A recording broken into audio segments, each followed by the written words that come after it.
Well, I hope I can PB tonight, but main reason I decided to do this tonight instead of something shorter is to test out some new strats I was working on last night, mostly for the side quest part of the run, and after the Blackbird.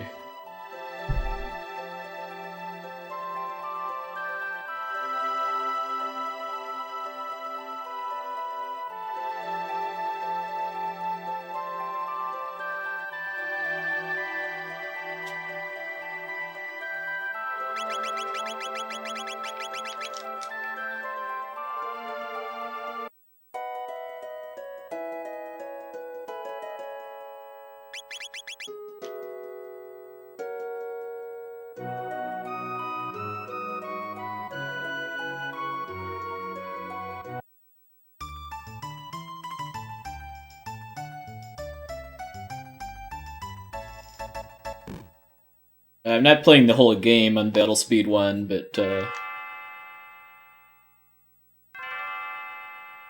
very significant parts of it.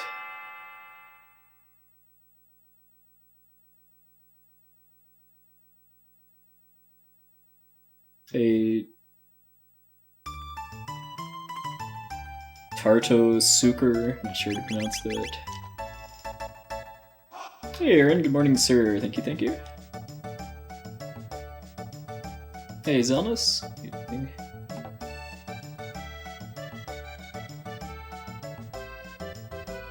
Hey Snatch Bridges.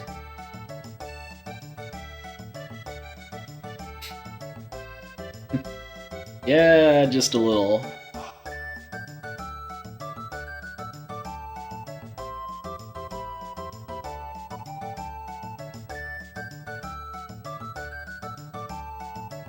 Hey, Unsmash. It's going pretty good. In my last day of work, well, I only was back at work for 2 days after the holidays before going on vacation for AGDQ starting tomorrow. I would not recommend it, God of Legacies.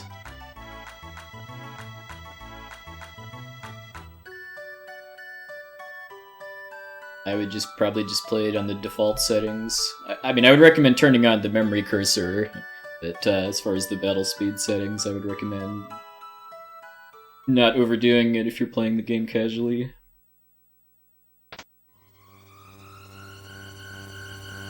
Hey, Rousey. Hey, Arbelmax.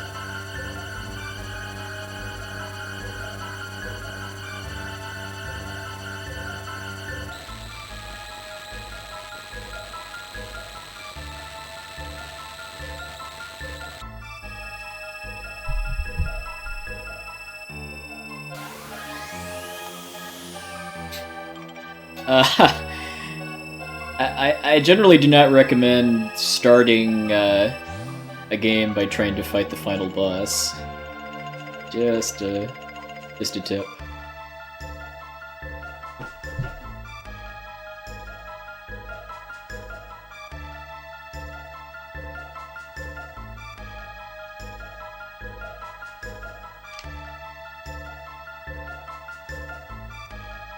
Yeah, this is not a difficult game at all if you're actually fighting all of the battles and leveling up.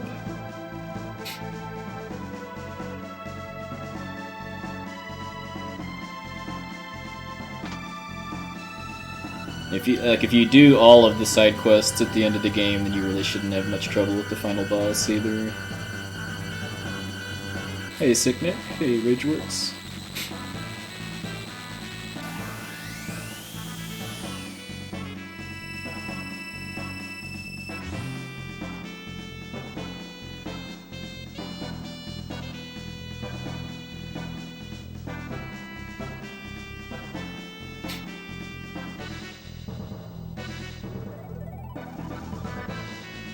So I've actually got quite a bit of time I can save on this first split, actually, mostly because I made about a 40-second dunder in the Cathedral.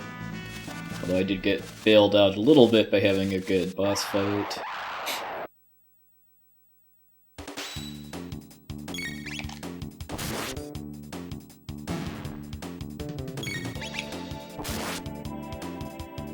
Hey, Sabinoid.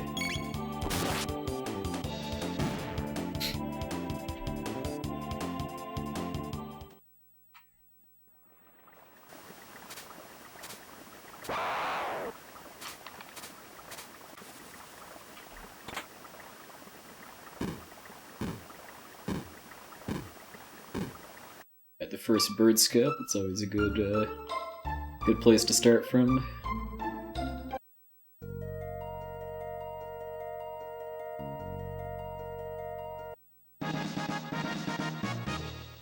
Hey, Florida.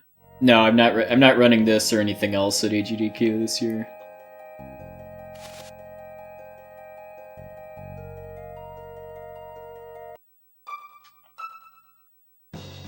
I am going though. The record is 5:58 by Essentia. We are both hoping to beat that time in the not too distant future. Yeah, I've had this headset for a while, I just haven't used it on stream much before because the mic sounds really bad. Me at least. The headphones part is really good though.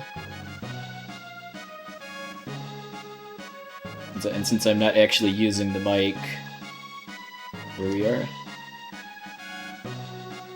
Hey Nacho! FF6 will return and request for more PBs.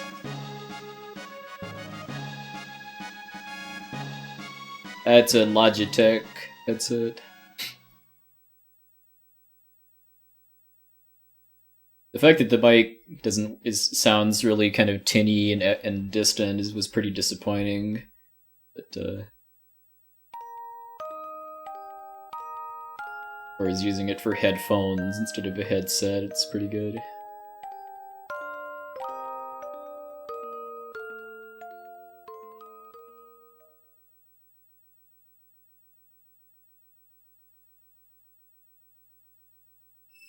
If only they made Magitech headsets.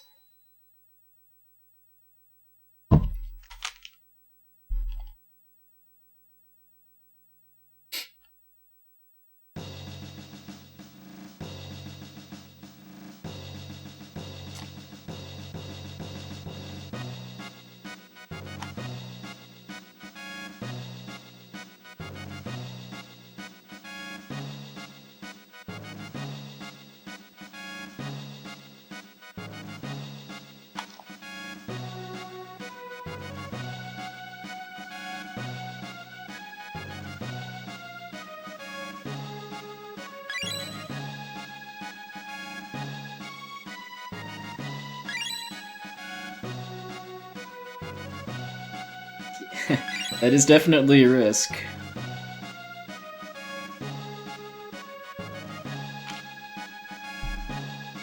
But everything is better with Magitech, keep in mind.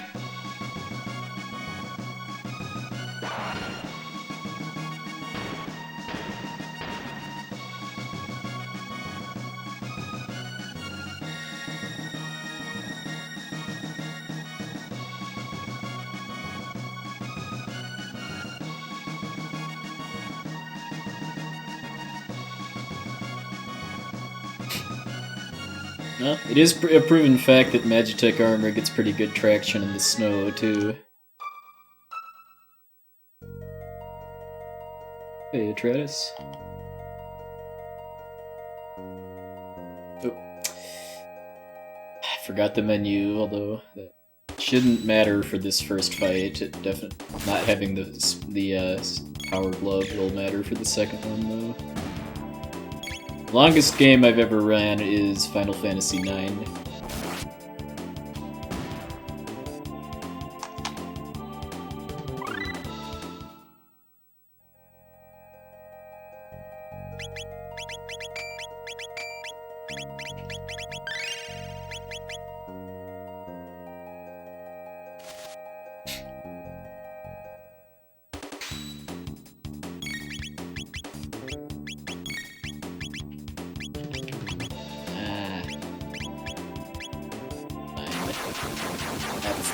How is he not hitting the guy on the left? Well, okay. Game bailed me out at least with a crit. The hit detection in this game for the circle and line-based text is pretty wonky sometimes. Now, I don't really personally mind the glitches in this game. It's really the RNG manipulation that kind of made me lose interest in running it a year and a half ago or so.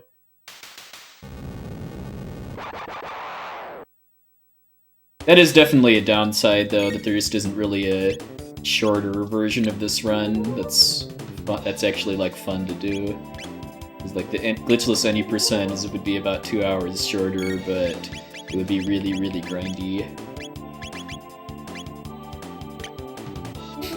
Because before you fight the Black Tyranno, you would have to grind for about 30 minutes or so.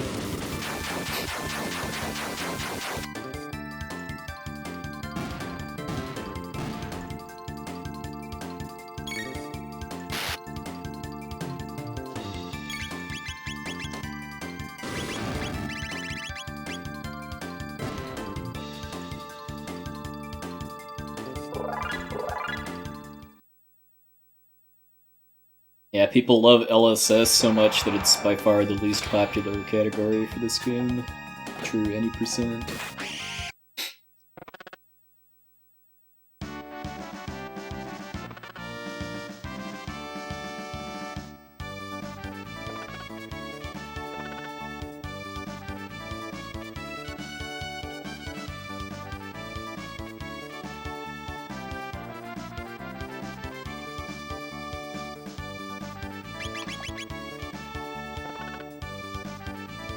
LSS is a wrong warp glitch that lets you skip all of the final boss. This is instead of just the last two phases, which you use the elixir glitch for.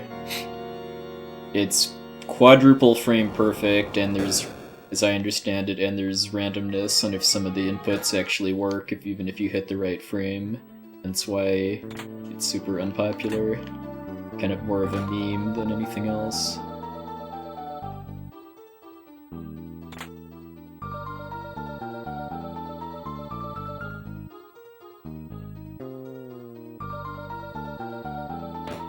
Okay.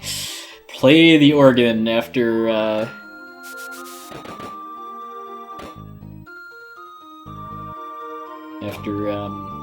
the next battle this time, please. Hey, Edward. Happy New Year to you, too.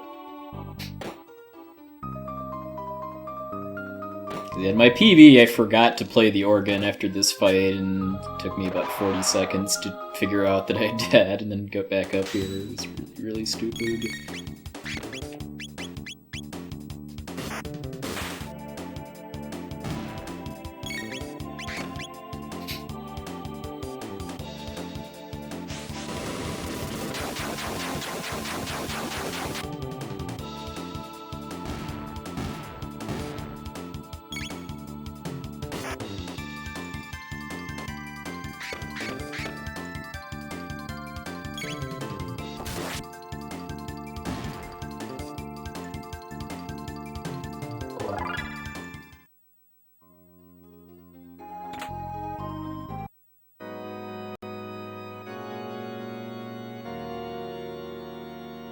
Well, it's less memey in the sense that people have actually done it instead of just laugh about how awful and dumb it is in Twitch chat.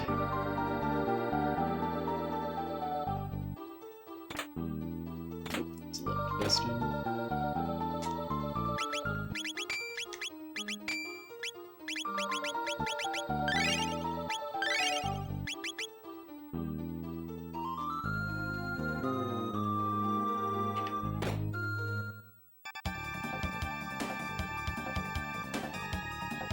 Luca's HP is still kind of high, but none of the, I don't think she got hit at all by the Nega Ats other than a slow spell.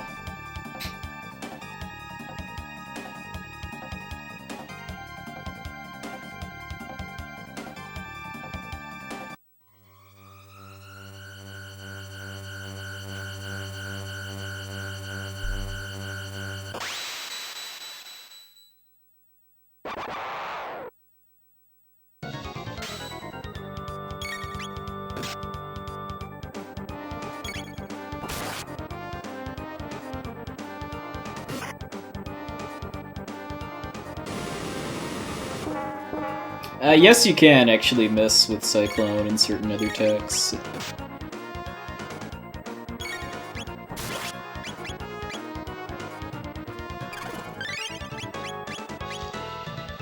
He's close enough not to counter.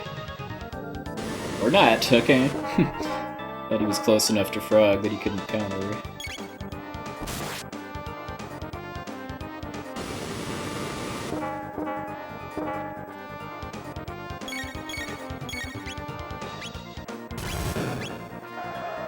Hit Luca, please. Ah.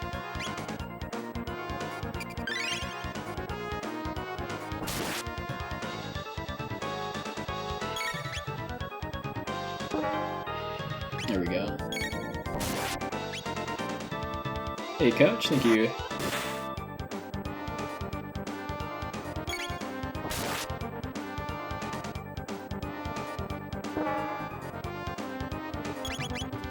Yeah, some of the bosses that you'd normally skip in a glitched run have some interesting aspects to them.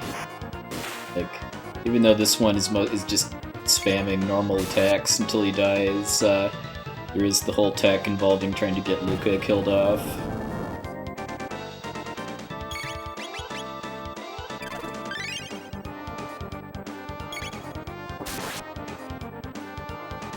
Sadly, getting X Strike for this fight wouldn't be worth it, because you'd have to just kill way too many extra enemies after getting Frog.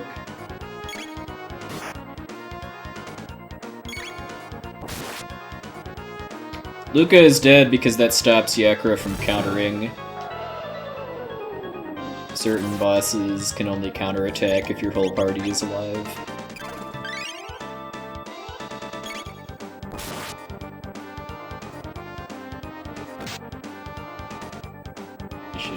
Kill him without needing to heal again. Okay, yeah, probably didn't even need to do that last slurp too. But yeah, even though I lost 40 or I gained 40 seconds by remembering to play the organ, my Yakra fight was about 20 seconds slower just because I got less crits.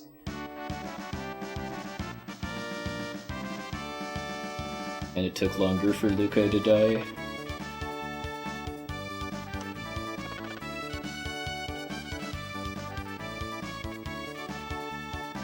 Sub 18 at least, but I'd like it to be sub 1730 if I can.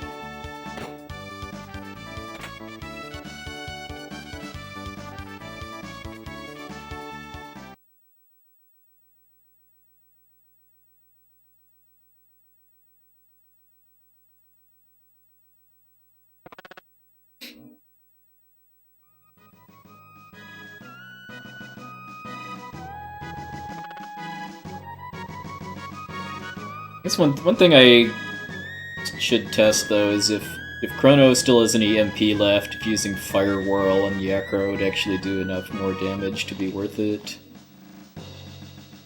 Because if I get lucky and can kill 3 of the Nagaets with one Fire Whirl, then I can use Flame Toss on the 4th one instead of a second Fire Whirl. Crono will have 2 MP left. Hey Takaza, evening sir. Hey Tolamuller. Hey Rizu.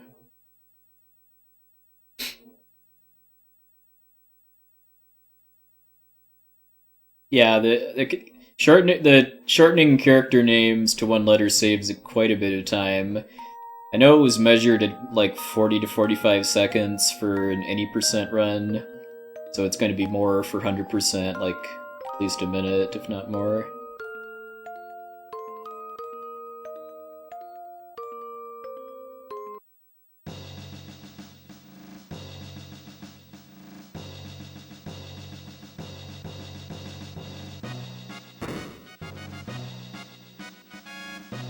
Hey, Huishin, thank you, sir.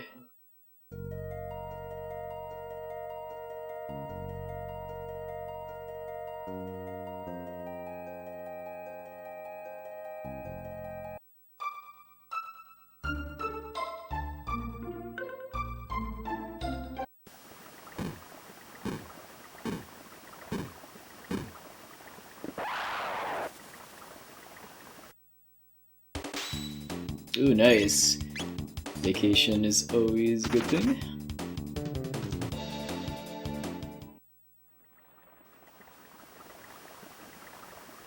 No, it's not. By the way, it's not possible to skip that encounter without glitches.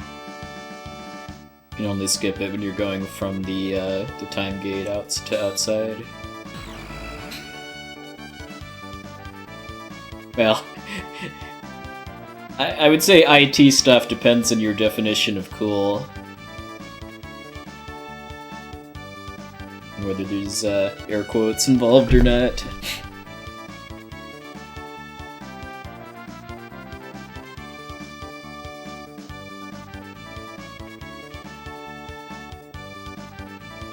Yeah, that's how I've always understood it too, that the present-day Chancellor was replaced by Yakra the 13th before the game started.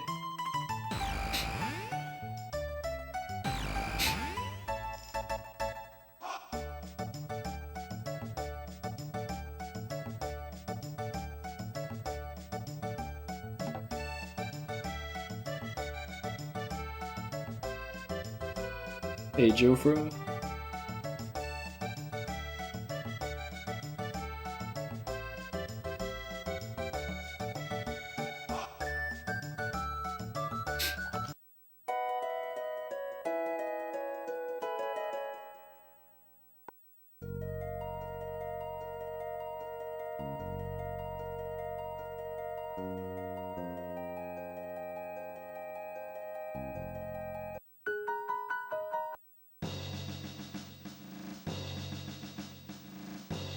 Hey, 7. Good luck with the practice. Hey, Watson Bear, good evening.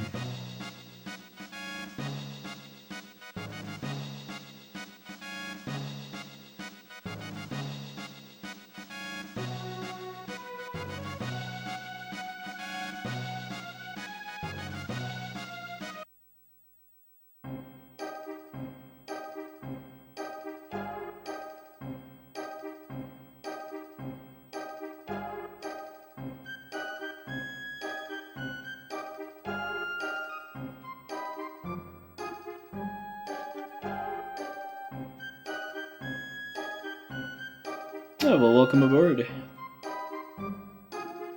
This is actually going to be my last stream for about 2 weeks roughly, but hopefully I can go out with a PB.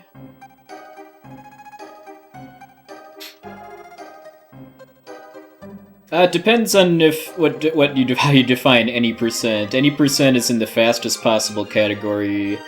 Is about 2.5 hours. Any percent is in the most popular category is a bit under 3, because the true any percent run uses a quadruple frame perfect wrong warp that barely anybody wants to do.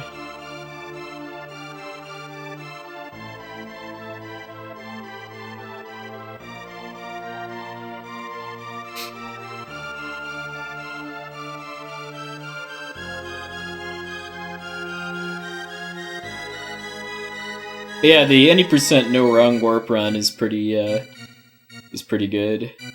I used to run that in 2015.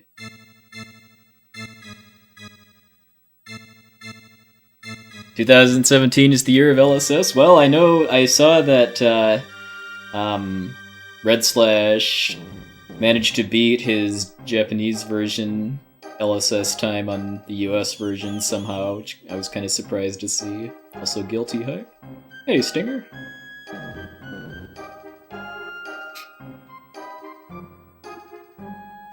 Well, it's pretty cool if you can actually pull it off. I know that the LSS glitch is actually easier to do in the Japanese version because of something about how the text draws out because I know part of the setup for it involves talking to the Guru of Time multiple times and examining time portals.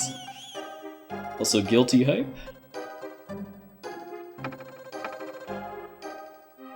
Oh, just wanting to run other games, pretty much.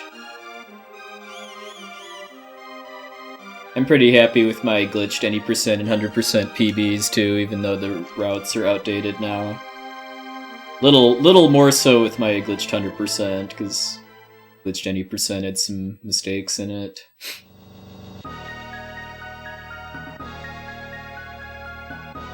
Now, Drunken Draconian can probably explain how the LSS glitch works better than I can, because I think he's actually done it. Or at least worked on the setup for it.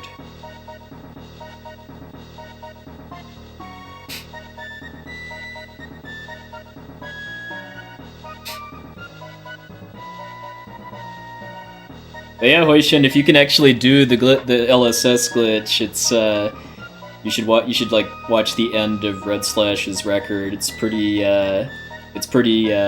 amazing to watch.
Hey, Lavos Core.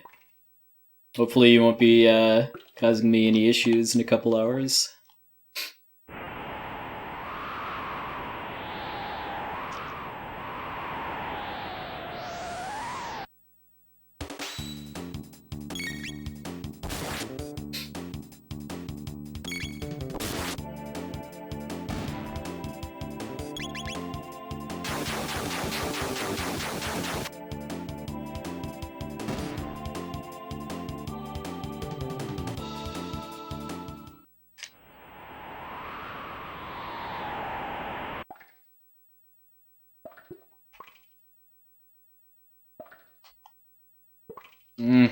Guy trolled me. You guys have been causing me a lot more trouble than when I last ran the game. No, that wasn't work calling, thankfully.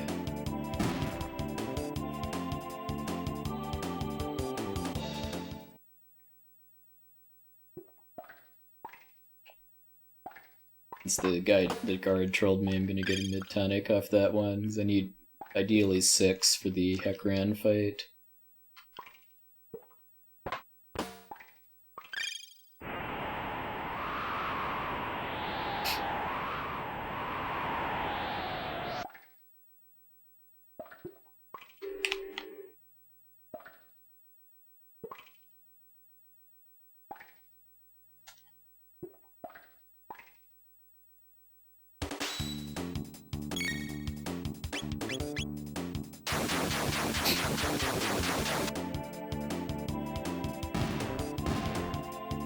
Hey, Imperial. It's going alright.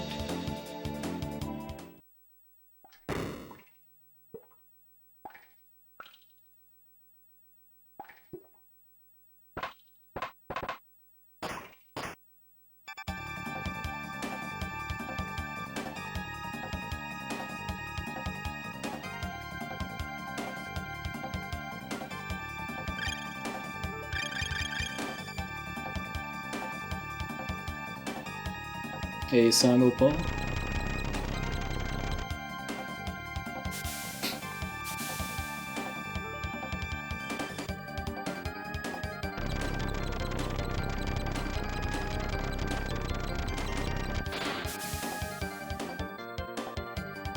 Someone want to hit exclamation point EGDQ. Got a boss to fight here.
secret there.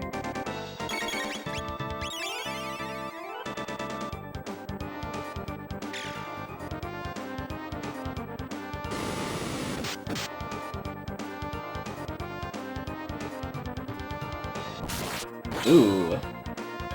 It's gonna kill it. Nice.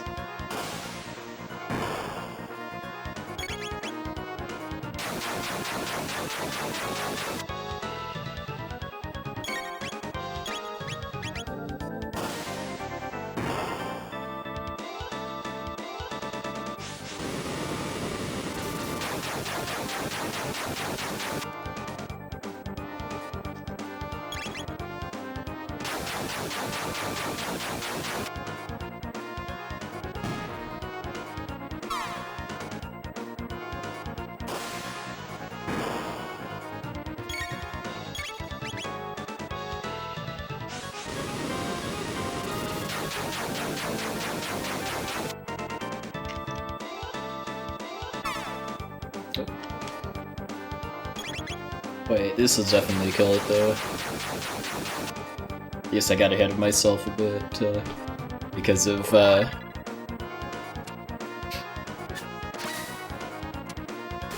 killing the head with a crit instead of with my first cyclone. Shame I actually lost time on that because of getting trolled by the guard, but Dragon Tank fight was good at least.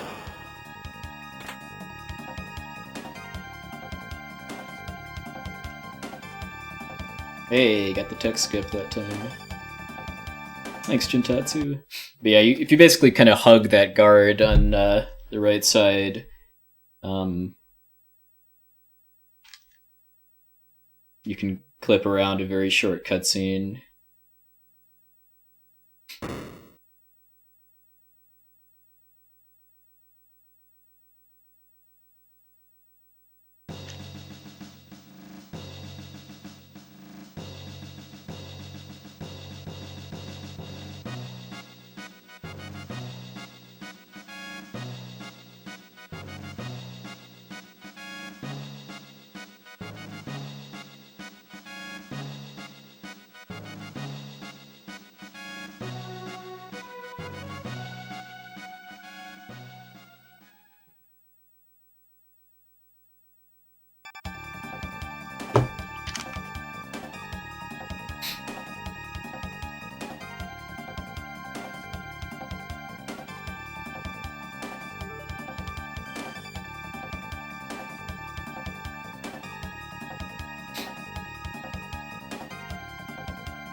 Hey, Sandhound.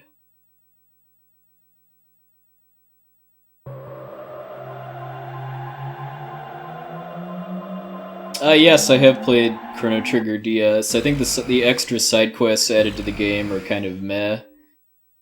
The ones that are just dungeons to explore that have cool music are nice, but like the Reptite side quest is kind of lame. I think it's a pretty solid remake for what it is, though, just going off the raw gameplay.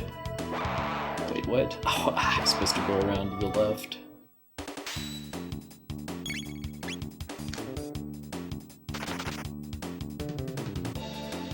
Thank you, Just Who.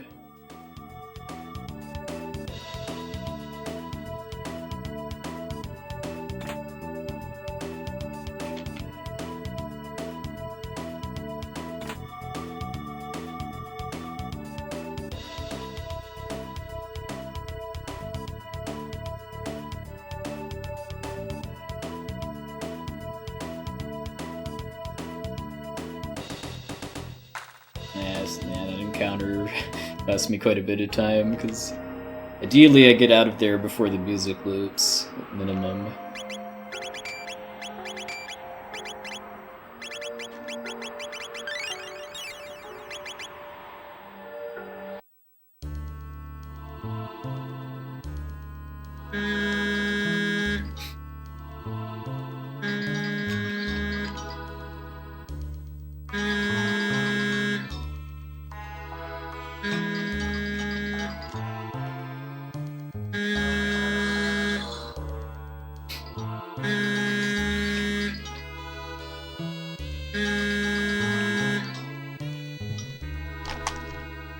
Phone skip again.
You're saying that Lavos has my number?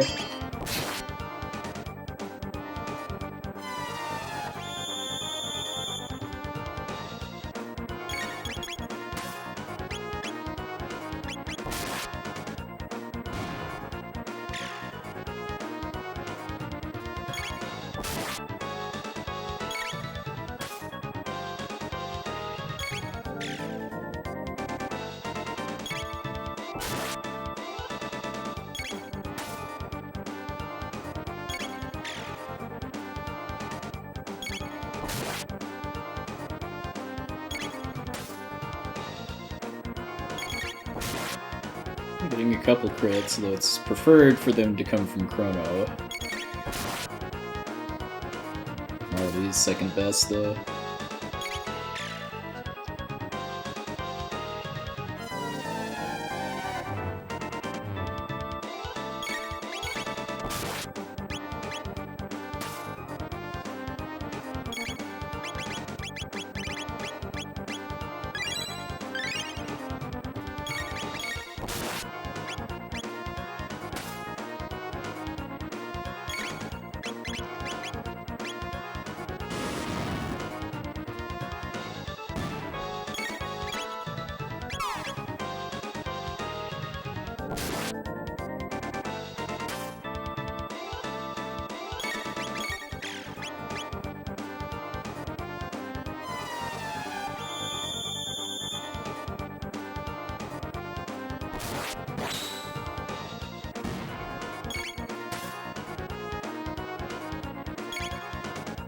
Okay, I should have the 2-cycle.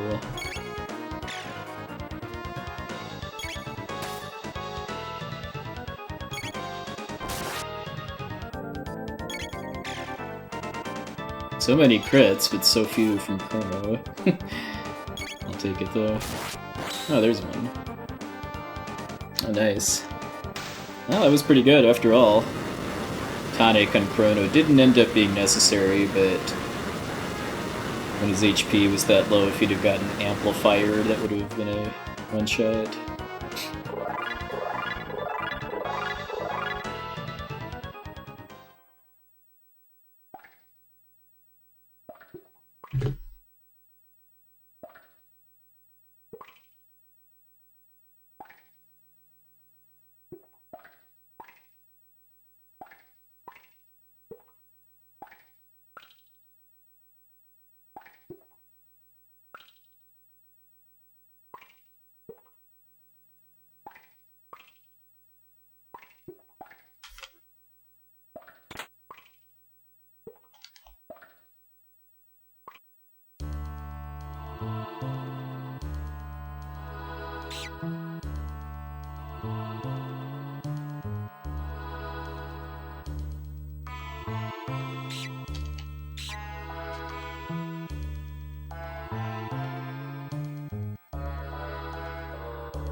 Hey, Lauren.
Yeah, it's been a long time since I've ever even thought about that, but yeah, you can use the password on the left computer too.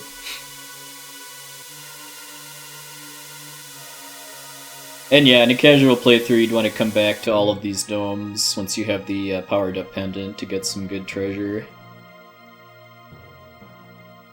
Like, I forget if it's this one or the Bangor dome that has, or, well, one of the domes has the gold stud in it, which is... makes tax cost only 25% MP.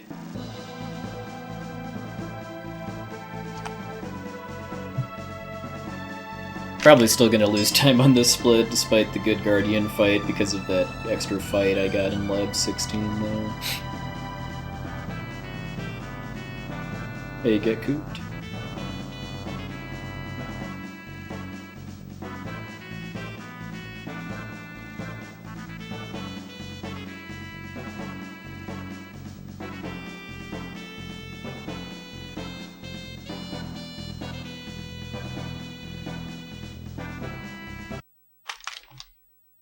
Or I could get a gold split. I guess, yeah, the Guardian fight must have really salvaged it there, if that made up for a really bad Live 16.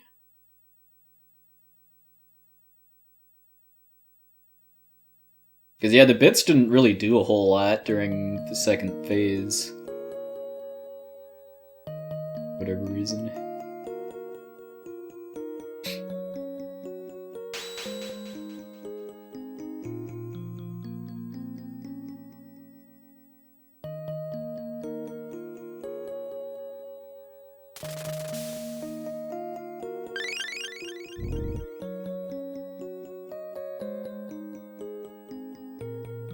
You're still hungry.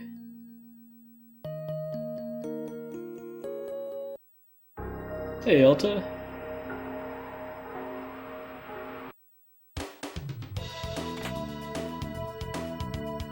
What time are you rolling into the old homestead in Virginia? I'm actually getting in late night tomorrow to help with setup.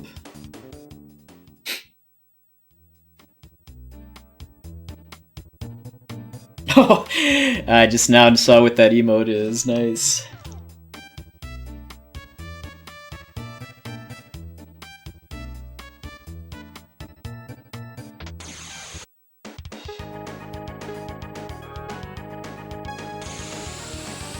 Ah, nice.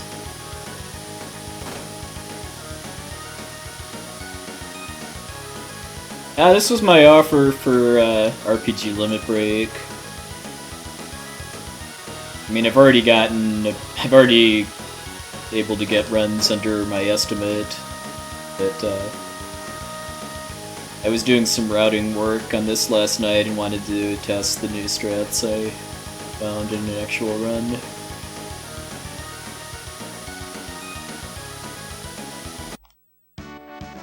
Wow, that was a photo finish. I was a little thrown.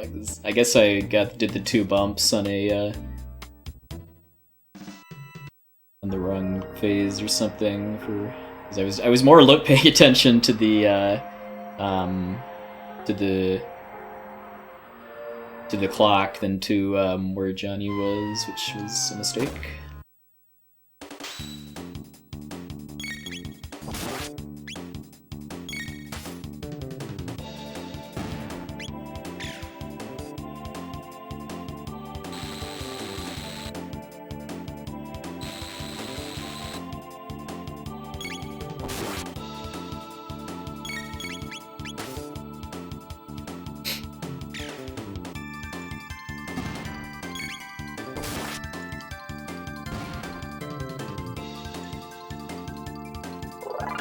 Which part? Well, there's a couple parts. Like, I really like Magus' Castle, and I like the Black Omen.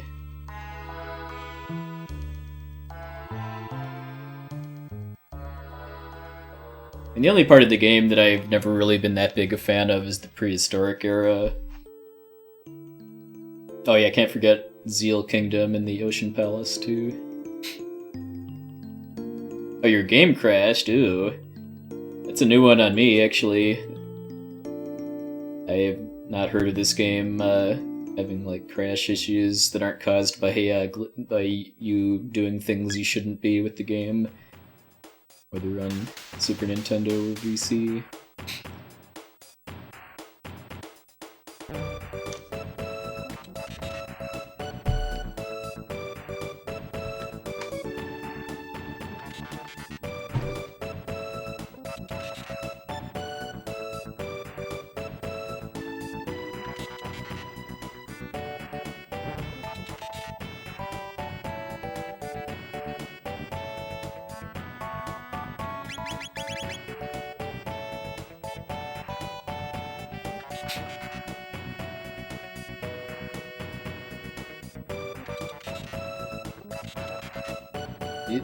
Ah! Well, I'm sorry to hear that. Hopefully that's not a frequent occurrence in VC. I mean, I know quite a few people have speedran this game on Virtual Console. Like, I know Abda Jr.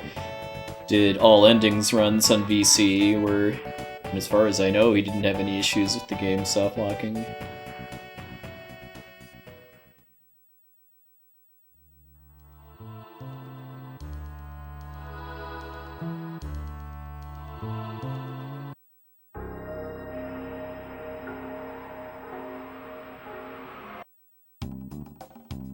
Well, I guess, yeah, it certainly doesn't hurt to safety save if you think there's a consistent spot where it can happen.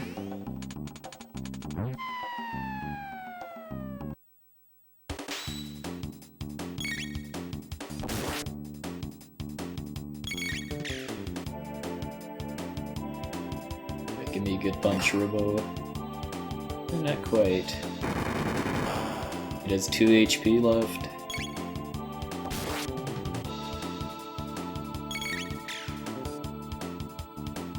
It's dead now. Hey, Alolim, thanks for the host.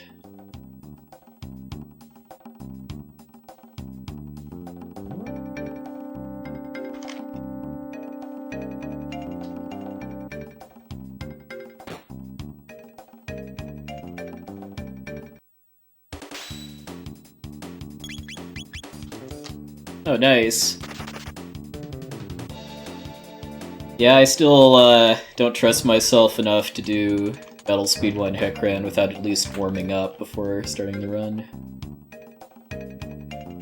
Yeah, it is! The Paladin race category is a great introduction to FF4 speedrunning, or, well, Final Fantasy speedrunning in general.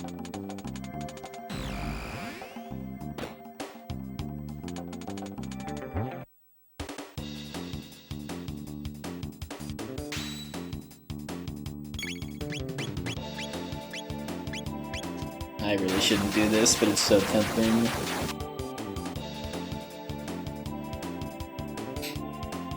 But only get one counterattack.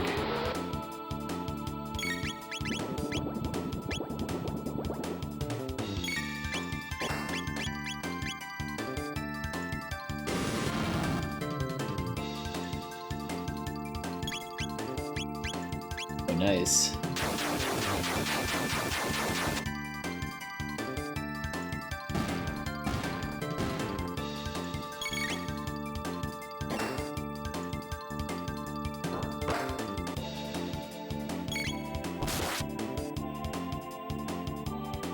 Well, started out nice, but now I'm getting all these 1 damage hits. You know, the only person that's really kind of statistically likely to do more than 1 is Robo, though. Hey, Gunleon.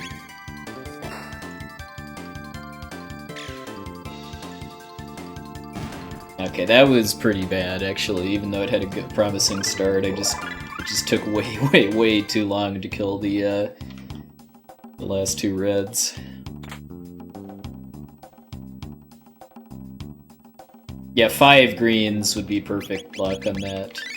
Even the RNG manipulation run can't manipulate the slime colors on that, at least not easily. I know Red Slash and company have put some work into trying to crack how to do it, but as far as I know, there's no, like, reliable setup for it.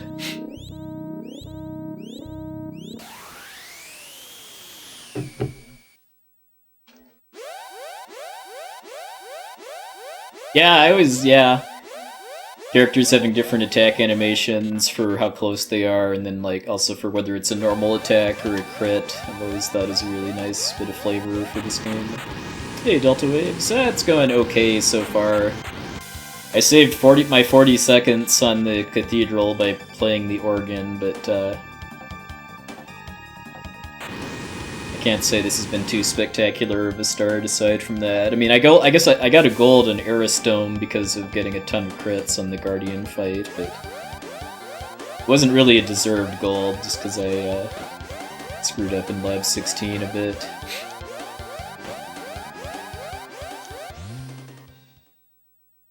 I was Essentia that started this category, although it's not really a new category just because she ran this before the glitches and RNG manipulation were discovered and routed. So it's just kind of like going back to how this game was ran about 4 years ago. Glitchless 100% is a roughly 6-hour run. I mean, the record is 5:58. And that's definitely improvable.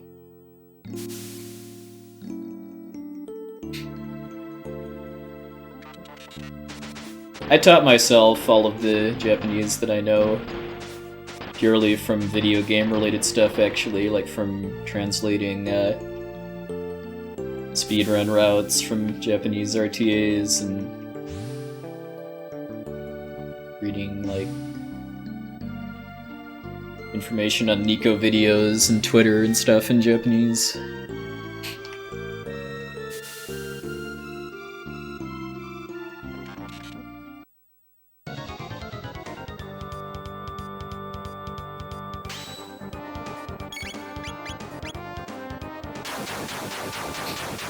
Ooh, actually I didn't equip Luca's gun.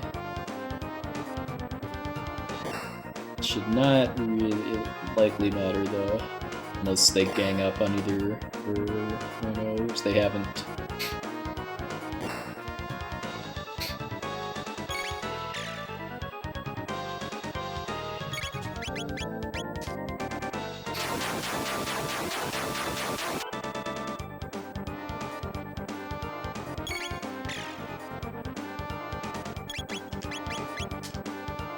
Yeah, I should be fine now.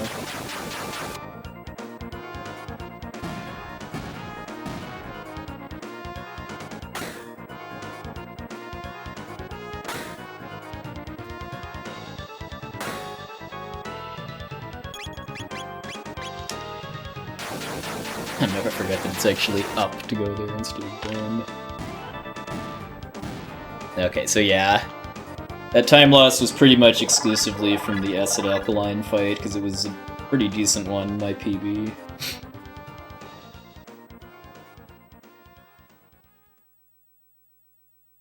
Yeah, this game has been in quite a few GDQs before.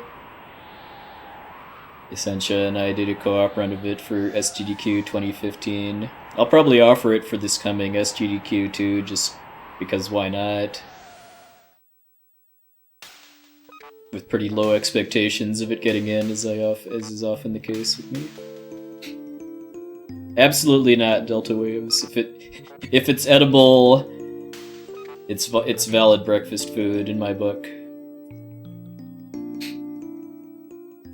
Hey, J-Lars. Yeah.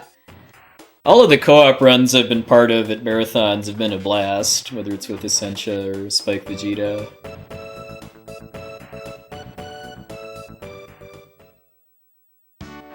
There were a lot of donations, but if I watched the video back, I'm sure I would notice.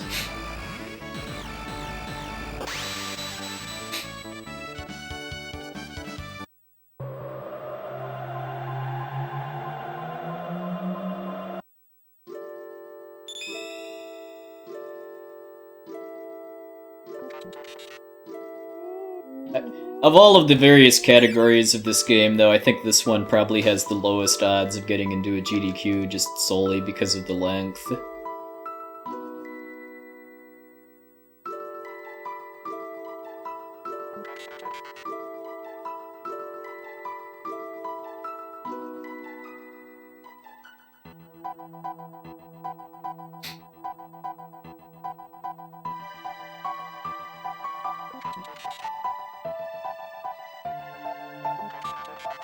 Hey, Dark Shadow Ridge.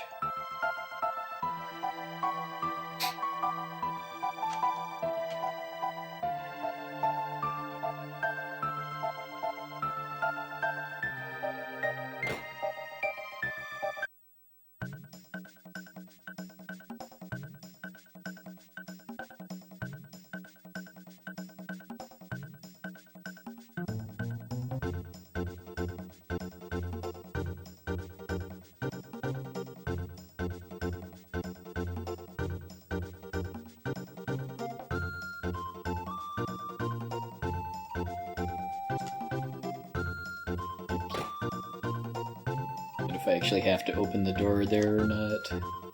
I failed this for inexplicable reasons before.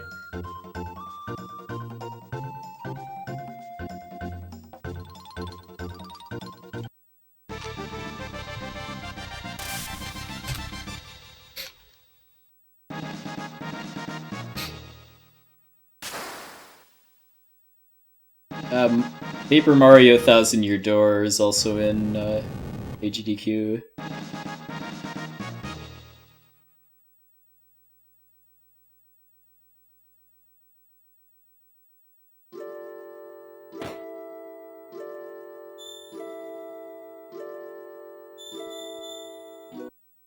I need to make sure to equip Luca with other stuff in the menu before Hackaran too. It doesn't matter for the hench fight in the cave, but we want Luca to have the Titan vest for Hackaran.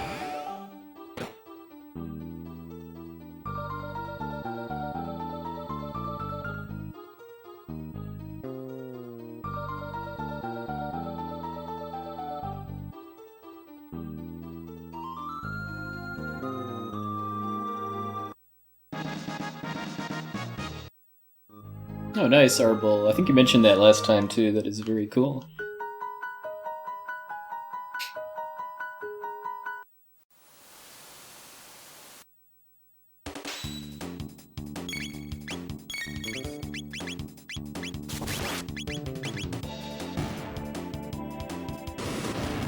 Hey, Soup of the Day.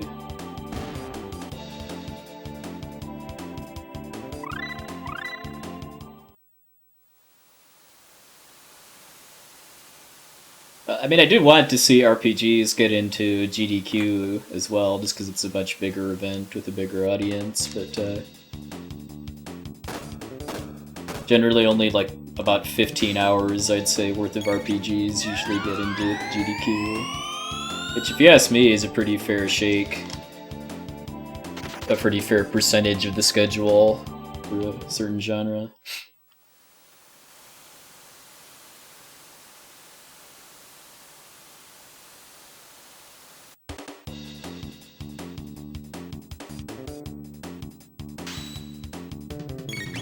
I was supposed to get that mid-ether there. Yeah, I'm definitely excited for FF1 as well.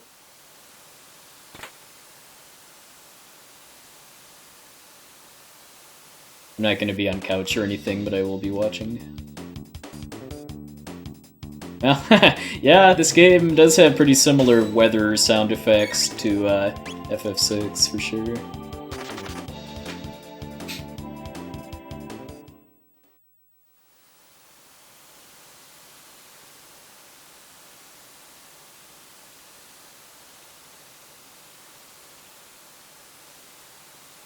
Got all the encounter skips.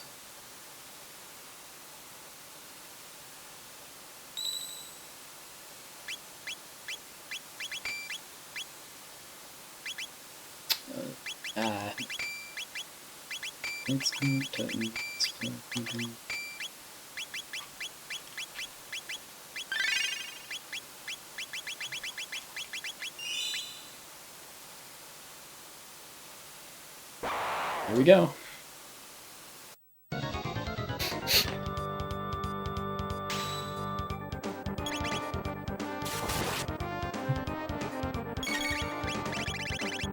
Not going to be reading chat much during this fight because it's pretty intense, especially the third cycle.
Good, that one.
Alright, well, this does it.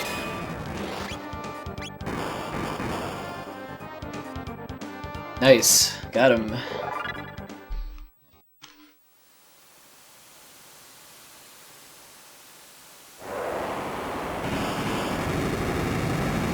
For the second half of that fight, if I'm slow with any of my healing, I lose pretty much. So I guess unless I have a really lucky recovery with and still have my revive left.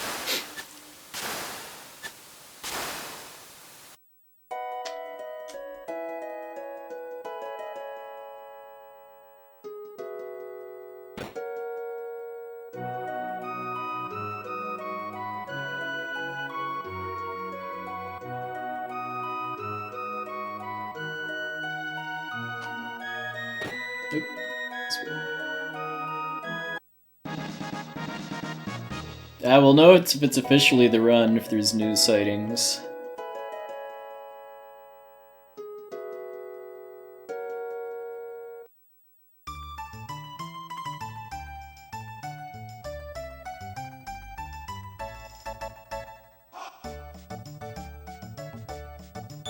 It kind of depends on what part of the run it is. Like, that fight, I was looking at notes on my monitor for what order to do everything in that fight is, just because it's so tight. But, for a lot of the rest of the game, I just remember.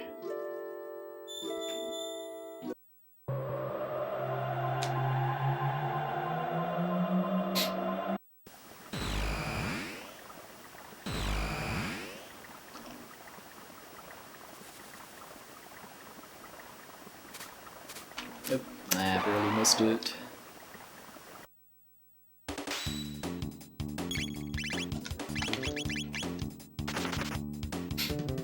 At least in Glitchless, missing encounter skips means I usually just lose the amount of time that it takes to run away rather than more than that because of messing up RNG manipulation.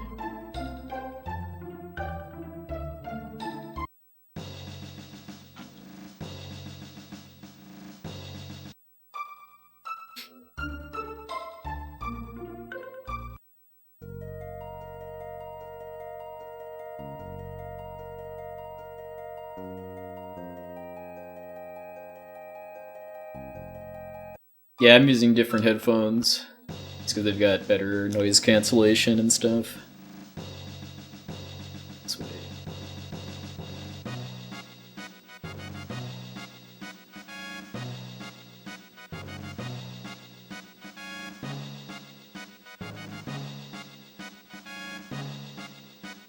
I messed up the text canceling there. Oh well, it's not. It's like a second or two.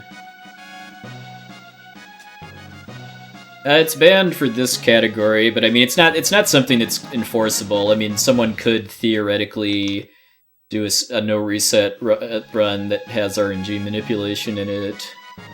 It's just kind of honor system. I mean, only Ascension. I have actually finished runs of this category, so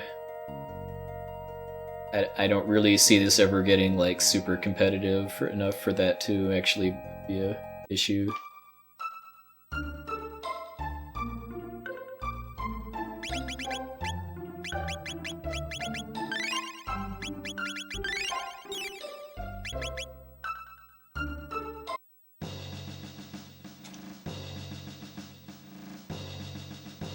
I have not played FF15 yet. I have it, but I'm not planning to start it until like this later than the spring or so, maybe.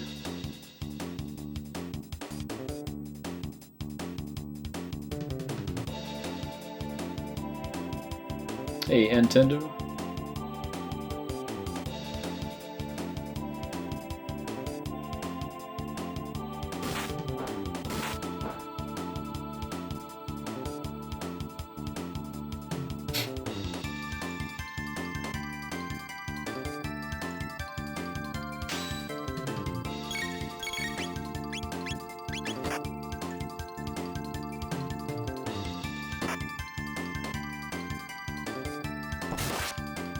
Yeah, no like spoilers or anything, please, for benefit of me and everyone else that hasn't actually played the game yet. But just the murmurings I've been hearing make it kind of sound like it's kind of it's an opposite kind of game from FF13, which was very linear, and FF15 is super open.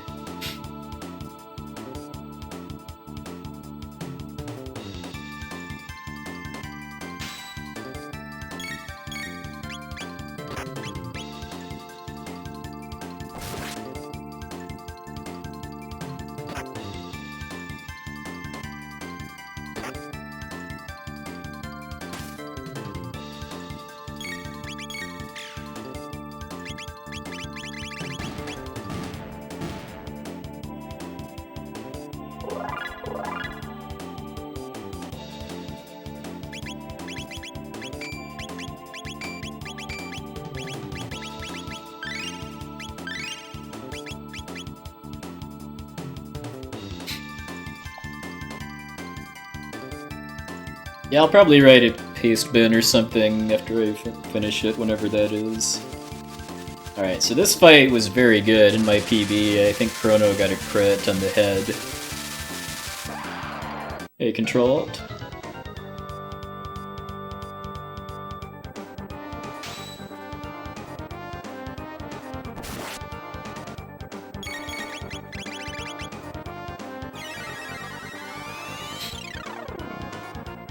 I like this boss's name better in the Japanese version, which is Junk Dragger. Oh, nice! Crono. Thank you, sir. Hey, Sakatana.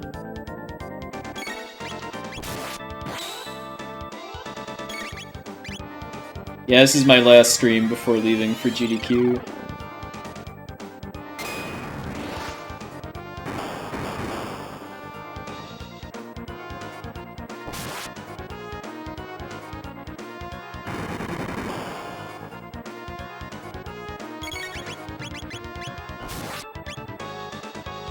If that had hit the head, that might have killed it.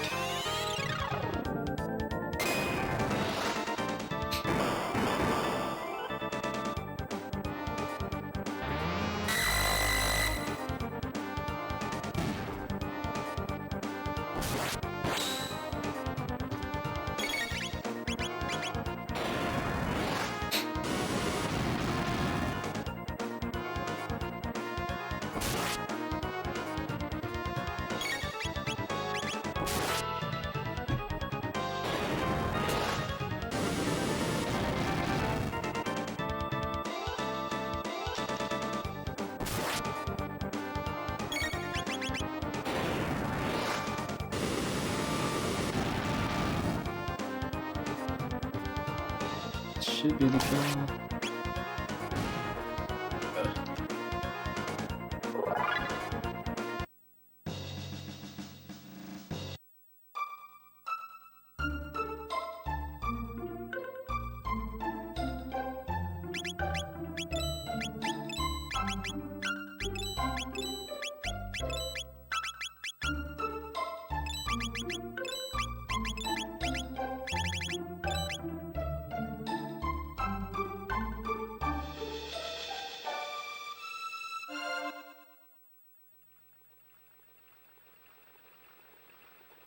Thanks, the Fantoon Menace.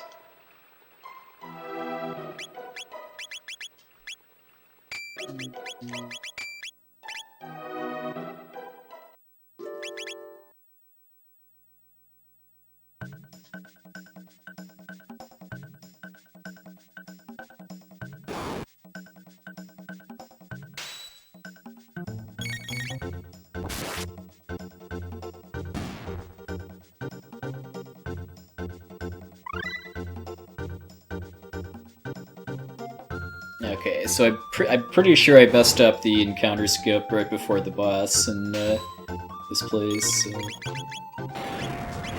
should gain some time if that doesn't happen again.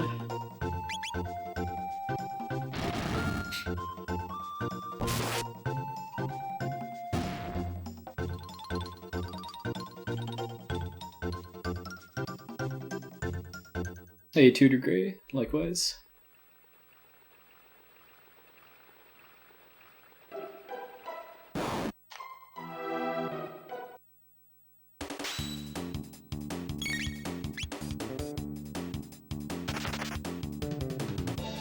This time I might skip getting the shelter before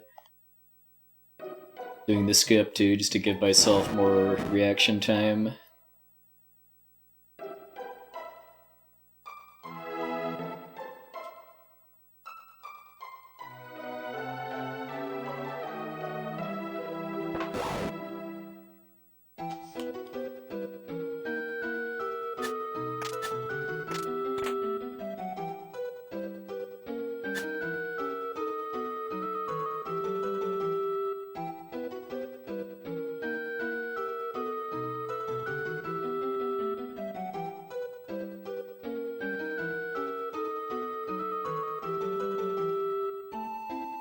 Hey, Hitmonlee.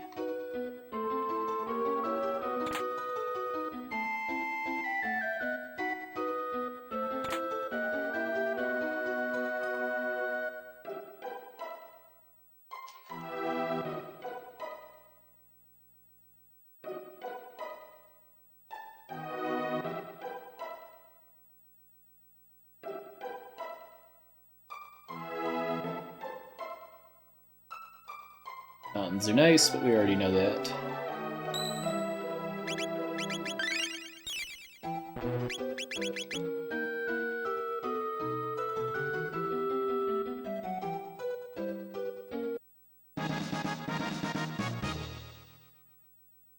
Probably should have sorted actually, because I think my mid tonics are in kind of a bad spot now.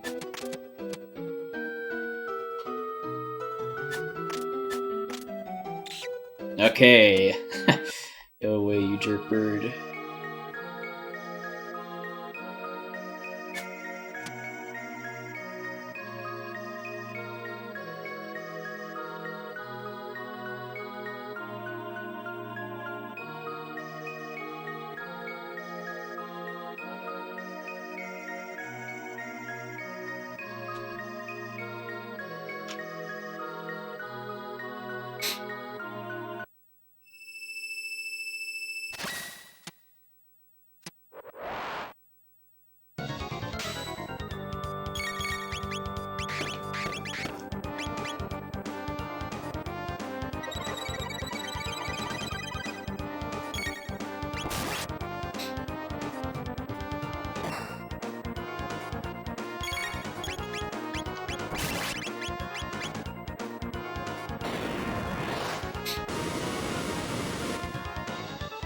Yeah, Garland the Great is especially a wizard when it comes to Final Fantasy VII.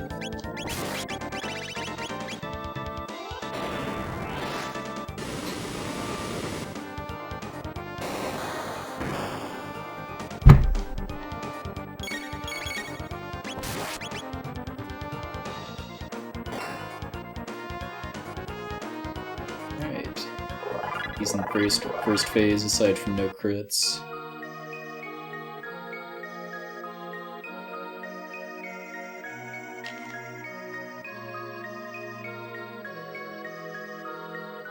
Time for the fusion dance.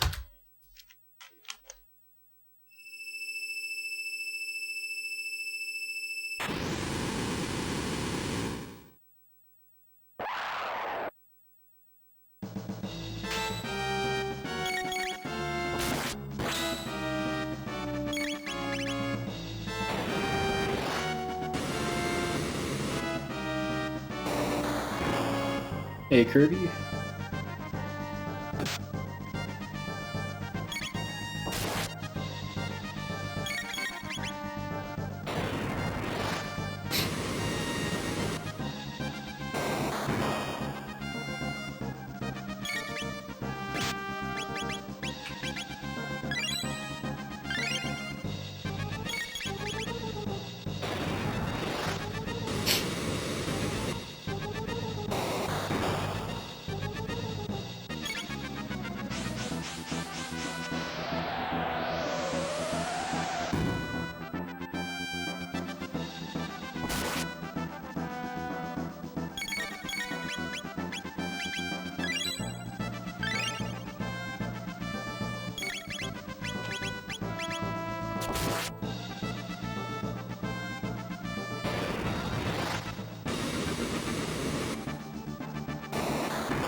I just...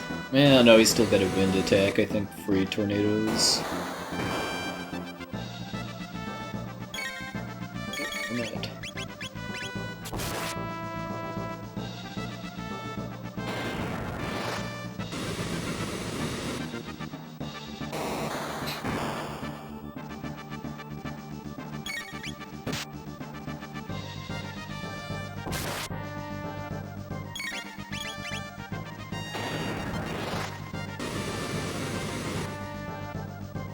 Thanks, Curse Game.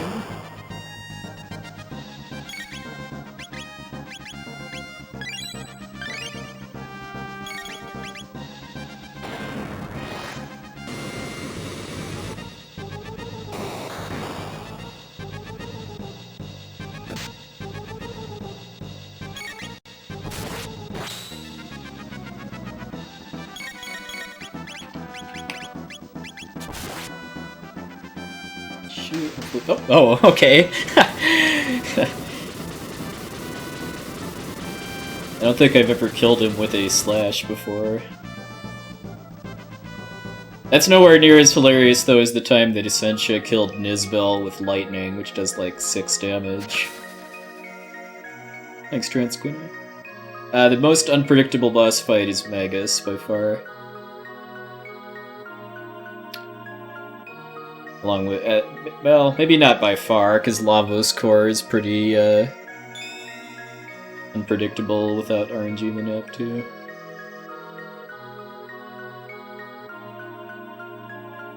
Yeah, that was really good. Dodged a couple of heals. Just because he kind of stood around and took it on the chin a few times, and, got a couple of crits with Crono. And got all the encounter skips in Denadora Mountains, so that is a pretty good time.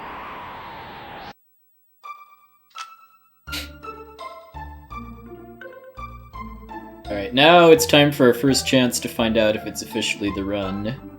Namely, if we have any new sightings.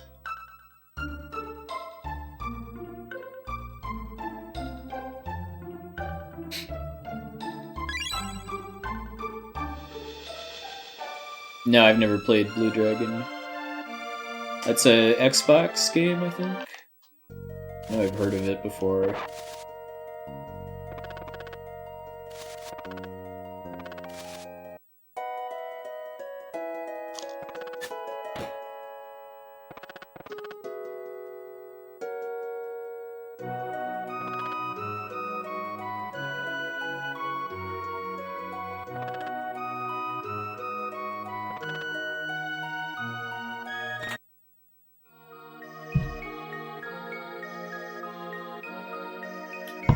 Hey, Blue, thank you, sir. If you're talking about this game, the soundtrack is actually by Yasunori Mitsuda, although Uematsu was involved. Thank you, Korak. I like what I've played so far. I'm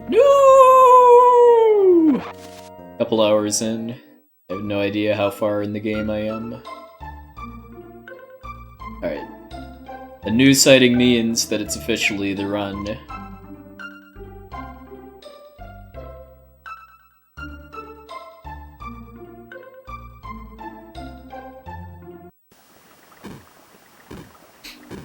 Not because it actually means anything in-game, it's just a sign of, good luck.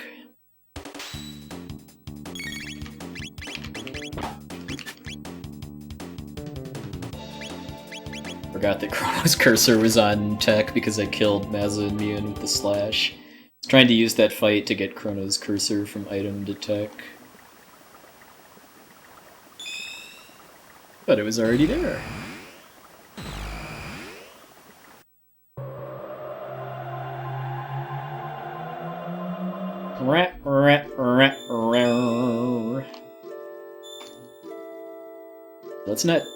Let's not have derps with what time portal I jump into this time like I did in my PB, although that was later. That was when I was going for the, I forgot to go to get the swallow before heading for the time machine.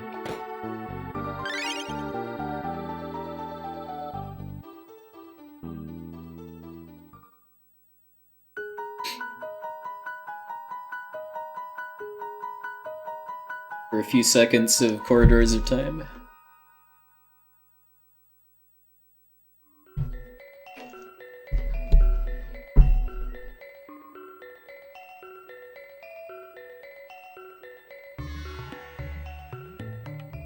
That sounds so good coming through the bass on Corridors of Time. Sounds so good coming through these headphones too.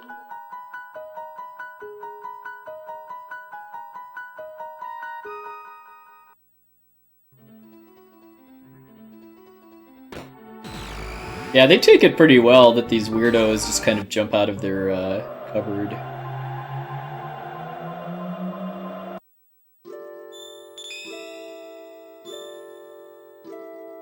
What time are you heading over to the good old Hilton Dulles, Kirby?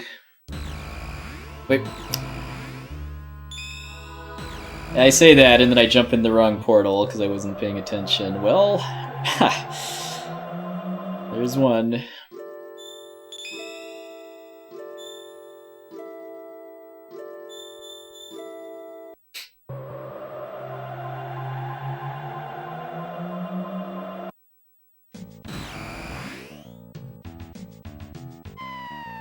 Less costly derp than my PB one though, because in that I made it all the way, pretty most of the way out of the Proto-Dome before realizing my mistake, and then I got into a encounter in the dome too.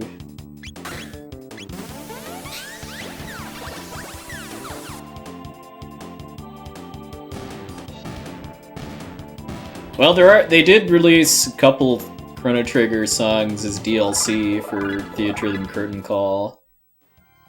Like, I want to say they have the title screen theme, World Revolution, and Corridors of Time. Blue Imp, as far as I know, nobody has really done much looking into the DS version. I know there's a tool-assisted run of the DS version, 100%, but I don't personally know anybody that really cares enough to want to route it for real time.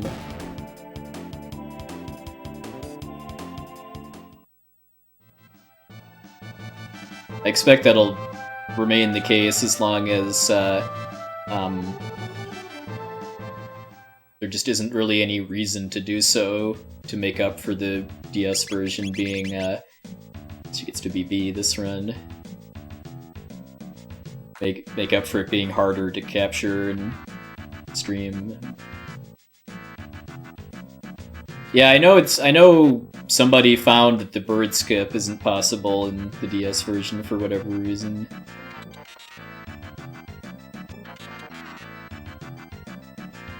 I would assume all of the glitches are fixed too, like the unequipped glitch, because I would assume that the whole battle engine being recoded in order to add the touchscreen controls fixed the glitches in the process. Alright, let's avoid this encounter properly this time.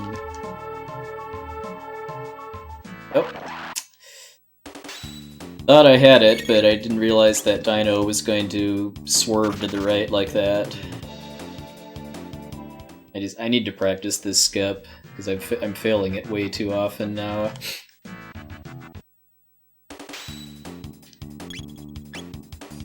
The problem with that skip is that because I need to get the Berserker before Nizbel instead of after in this route, that makes dodging those dinos more awkward. Yeah, bad dino. No Swedish fish for you.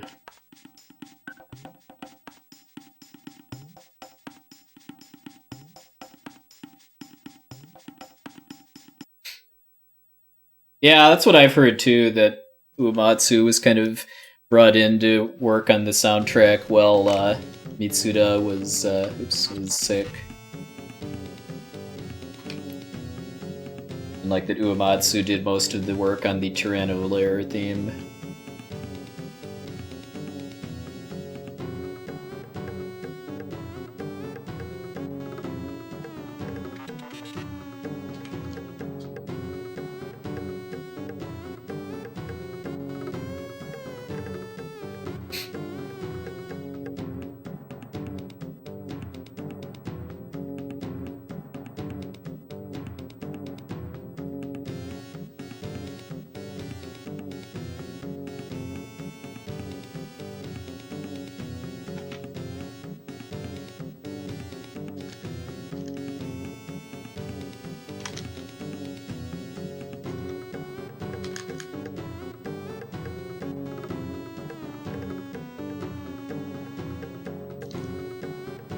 Always afraid of the one day that I'll suck enough at mashing on a Super Nintendo controller to actually fail that. I mean, if you fail the soup drinking minigame, then you just have to do it again. Tuna pizza, that sounds intriguing. I do not think I've ever had tuna pizza before.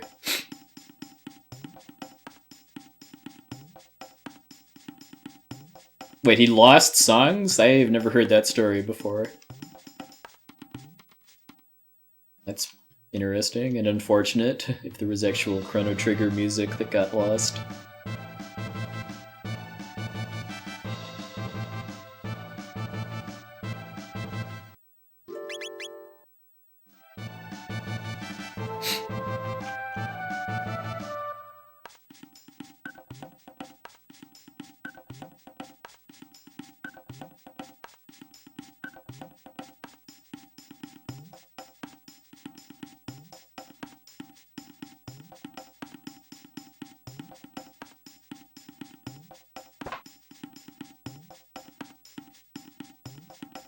Alright, so yeah, I'm almost certainly losing time here because of that time warp derp, and unless I just get a really, really godly Nizbel fight, because I think I got quite a few Ayla crits in my PB.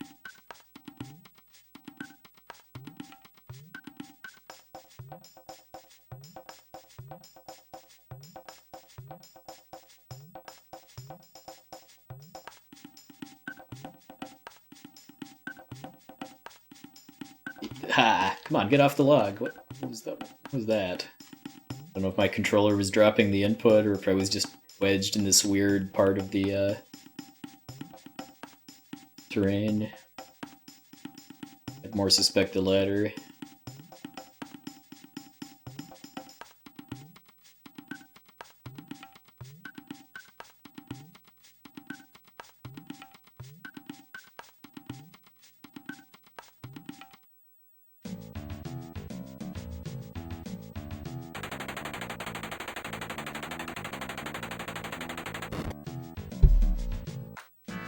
Time for the appropriately named Evil Weevils.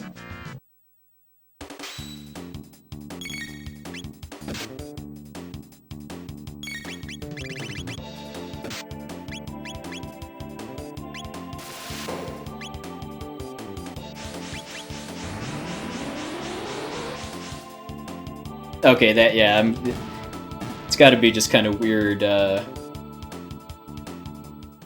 just a weird map then, as far as how the collision detection works.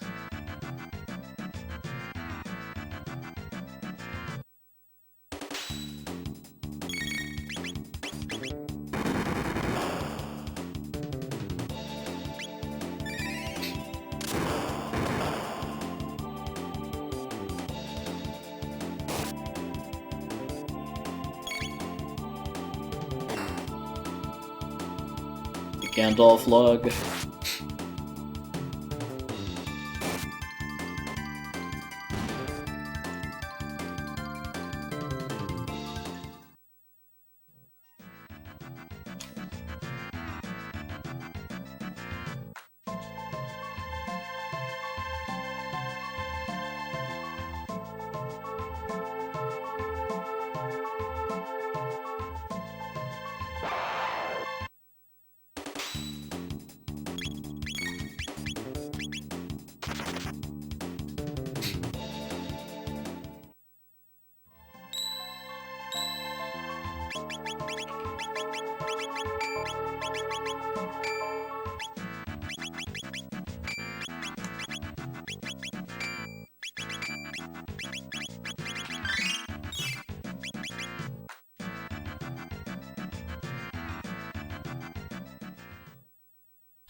All the sprite work in this game is very Dragon Ball-esque, just because it was drawn by Akira Toriyama.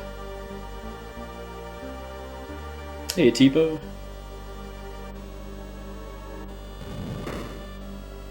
Glad to hear they were cool about it. I don't know if I would be.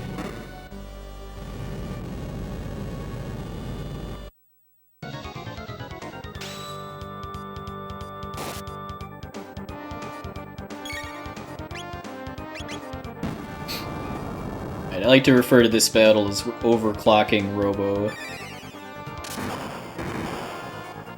Yes, Toriyama did the Dragon Quest series as well. And, well, does. As far as I know, he's still doing the artwork for it.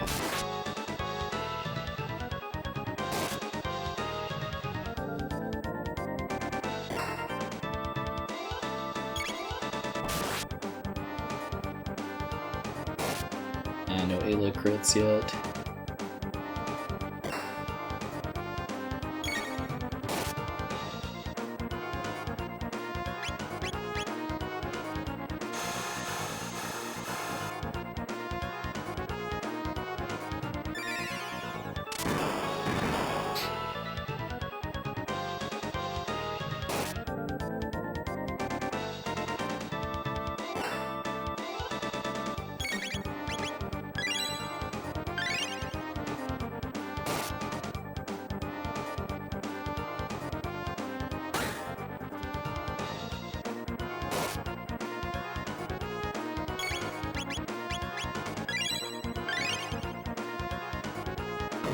There's one, although I need like 3 or so to get a pretty safe 2-cycle.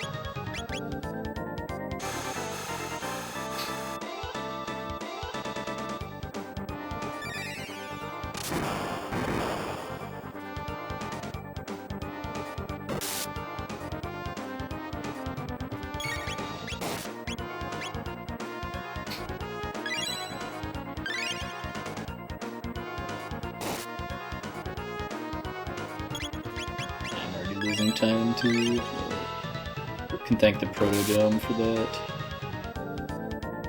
Okay, still got the 2-cycle as I got my 3 crit. Well, I guess Robo got a crit too. Okay, so I only lost 10 seconds. That is not bad.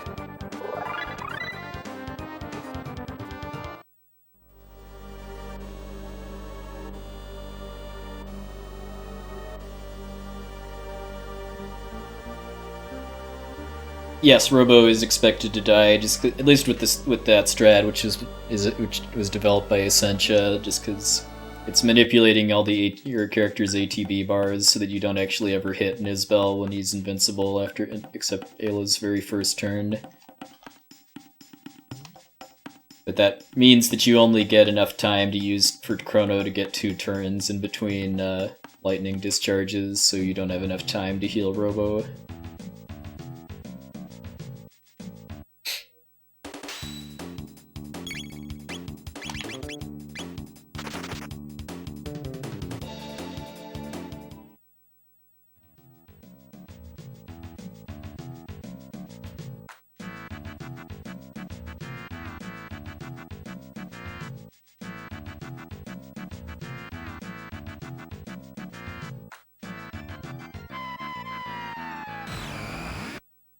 Yeah, like if you needed items like in Robo Trek in order to heal Robo instead of tonics and stuff, if you needed like repair kits and cleaning in order to fix poison or what have you.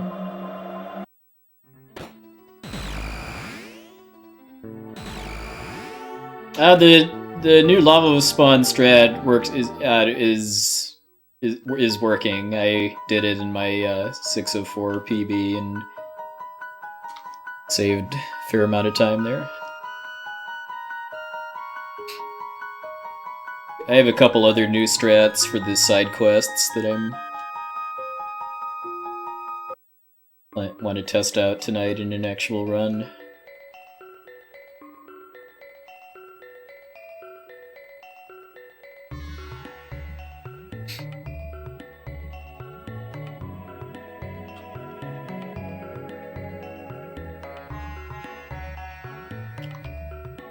I would think to cure confusion on Robo you would need a antivirus program. No I don't. Essentia has the record.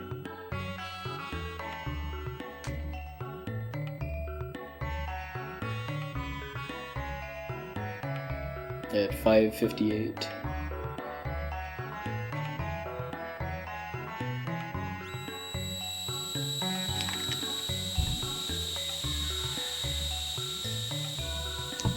Both she and I are hoping to beat that time in the near future too, just through better routing and play.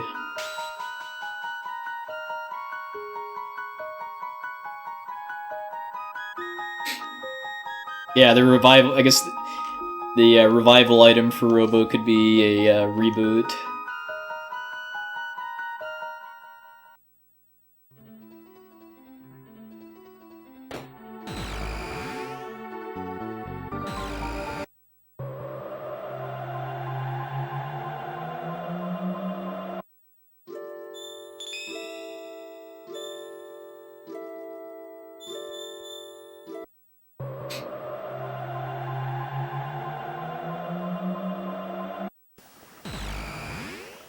Alright, let's skip round 3.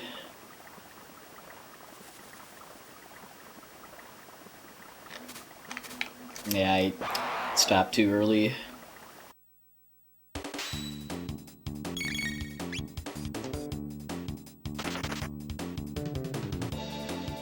Bird skip's one of many that I need to practice it more to get some consistency. I know I need to do that, but I have just not made the time to do so yet.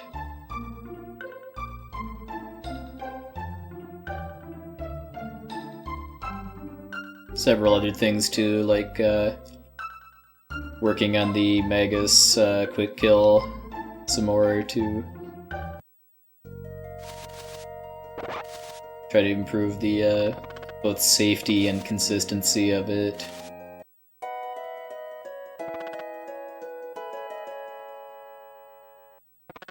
Oh yeah, I used to watch Reboot on Cartoon Network.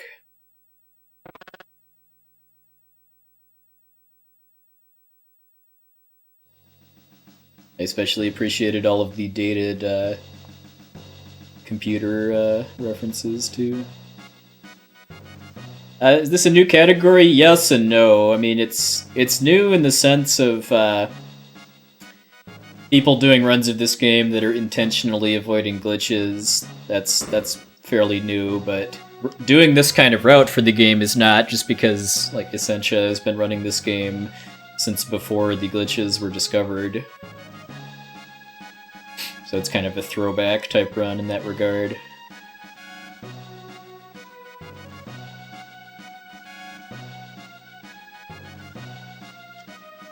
Well, if you're gonna watch Reboot, I would watch the latter seasons, mostly just because the earlier seasons are very cartoony, and the latter ones are more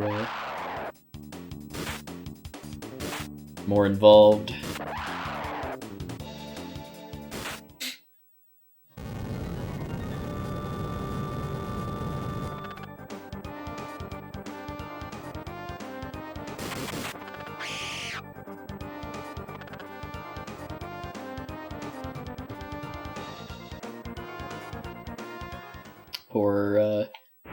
Or Frog King disappearing into a plot hole. Yeah, because I know Reboot was made in Vancouver, I think, in Canada. I didn't think the voice actors were Canadian though. Like Tony J, I know is British. I don't know about any of the others though. It was kind of a cult thing in the US, as I recall. So maybe it was more popular in Canada.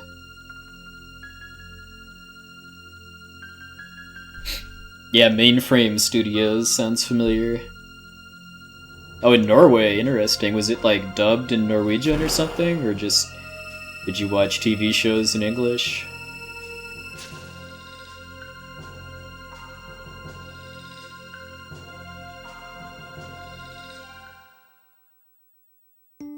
I think I've heard that in Germany, whether they actually dub like American TV shows into German or just play it with German subtitles or something is inconsistent.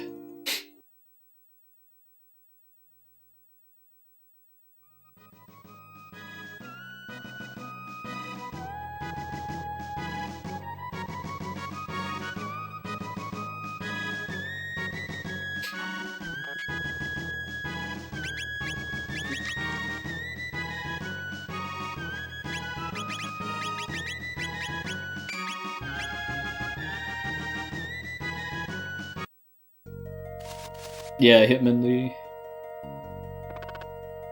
Right, we had one new sighting, so it's still officially the run.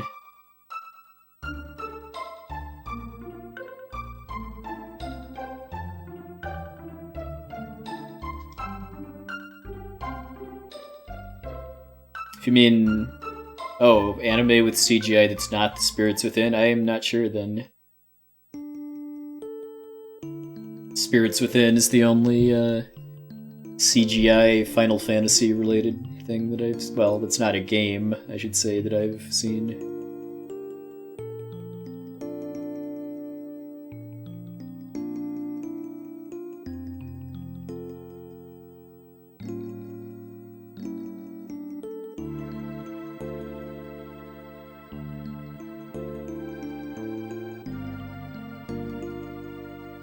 Oh yeah, I have seen Advent Children, yeah.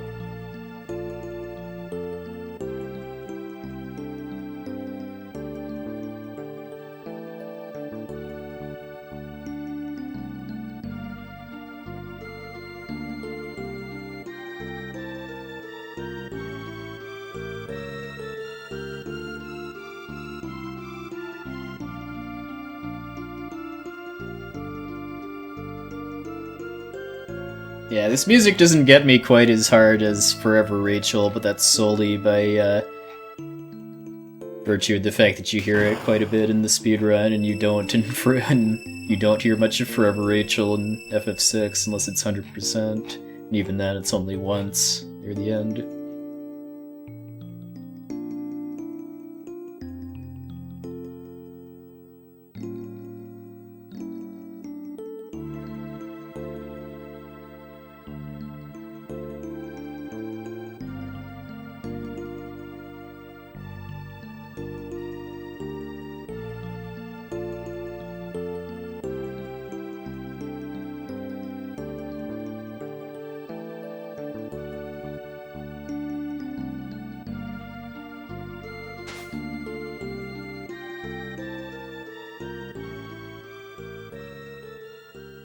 Well, if you haven't already, I'd recommend doing New Game Plus then. This game was kind of groundbreaking in the sense that I think it was the first like major RPG that both had a New Game Plus and also had additional endings. Oh yeah, Dreams of Another Shore is so good too. That is the Another World overworld theme from Chrono Cross, if people don't know what that is. With this really kind of melancholy violin melody.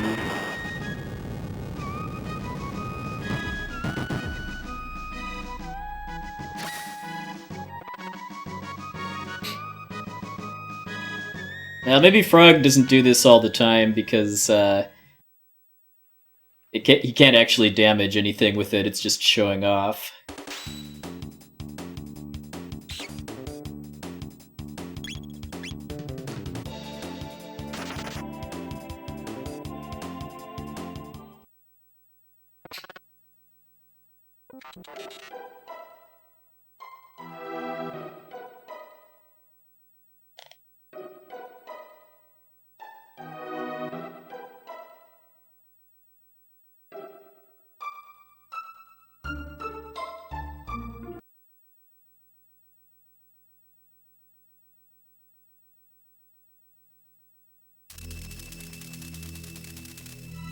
Not really. I mean, the Magus Castle theme is kind of there to build tension, really.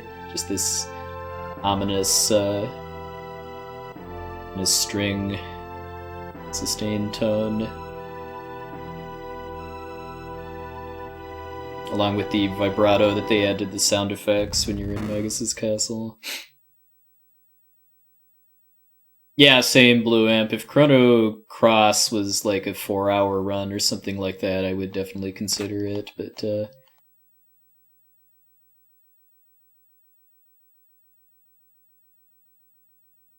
I like the game, but not quite enough to want to do a 7-hour run of it.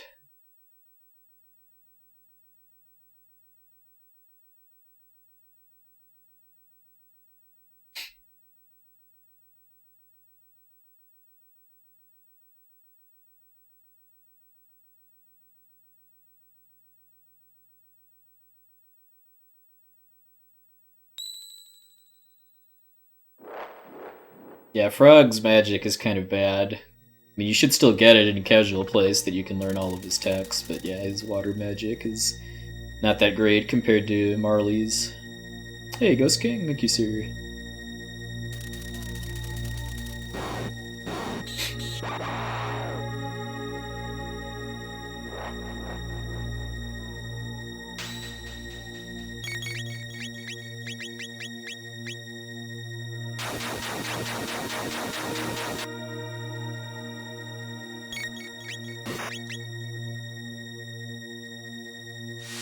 Still need to actually learn, or at least write down what the optimal number of inputs to move Chrono's cursor to Cyclone the bottom two guys is, just because I can't see the cursor under the menu where those guys are standing.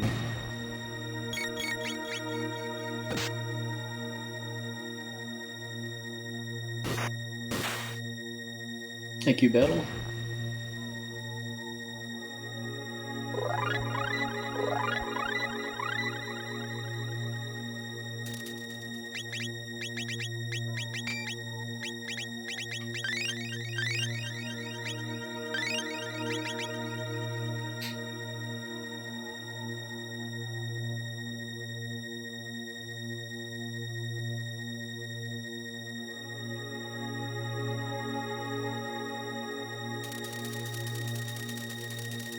See how long we get Laughing Flea tonight.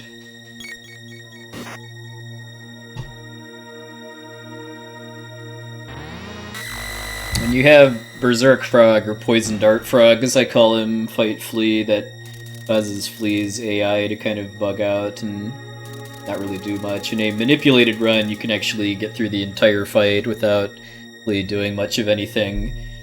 In a non-manipulated run, it'll usually happen for a bit, but then Flea will break out after a while.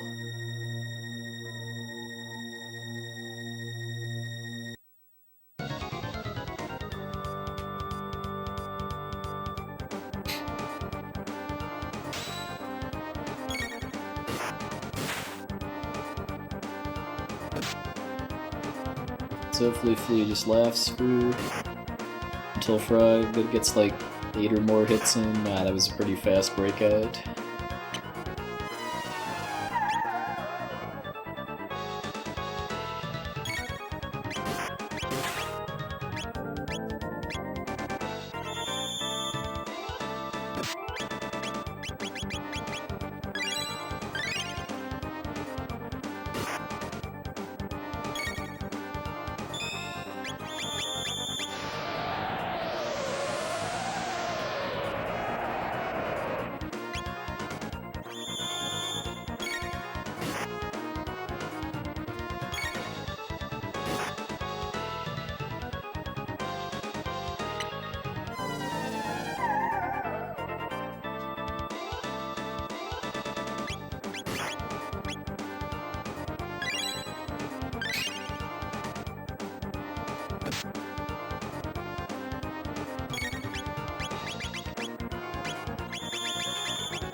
Might be healing a little too preemptively there, though.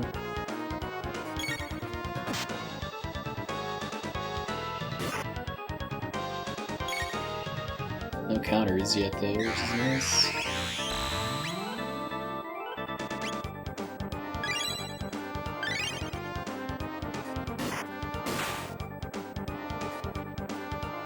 Hey, Clint, evening, sir. Likewise.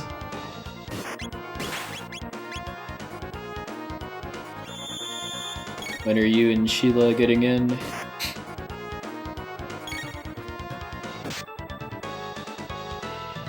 Hey, Sai.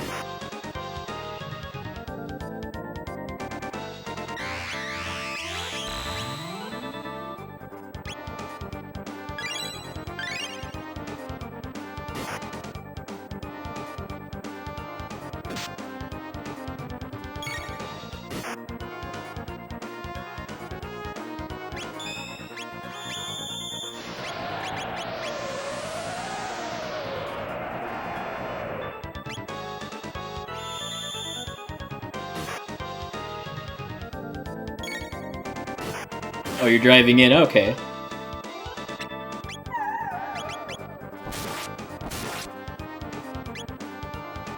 Well, I will be there. I'm actually getting in very late night tomorrow night. I will be there the whole time, so we shall definitely have to go out to eat at some point. Okay, that was kind of a blah flea flight. Didn't really get the AI lock for very long. Hopefully Slash is better.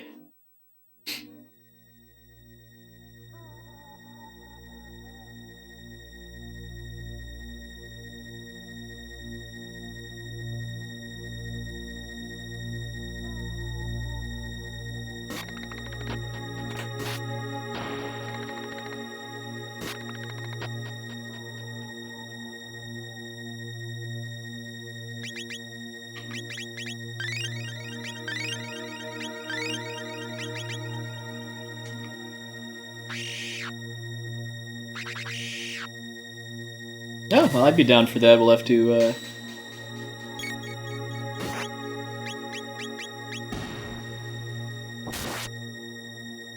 figure something out there.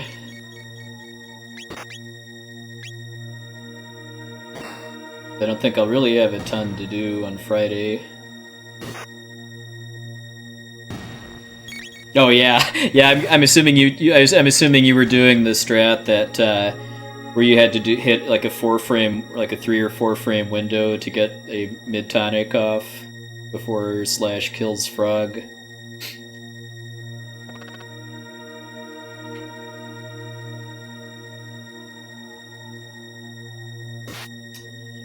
Not terribly likely that I'm gonna gain time on this split after Flea, just because I know I had really good crit luck on Slash in my PB. Should be attacking with everybody here.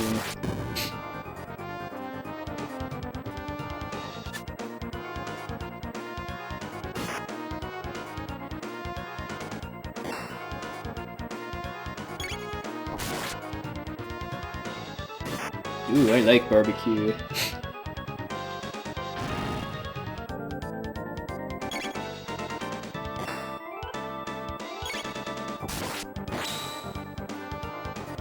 I do prefer for Frog to get the crits just because he does twice as much damage as Crono does.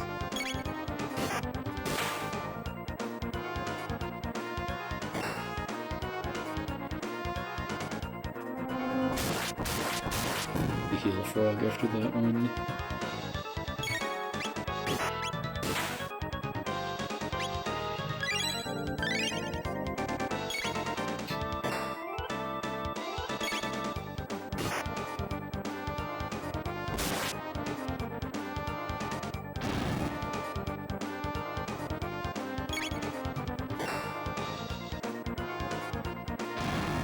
Alright, decent phase 1. Really want to get my good crit luck on phase 2 though, just because Frog is doing pretty much all the work here.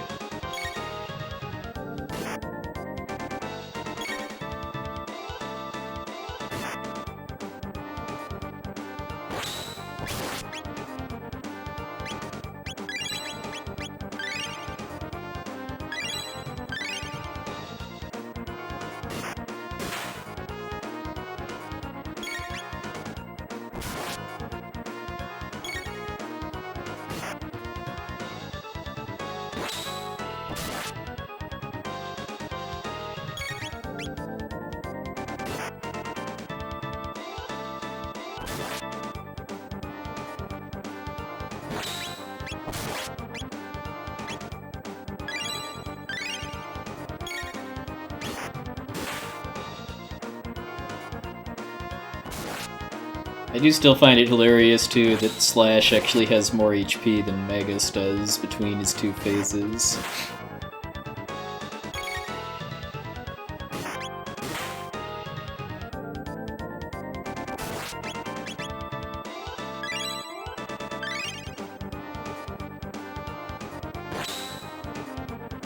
Ow.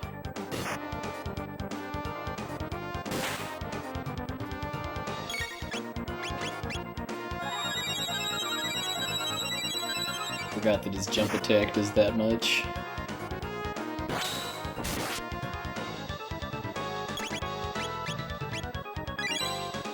Hey, Opario, thank you, sir. Okay, that death on Chrono didn't end up setting me back that much, but still pretty much guaranteed to lose time here.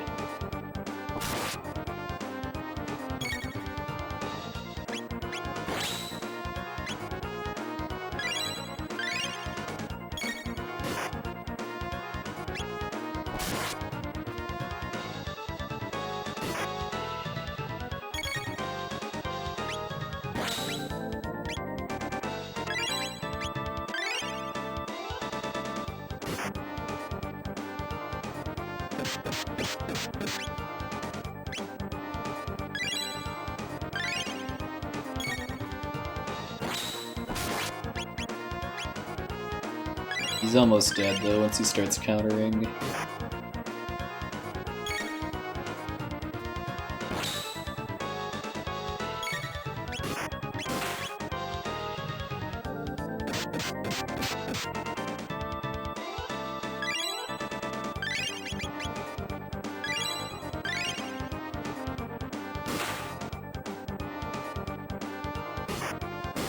Should do it.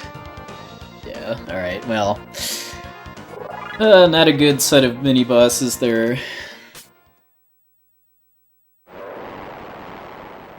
Kinda earned a bit of that time loss on Slash just because I didn't heal Crono preemptively enough. I didn't forget that how much damage his jump slash does.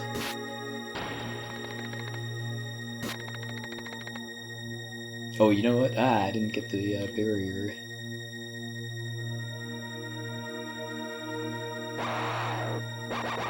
Yeah, you do. Resurrecting Crono is one of the required side quests for 100%. And I do use him in the Black Omen. Hey, Anchor Blues, thank you, sir.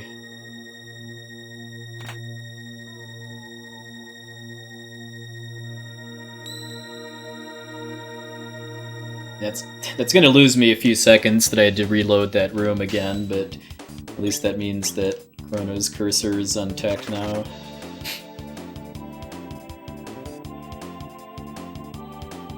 I failed a battle skip out on the outer wall, and this is my PB too, so between that and Magus, I can definitely save time here.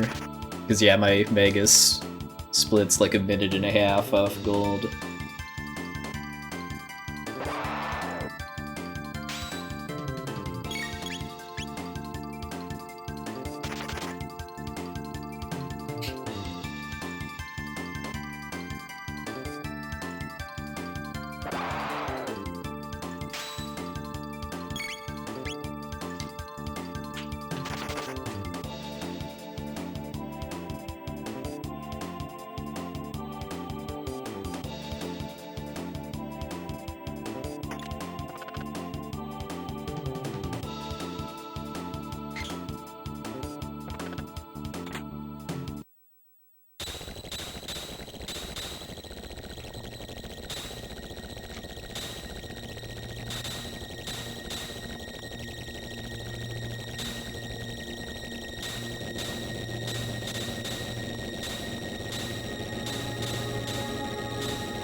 I think it was this next screen too.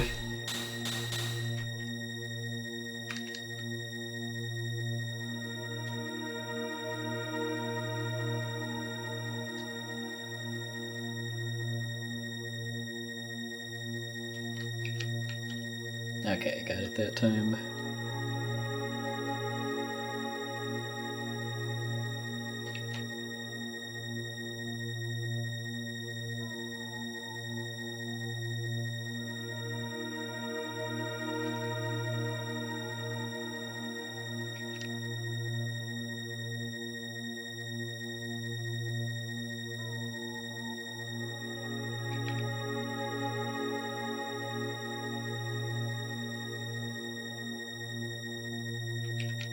Okay, I got the double dodge too. Nice, good screen.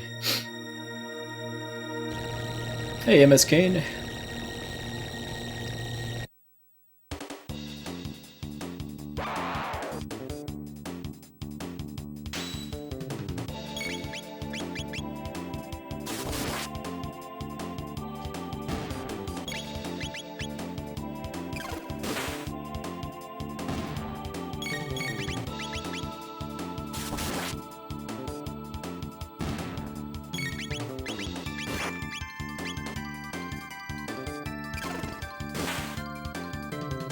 I've yet to get through this fight without that last outlaw getting a attack off.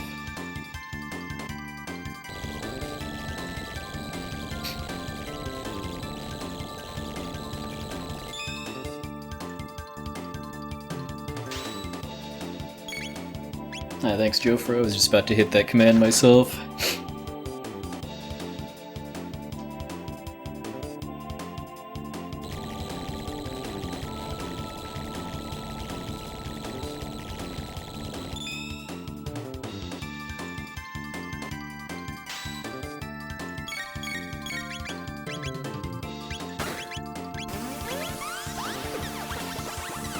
That's definitely a good one.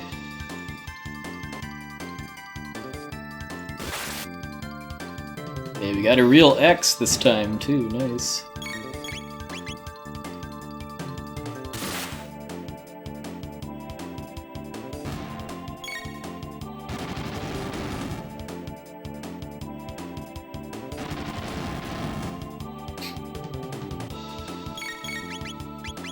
Yeah, that has been by far the hottest question people have been asking in my streams the past few weeks, and that's fine, I mean...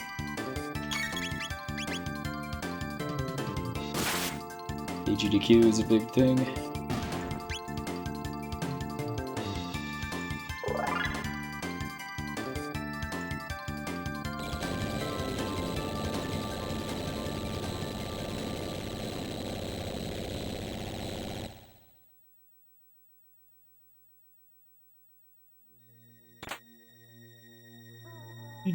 Feed me.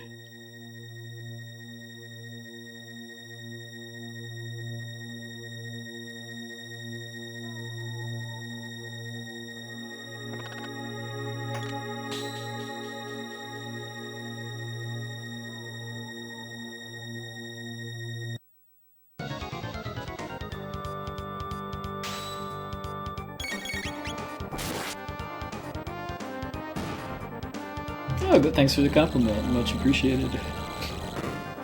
Yeah, this is my last stream before I leave for AGDQ tomorrow, but I will definitely be back afterwards. I'll probably do some kind of casual stream, like maybe the Wednesday night after I get back, and then an actual speedrun over the weekend.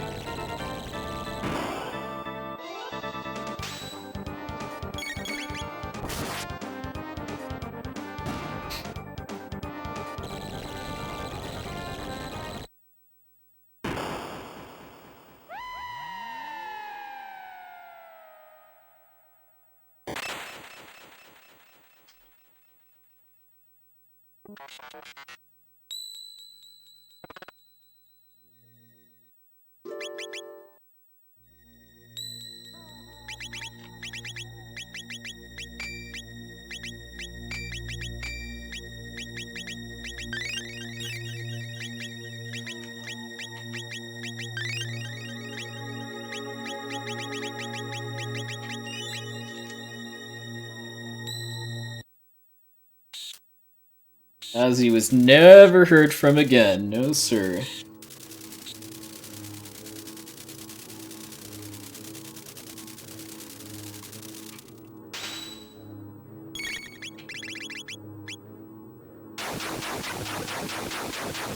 Guess I was in kind of a bad pixel or something for actually triggering the encounter, but at least I got them all. Oh, or didn't.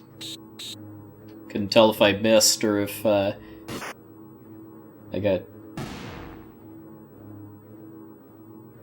a bad hitbox again. Hey, Shinbreaker. Just in time for Magus. Time to bop El Magus.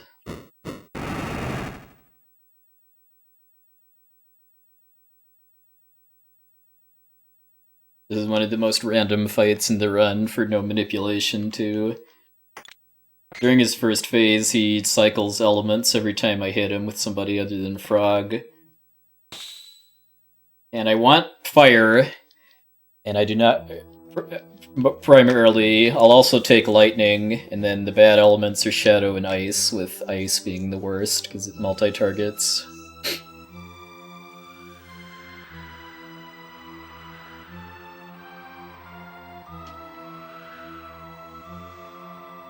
we go. Enjoy the music.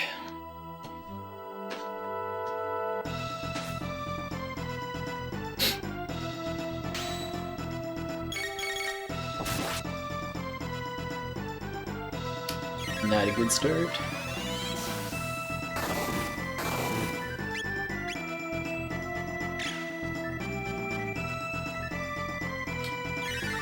Water spam, that's the worst actually.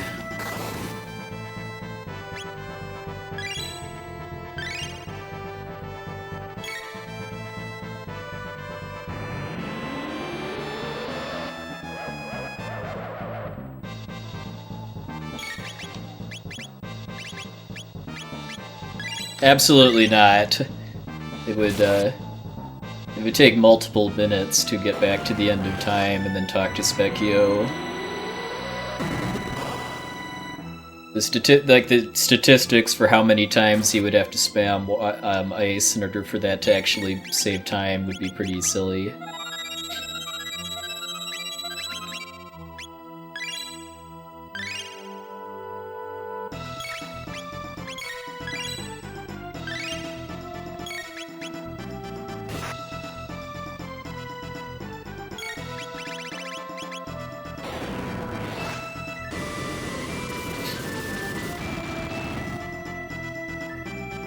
Hey, nice. Double fire. I have to do about 2,000 damage to him to push him into the second phase.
Hey, Ace Mooner.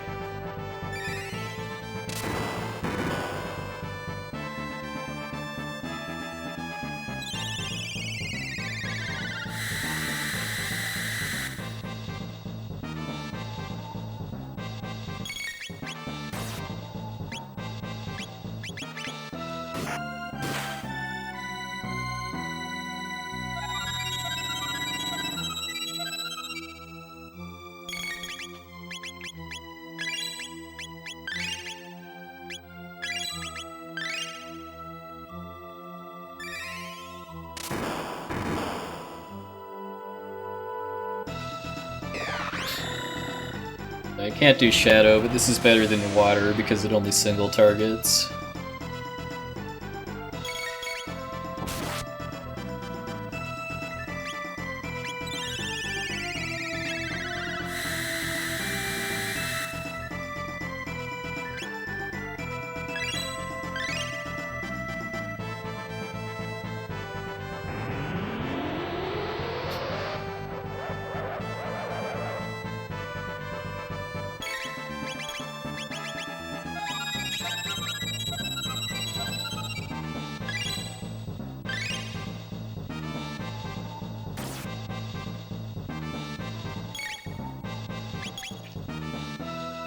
I don't think I attacked him yet.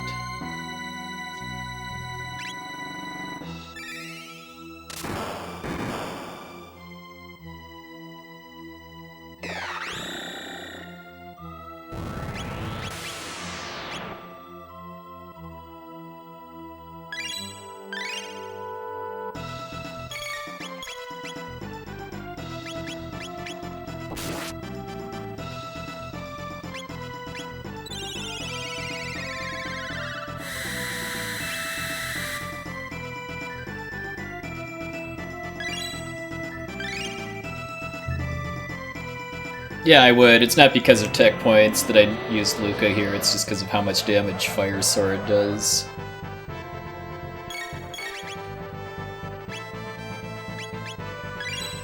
Should have attacked there, actually.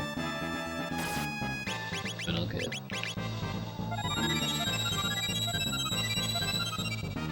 This might be the last hit for Phase 1.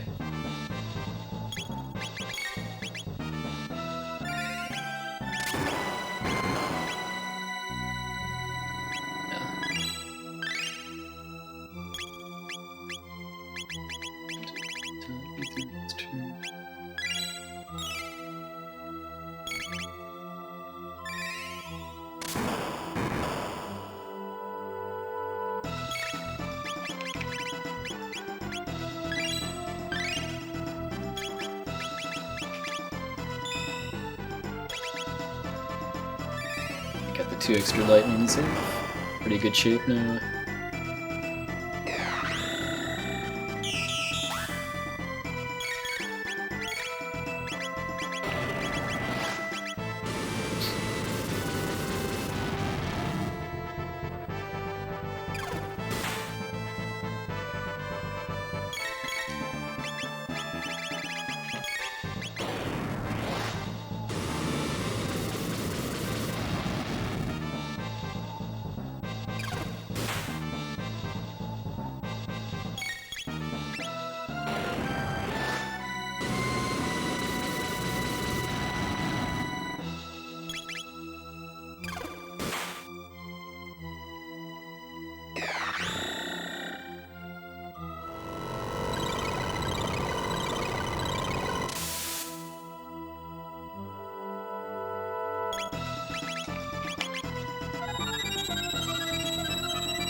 Guess we'll see once again if I beat him quickly enough after the next Dark Matter that I could have gotten the 2 cycle if I'd have gone for it.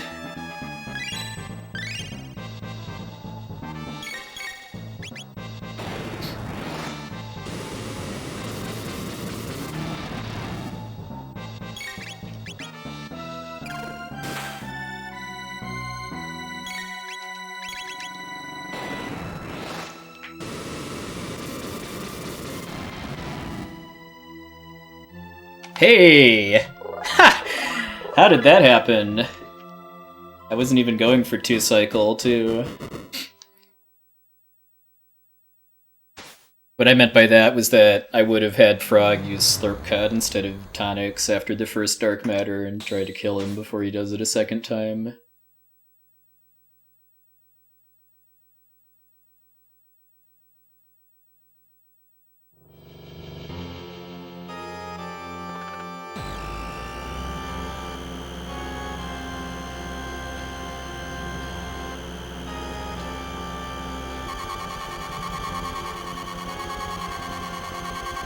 But yeah, that's that's something I do need to still put some work into as far as making that 2 cycle kill safe and consistent.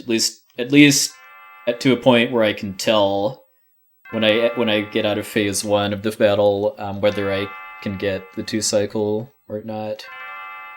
Because if I can't, then I'll just play it safe.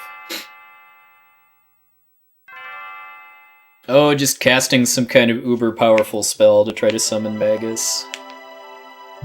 That would be my guess.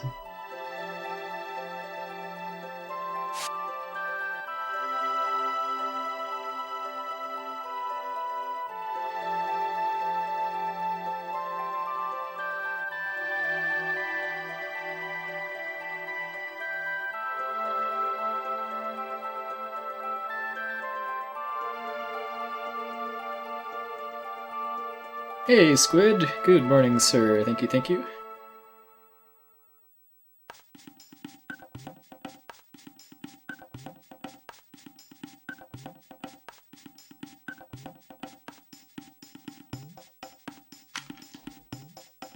Happy New Year to you too, Bruceby.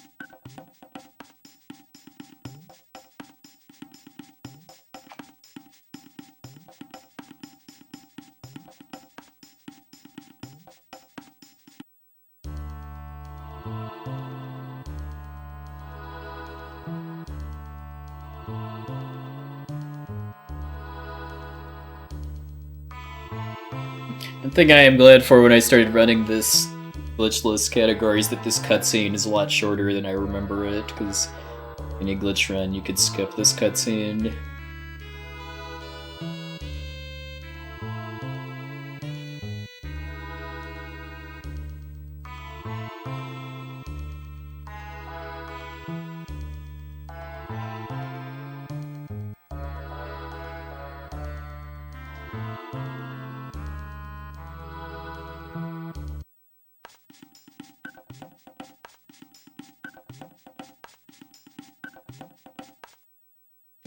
Oh, yeah, I heard him talk about that he had I think in his words, the most amazing chaos fight ever, or chaos, because he was almost dead, and then Chaos managed to turn it around at the last minute by paralyzing one of the fighters, and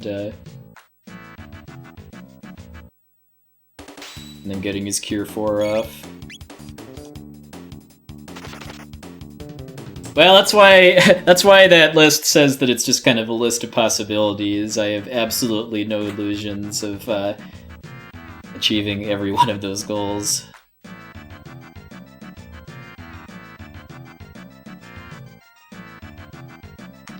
Hey, Embright.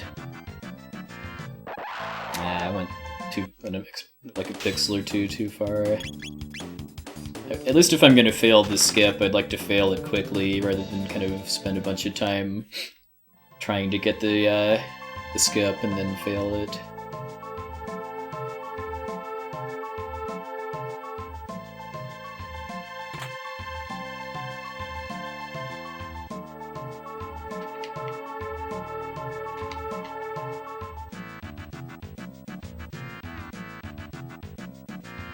Yeah, SMRPG was the finale for the last SGDQ marathon.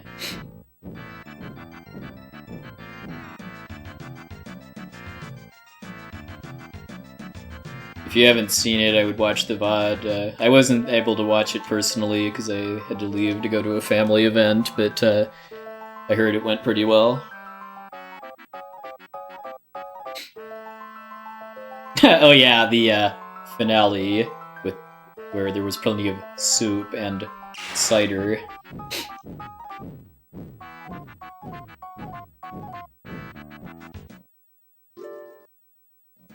It's skip. I mean, I have a panel on my Twitch bio that kind of lists out what the rules for glitchless are, but the main things that it doesn't allow are glitching your equipment to give yourself a ton of magic buffs and elemental resistance.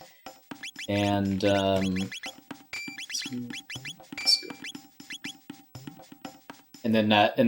there's glitches you skip cutscenes and battles and bosses that are also not allowed. Those are the main ones.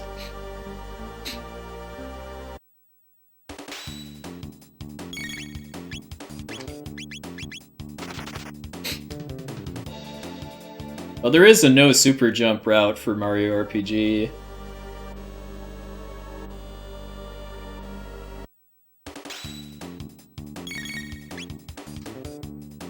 But yeah, that's the short version of what glitchless in this game means. I mean, I don't consider RNG manipulation to be a glitch, but that's banned just to kind of, it's kind of the spirit of the category, basically, to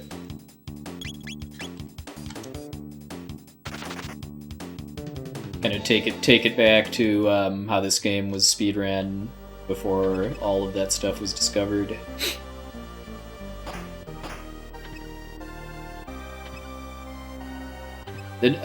My understanding of the no super jump route is that you basically do a bunch of extra grinding with the Starman. There's a dungeon where you can buy a Starman from a shopkeeper and then get a ton of experience quickly with it, and then if you actually kill yourself, you can get the Starman again, but you keep the levels you gained from it before, so you basically just do that over and over again until you get like 4 or 5 level ups. And then I think that basically just makes you beefy enough with other attacks that aren't super jump in order to be able to beat the rest of the game. I don't actually know how much slower no super jump route is, but I would maybe guess that it's like 20 minutes or so.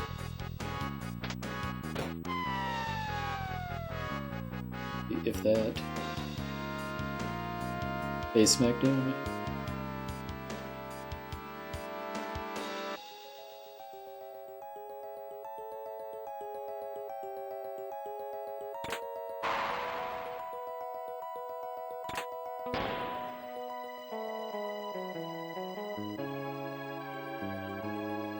So this is the biggest stretch of what we could call grinding in this run, because I'm going to be fighting this battle about 7 total times to until Ayla gets Cat Attack, which I need as part of the Volt Bite combo for the next 2 bosses.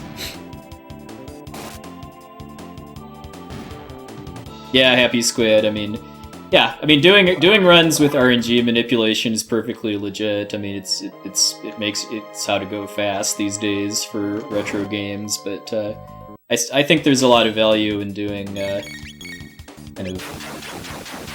no manip runs too. Just because, like you said, that requires a different skill set and has its own kind of challenges and rewards.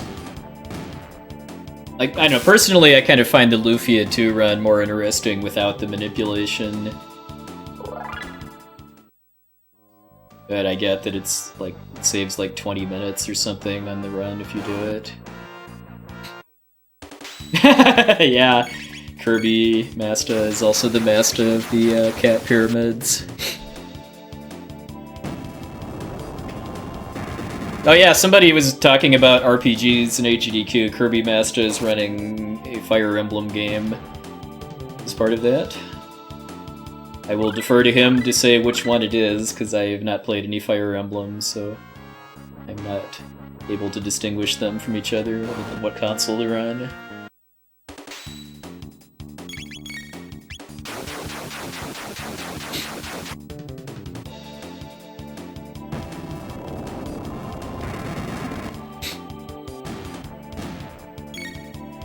Yeah, Feasel and Gyre are doing a co-op run of Final Fantasy I NES, which I'm very much looking forward to seeing live.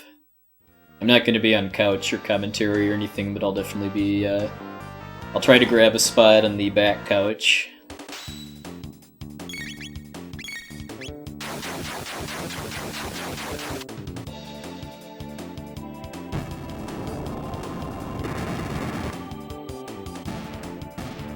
You like Nizbel 2 SmackDown, or are you talking about Black Tyranno?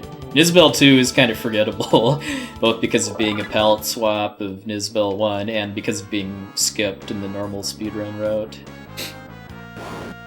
No, it doesn't have 2-player, they're just... It's like when Essentia and I do co-op runs of this game, we just take turns playing versus commentating. I mean, I'm definitely a fan of that kind of style of marathon run for RPGs, especially just because of the length and depth as far as commentary. So having multiple runners of the game on the couch guarantees you're going to have really good commentary for the most part, along with giving multiple people a chance to play too. But you know what? We actually did do 2P1C Lavos Core at SGDQ 2015. That was a lot of fun, although it was a little stressful to prepare for. Alright, there's Bullfight.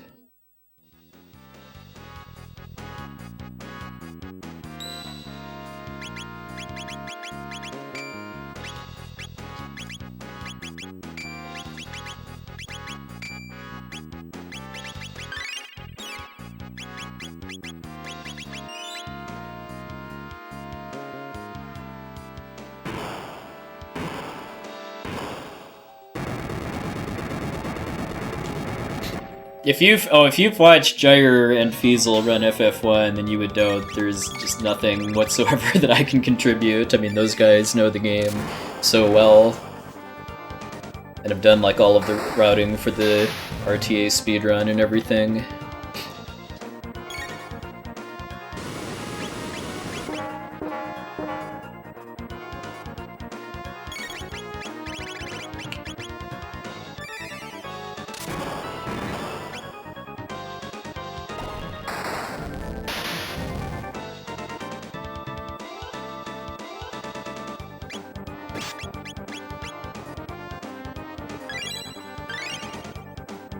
Oh, I definitely get that the original FF1 isn't for everybody. I mean, it's a very old game and has some of the issues that very old RPGs tend to, as far as just being very slow-paced. And kind of clunky as far as how the controls and everything work. But I mean, I played it when it was new, so I've got a ton of nostalgia for it, and a lot of other people do too.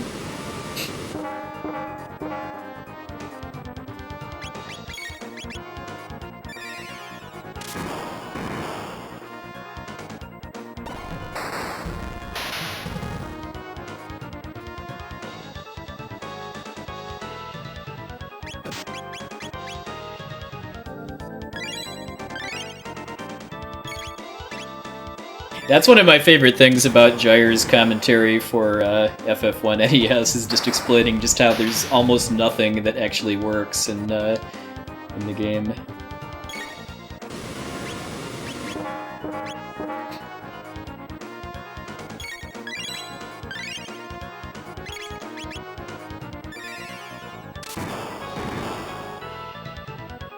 Yeah, Feasel doesn't do as many actual runs as Gyre does. I know Gyre kind of likes to focus more on doing no reset runs than record attempts.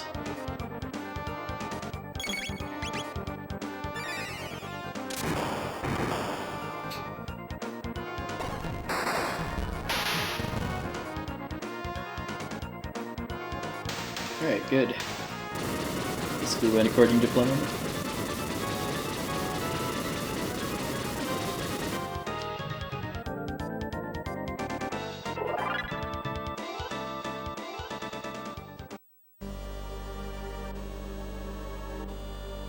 Mind if Luca didn't die, but usually that's usually not something I have control over.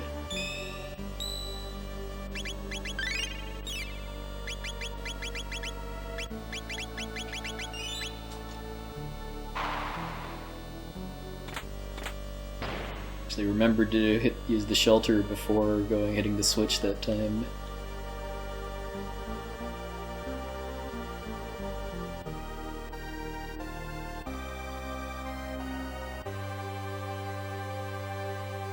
Yeah, I've actually never played Mario Party. I mean, I've watched other people play it, and it looks like a game that's massively more fun to play with friends than to watch other people play. It was actually Abda Jr. that first came up with the Death Peak hug thing, because I believe that was a kind of a last-minute donation incentive he came up with for his run of this in 2014.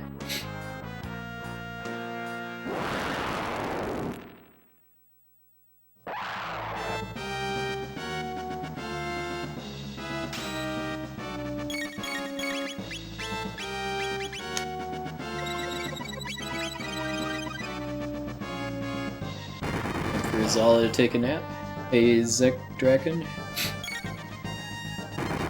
In Glitchless, I do not have a means to actually kill Azala very quickly, so it ends up being faster to just put her to sleep and then wait for the Tyranno to naturally lower its defenses.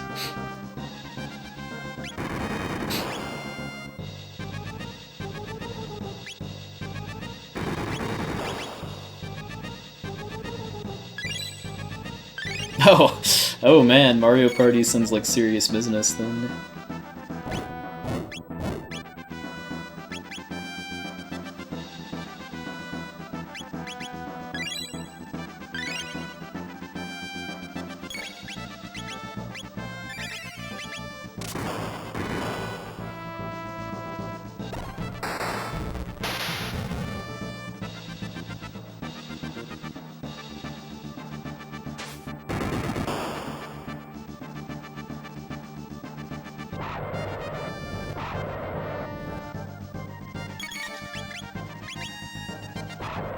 I don't like this.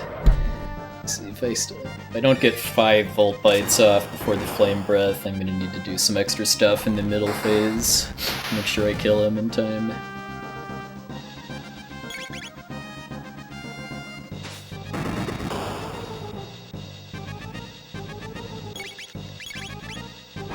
I waited too long to heal Ayla. I thought there was going to be more fireballs coming after he ate her. That's 3.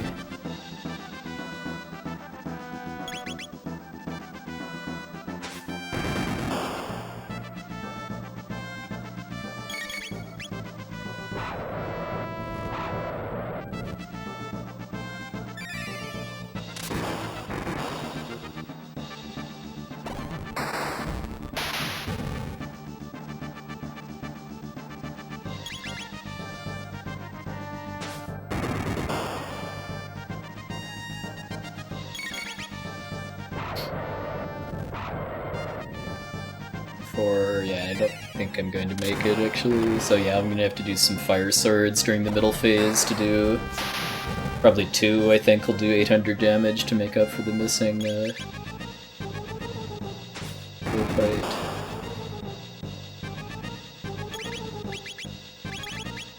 Yeah, I just barely missed it. Yeah, I'll still get it off, but it won't do as much damage now because of phase change.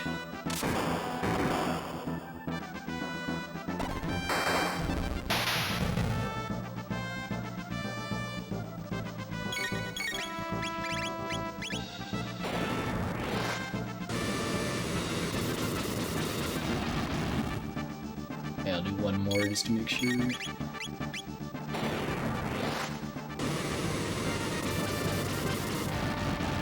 Alright, we should be good now.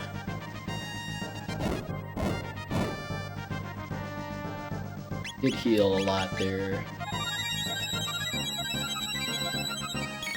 This is kind of a little minor drawback actually to the tabbing the tab invest here, is that even though that means Luca can survive the Flame Breath, it'll also usually mean that she has enough HP to for the Tyranno to heal a lot.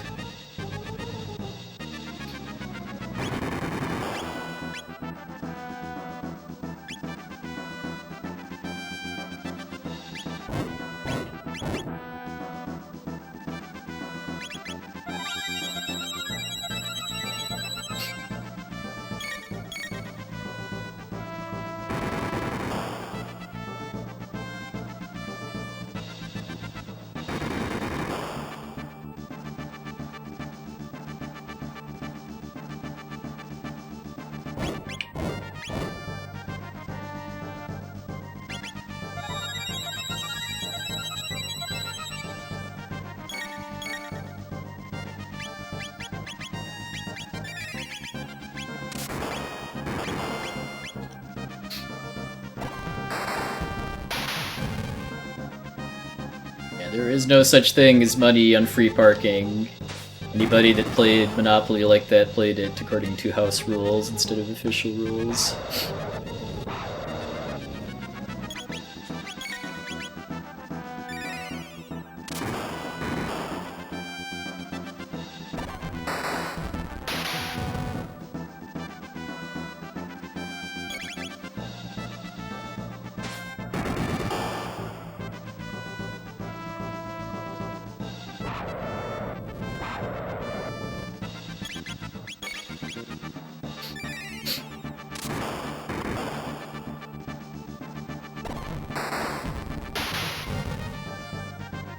Yeah, I can definitely not remember actually finishing very many games of Monopoly that I played with my cousins when we were kids.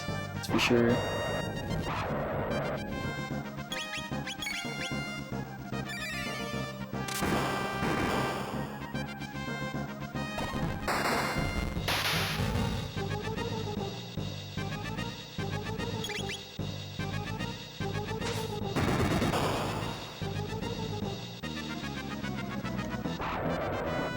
I'll tell you as soon as I find out if I actually beat the Tyranno or not.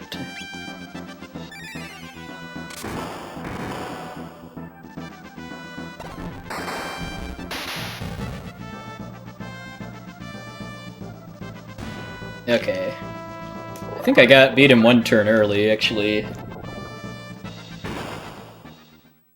Tells me I overdid it a little bit with the fire sword. So yeah, gold split thanks to a pretty good lair, because the Tyranno fight wasn't really too good, thanks to mistiming that first Volt Bite, but because the extra fire swords I did wasted some time with the animation. But yeah, definitely more time to gain here in future runs. Oh, I also didn't get the first Dactyl's Nest skip. But yeah, run's been going decently. I mean, I lost a lot of time to flee and slash, but then I got 2-cycle Magus without even trying for it, which was pretty cool.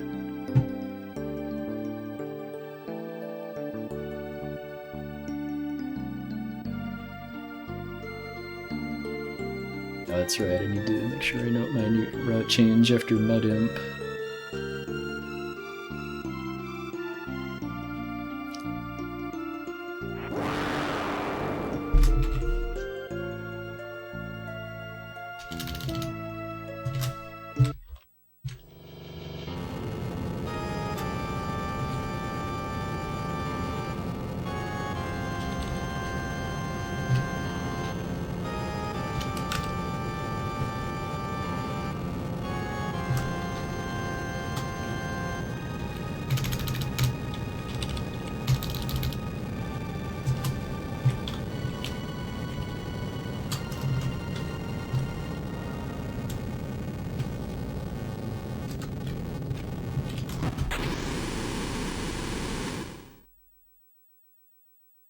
We did have one new sighting, too. This is still a pretty good pace. I would say this is sub-6 pace if second half of the run's pretty good, because I want to say that Essentia's record had like I want to say like maybe a high 221 Magus.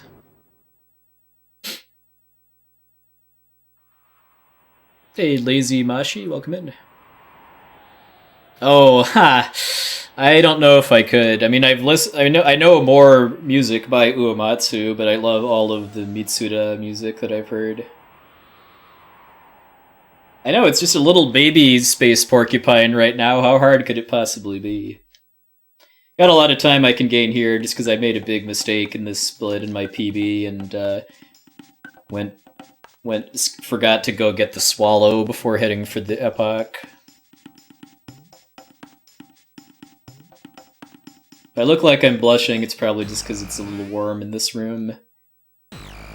This is kind of a smallish room that has a lot of computer and electronics equipment in it, so it's definitely the warmest part of my home.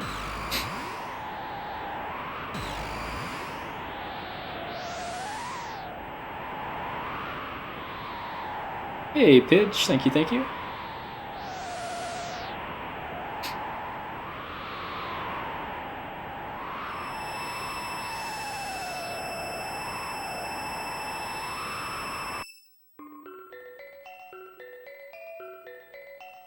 I think I heard you got a Mario PB on New Year's Eve or New Year's Day, if so, congrats.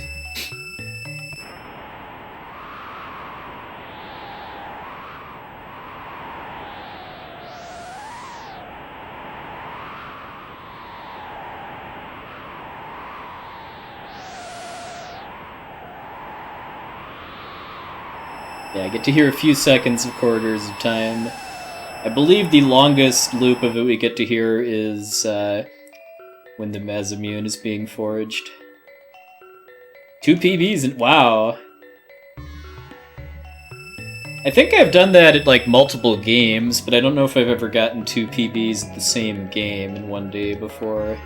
I mean, most of the games I run are too long for that to be realistic, but even for like DKC2, I don't think I've ever PB'd multiple times in one sitting.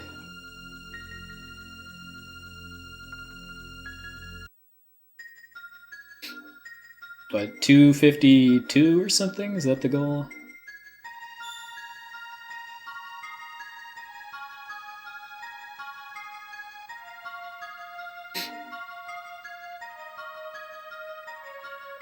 Oh, Diablo isn't on Steam? I mean, I see enough people play the early Diablo games to that there's got to be some kind of relatively easy way to play them on modern PCs.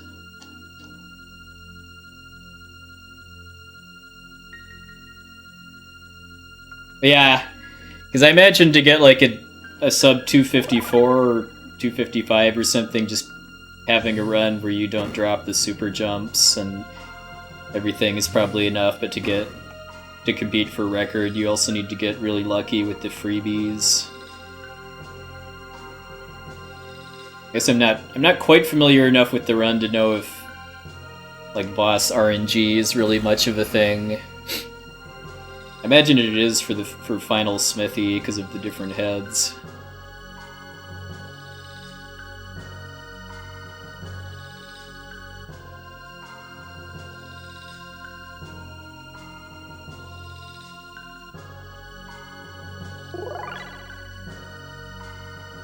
Oh yeah. I can only imagine what doing 100 super jumps on the final boss of a run that you're on PB pace for is like.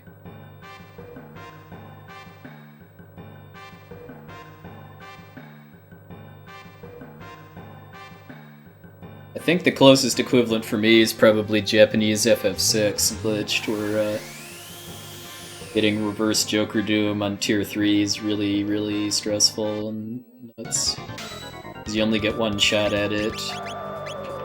And if you fail, then it's unlikely you'll be able to win.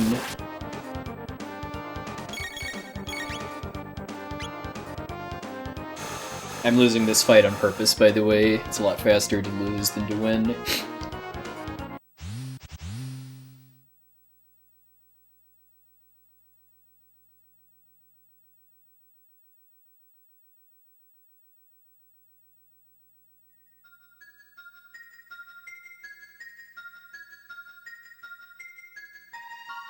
I mean, for stuff like that, I kind of more just look at how much downtime there is rather than how long the run is total.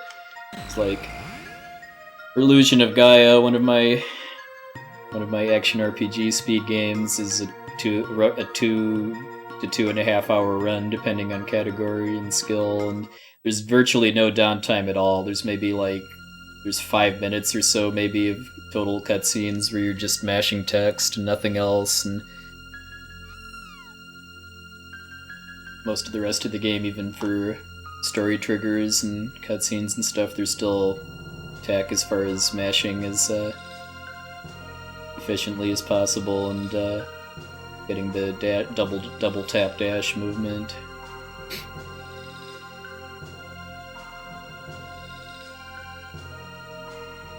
Like it says in the pastebin, my plan is to get back to IOG after I'm ready to move on from Donkey Kong Country 2 for a while.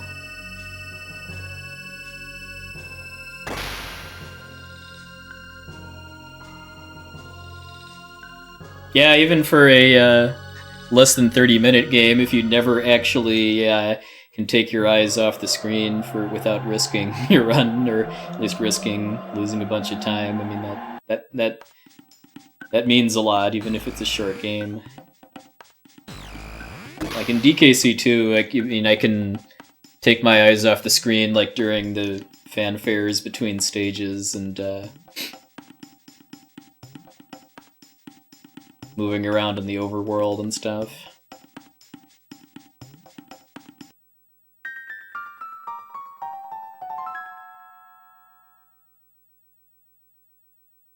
there's an issue with the...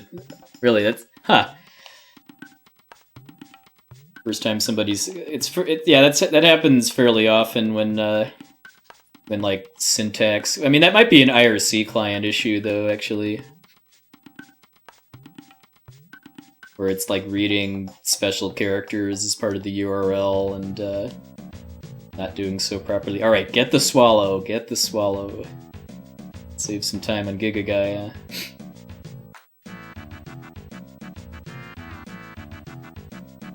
My favorite part of FF8 is Triple Triad.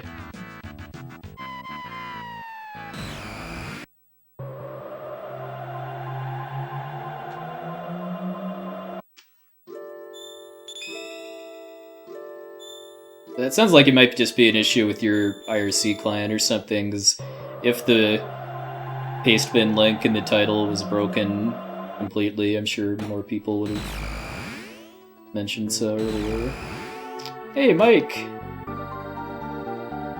How are you doing, good sir? Hope you had a happy New Year's. And of course, talk of Final Fantasy virtual trading card games brings out the rain.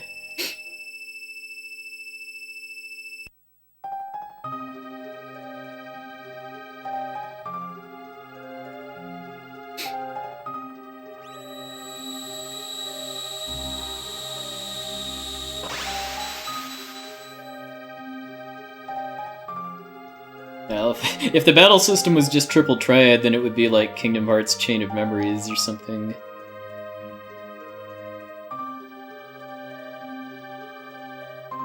Now, Rain is no longer the only person that's gotten the waterfall softlock. The LCC has gotten it too. I believe I actually got the glitch that can cause the softlock once, but I got it in Fabul instead of in,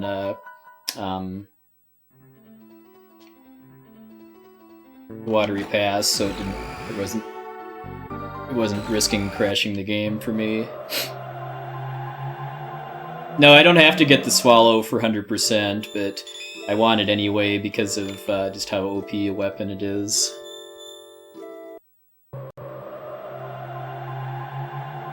Yeah, I think the Roth said that it's some kind of glitch with the audio, and the reason it crashes the game at the waterfall is just something related to how the game handles the triggers there. Like it's supposed to play certain sound effect or whatever when you get on the waterfall, and then when it can't because of the music being bugged, then the game crashes. I think I have a highlight on my YouTube of getting that music glitch in Fabul. Where just the music just randomly cut out once.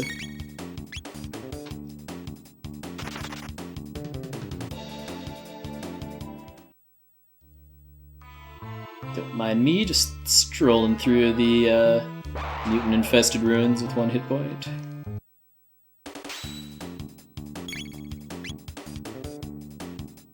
In the glitched run, you can actually do all of Mount Woe with one hit point relatively safely too, but for Glitchless, because I actually have to fight stuff in the Earthbound village, need to heal.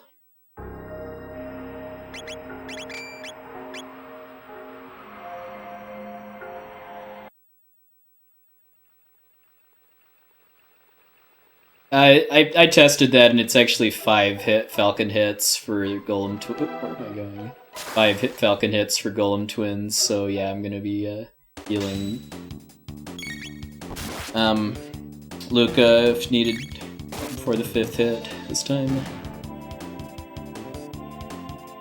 I actually looked at both of my last 2 runs, and I killed the Golem Twins with 5 Falcon hits, so yeah, that it tells me the math in my notes was wrong, basically.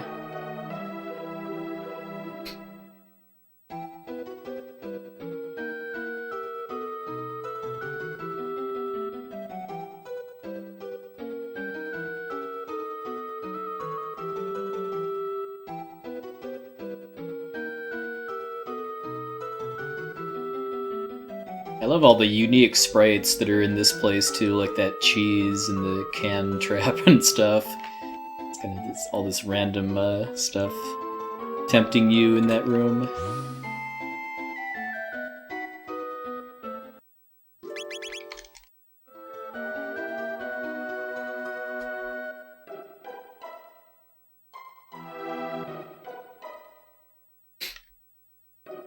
Yeah, the fake save point's kind of a clever trap.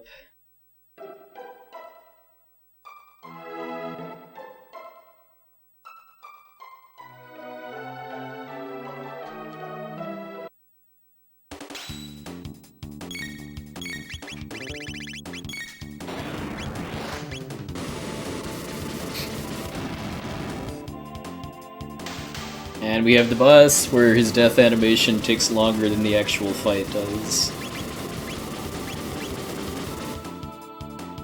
Although that's just because the enemies in these sewers are all scaled based around you coming here on your first trip to the future.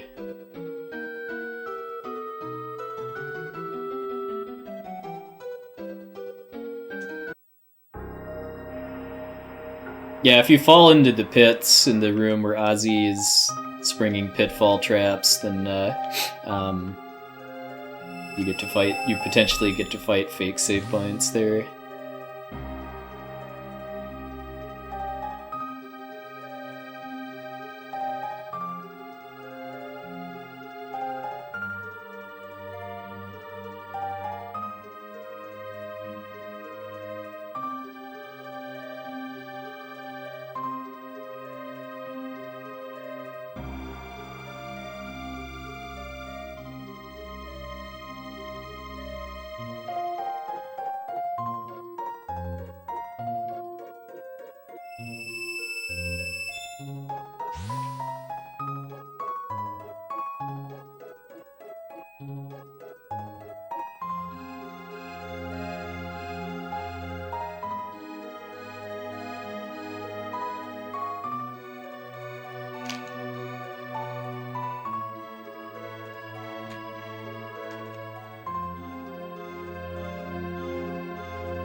Oh yeah.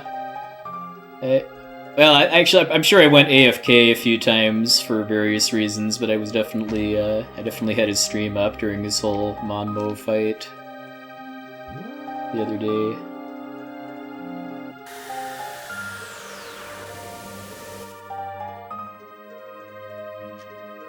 Ditto for when he did solo Lux for his week of 7th Saga last year or two.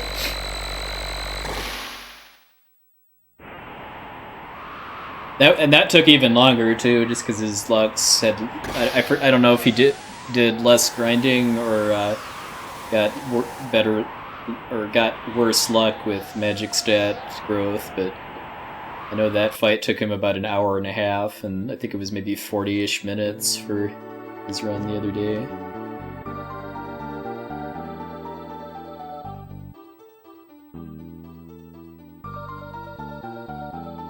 Out of my way.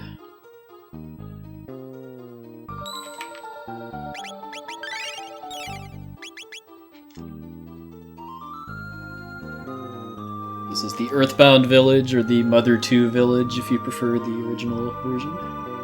Oh yeah, I've played Lufia 2 like 2 or 3 times, I want to say. Probably play it again at some point, just because I've never actually beaten the Ancient Cave in any of my playthroughs of Lufia 2. I should fix that at some point. A holy avatar?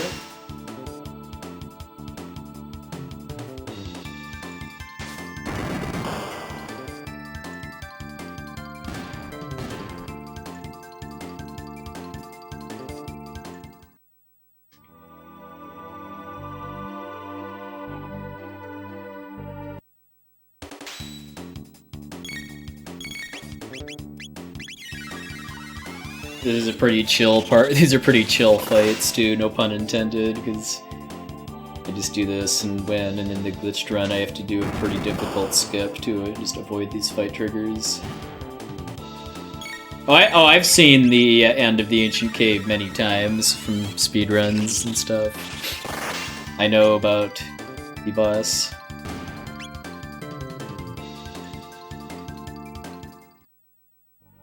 Alright, speaking of bosses though, now we have a really obnoxious fight here. Hopefully I don't get put to sleep too much.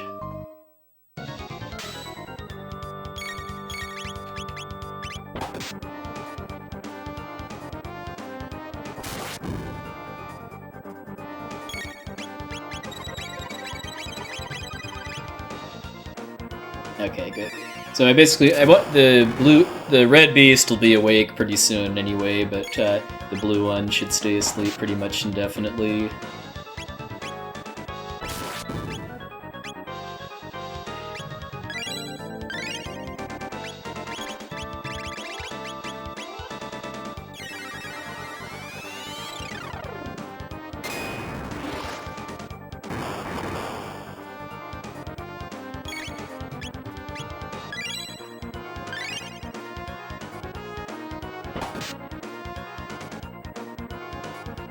Yeah.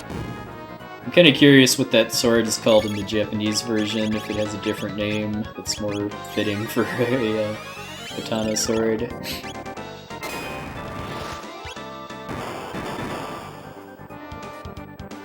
Yeah, the beasts both have 5,000 HP. I mean, yeah, you can kill them, but if you do, then the mud imp will run away. But for a speedrun, it's much faster to just to kill the mud imp, which only has 1200 HP. But it's got insanely high defense, though, which is why one of the reasons why this fight is so annoying. That's another reason, too, is that it can heal. Each heal pretty much undoes one antipode.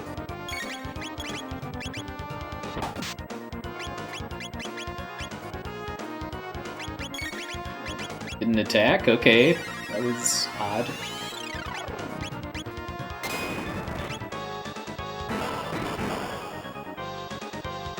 Yeah, like Serge's weapon in Chrono Cross is a swallow.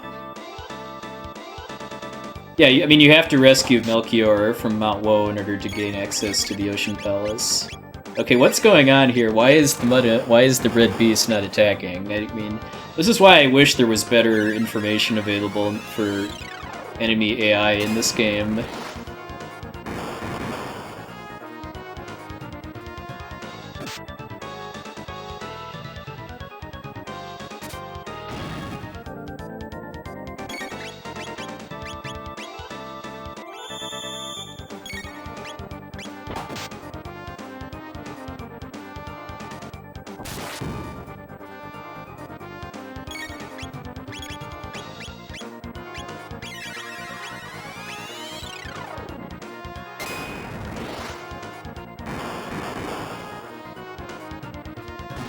Okay, that was really, really good.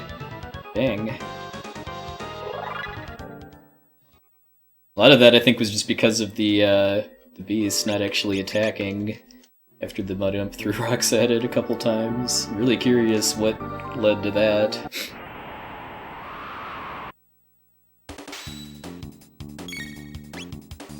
Now we get to fight some metal slimes, although the odds are very much in my favor to be able to kill these before they run away. They've got 515 HP, so generally 3 hits, assuming no crits, will do it.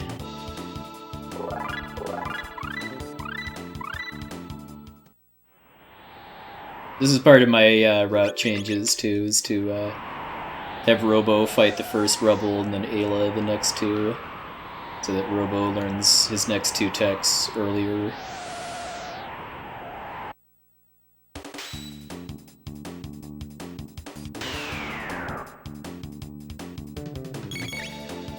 Well, yeah, I mean, like a lot of things I don't know, just because there isn't very good information available for, like, game mechanics and nitty-gritty stuff.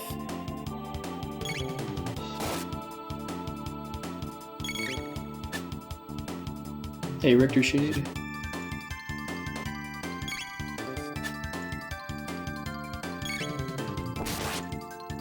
Assuming I kill this one, I'm going to skip the next one. Because I'll have 2 more chances without having to detour. Nice. Alright, good night, Dark Shadow Ridge.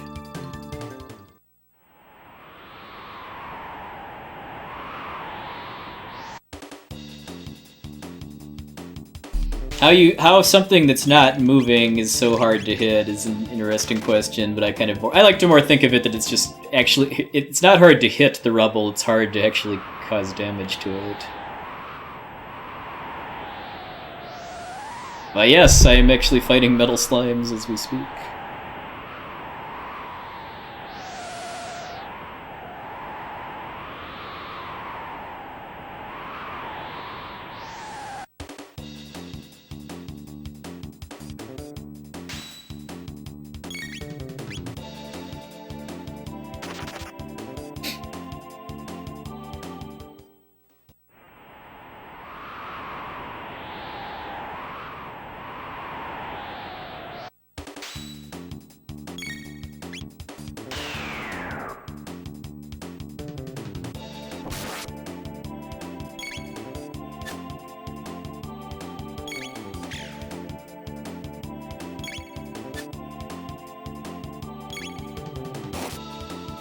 One more hit, I think.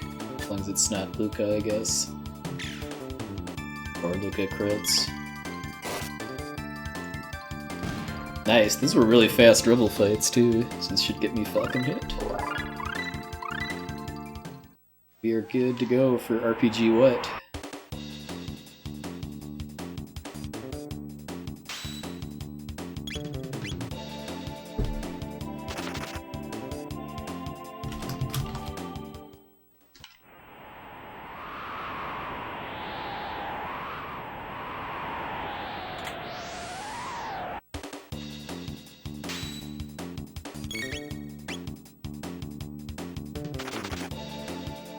Well, it's not just me. There's a committee of 5 people that I'm on that picks the games for RPG Limit Break.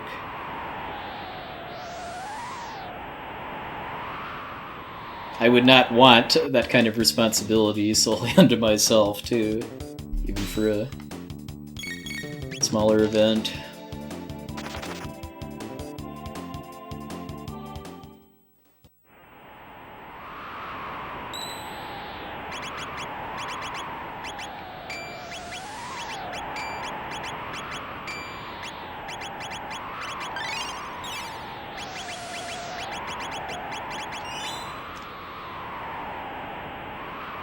Not really. I guess it would not be worth the time to fight it, at least with the current route. It might be worth looking into to see if that could help get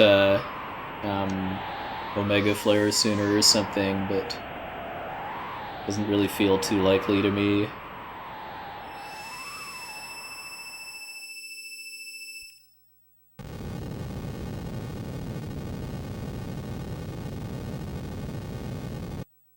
I heard somebody earlier say that they had a hard time with this boss when they played this. Well, watch and learn how to cheese out Giga Gaia.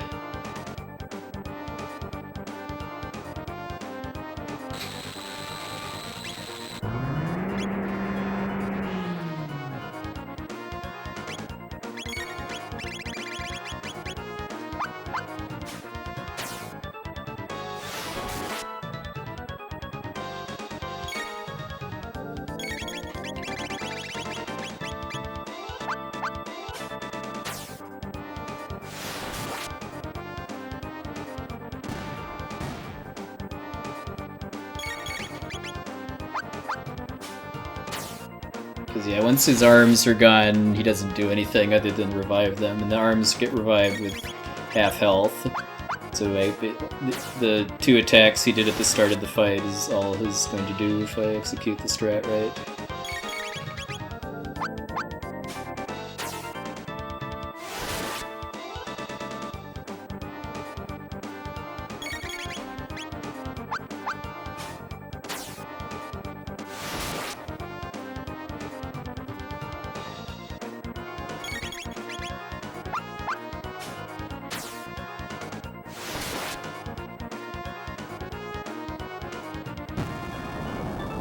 TV looks like I should be able to kill him before he does his second arm revive.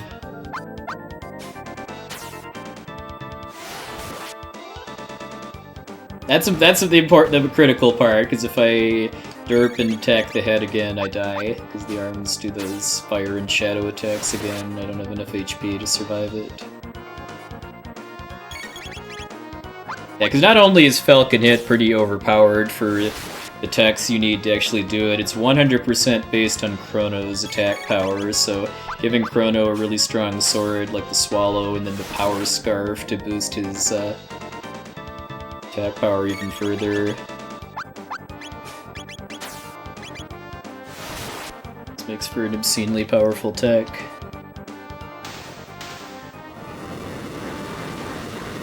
Okay, that's a split. I guess we can credit that ridiculous mud imp fight and the fast rubbles and the no time portal derp.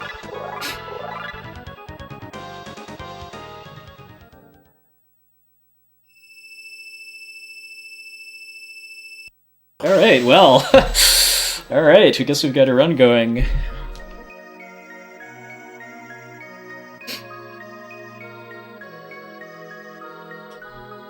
I was not expecting to gain that much there. I thought it would be more like 90 seconds or so, tops. That is nuts.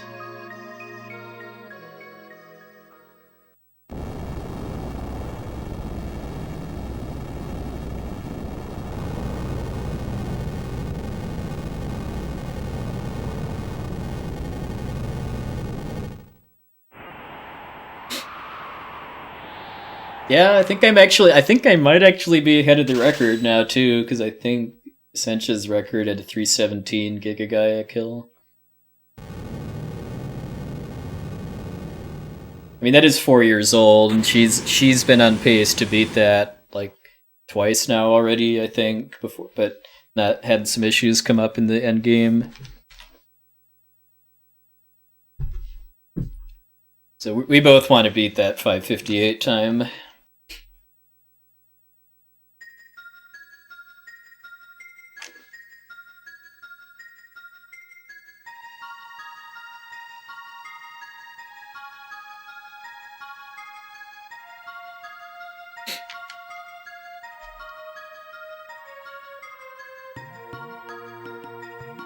Is going to be a pretty hard split to run against, though. I'm already, as much as I love seeing that huge gold there, though, I'm already not looking forward to having to run against that Giga Gaia split, assuming this is a PB, of course. And yeah, we've got a bit under 3 hours left to go, too.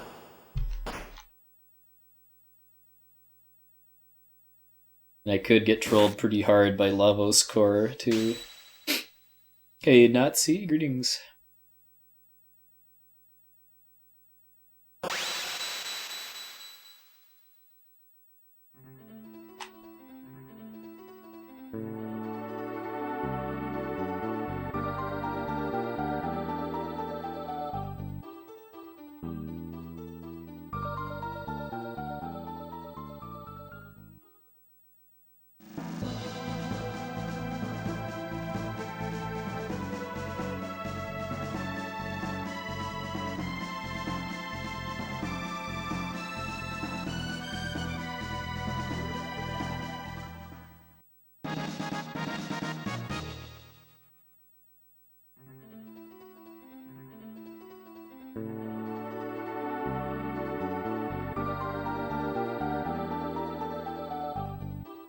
I hope I picked up the time cap, actually. I don't actually specifically remember opening that chest after the save point, but we shall see.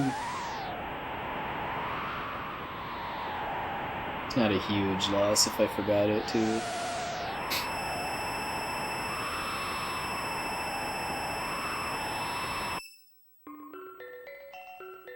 Oh, cool. I've never actually... The only RE game I played is the first one for the PlayStation, but the HD RE games look pretty nice from what I've seen. Oh, I did get it? Alright, awesome.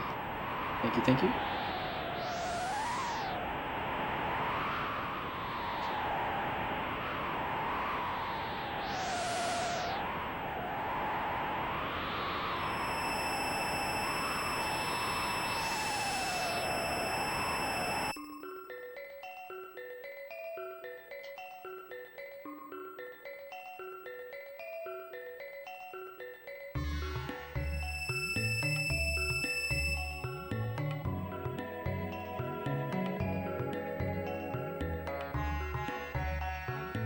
that music.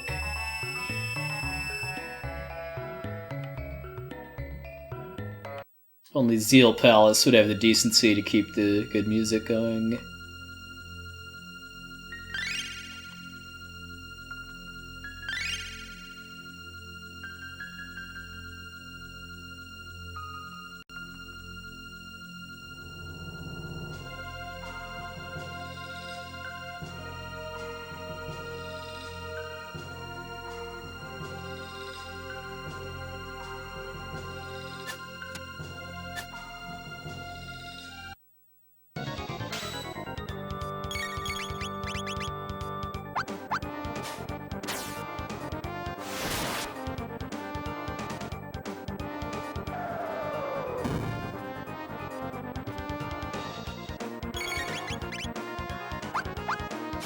So for this battle, I'm abusing a mechanic where when you use a combo attack that triggers a counter from the enemy, it's the character whose menu you use to input the combo that gets hit by the counter. So I do that so that Crono takes all of the Iron Ball counters.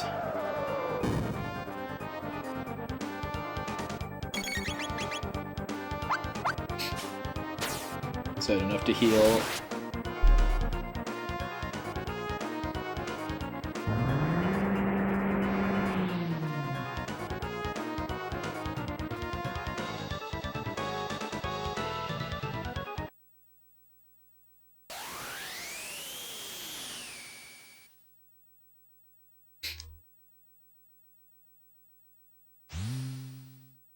Record for this category is 558, although this is not a very competitive category. It's just Essentia and I that run this right now, instead of finished runs of it.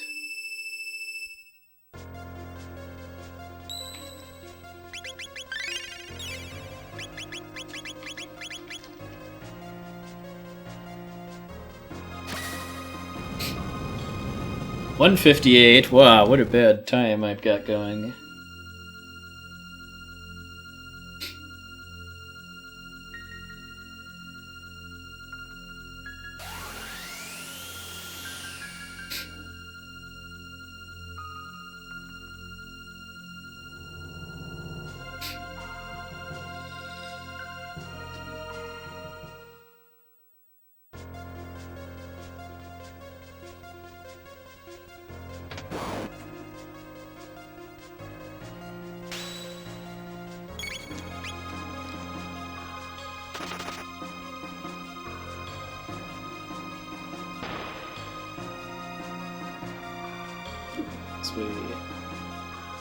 Got 2 rooms ahead of myself.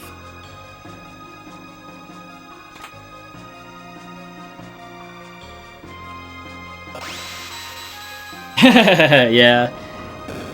That's always one of my first things I do after I beat a new game, is to watch a speedrun of it.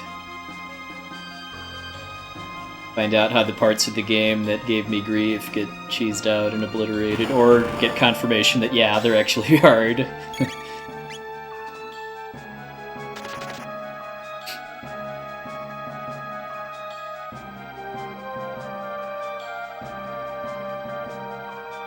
Okay, got the dodge there.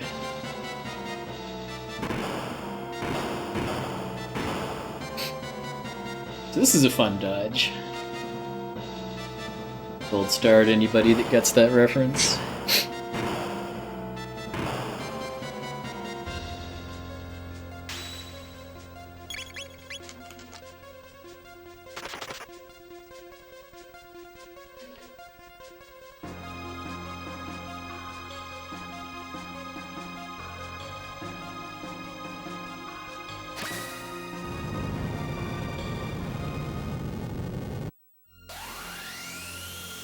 Yeah, it's definitely one of my top favorites in the soundtrack, too.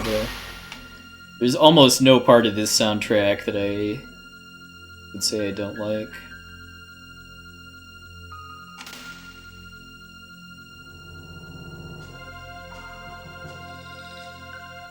Yeah, I do get that a lot, actually, that people first time they see a speedrun is the first time they find out that you can actually run away from encounters in this game.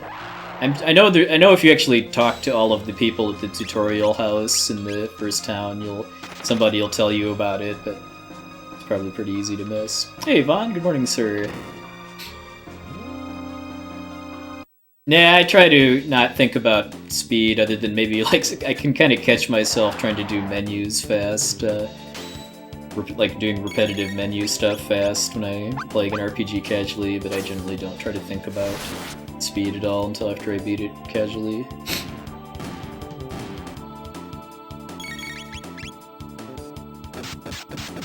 Rude.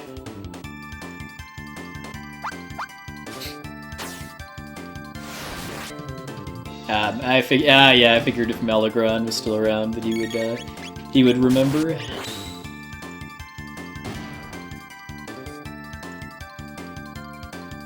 So this is a fun dodge.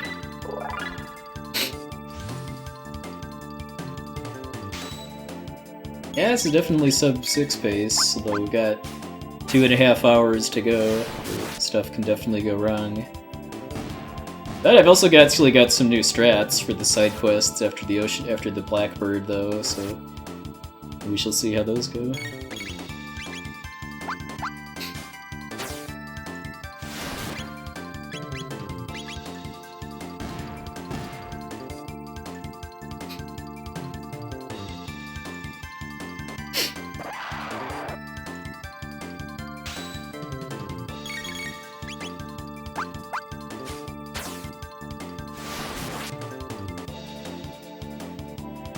I'm glad that this is all it takes, too, just because these multicolored scouters are very long fights if you fight them like the game intends you to, which is to hit each one with their element, basically.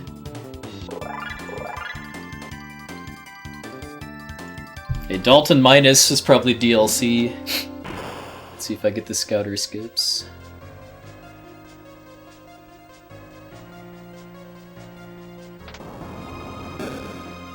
One.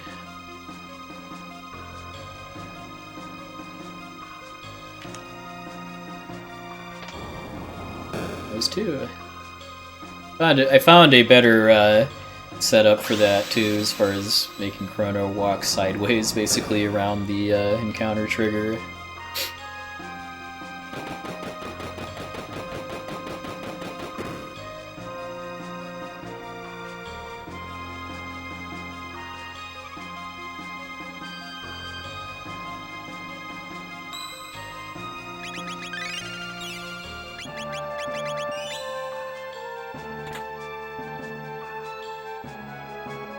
Twins. Alright, I now know better that it's 5 Falcon hits instead of 6 to kill them.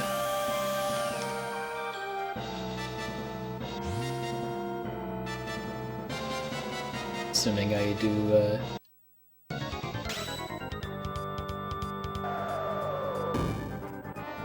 the right turn order.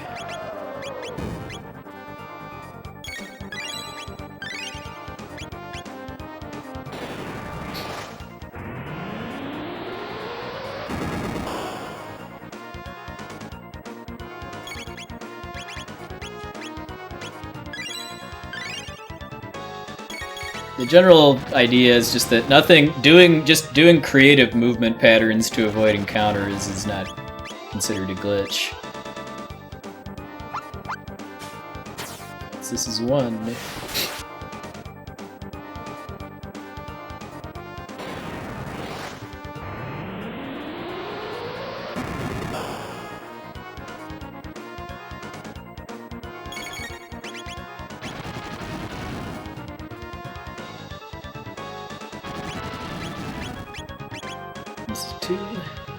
Need to keep Luca above 260-ish HP, too.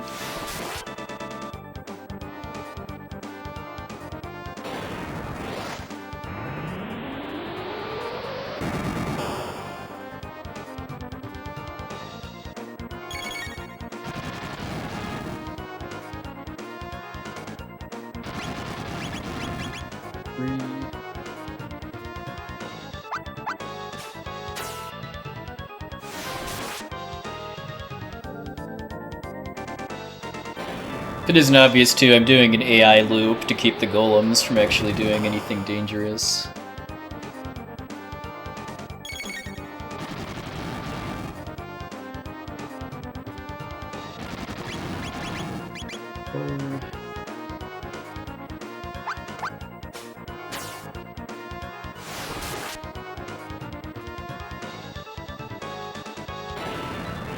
I'm gonna have Luca mid-tonic herself and then do the last Falcon Head.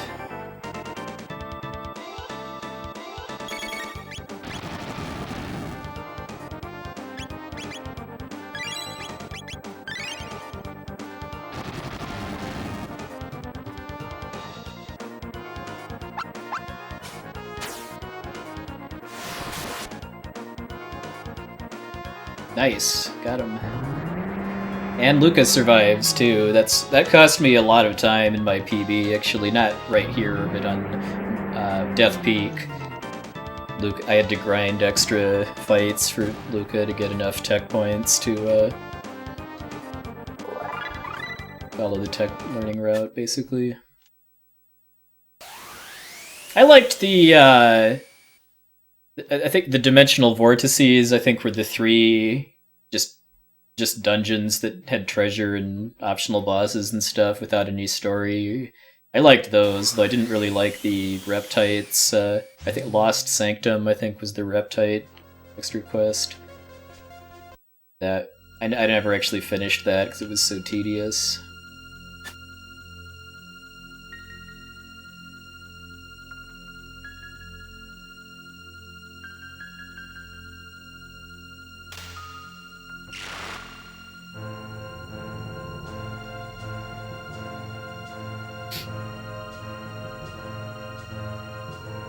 Kind of unusual for all three characters to survive the Golem twins, too. I guess they really focused on Luca, who has fire resistance from the Tabin Vest.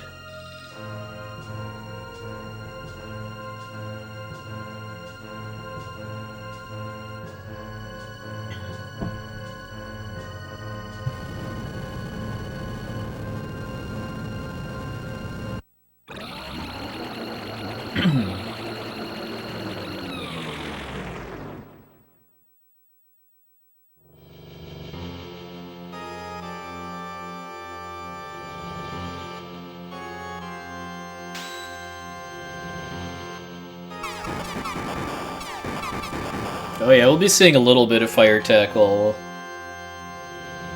in the near future. That's part of my route change too, is because Robo fought one of the rebels on Death Peak. He already has Robo Tackle learned now, so I'll be able to use Fire Tackle against Dalton Plus.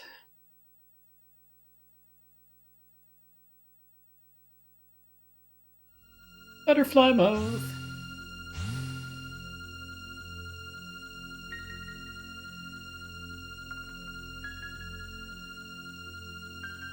Hey, Goodrith. Well, I have a limiter set on my audio filter for my mic, so it should be preventing anything ridiculously loud from going through, but if it's not actually working, then my apologies.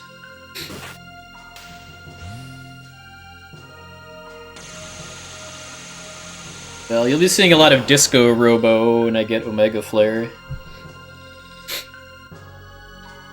But that's one way to get the developer's ending. You can also start a new game plus and then go beat Lavos before actually starting the story.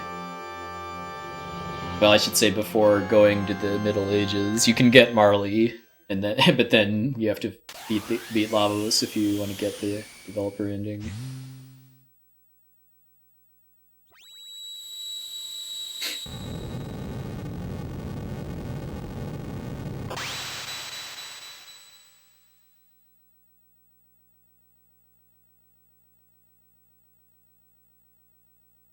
Nothing. I've done that before. Nothing happens. They just eventually stop getting sucked in and then you just have to hit the event trigger in front of the butterfly mouth in order to continue the story. It's like a beak or something, I think.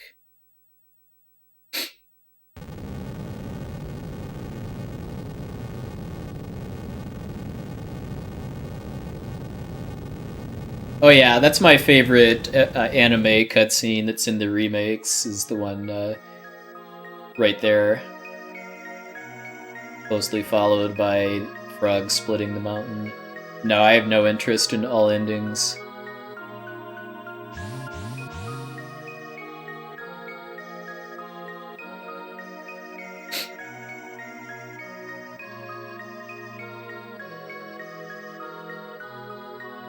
The only other category that I have any remote interest in at this point is any percent no wrong warp, also known as any percent no Lavos shell skip, and not even that much too.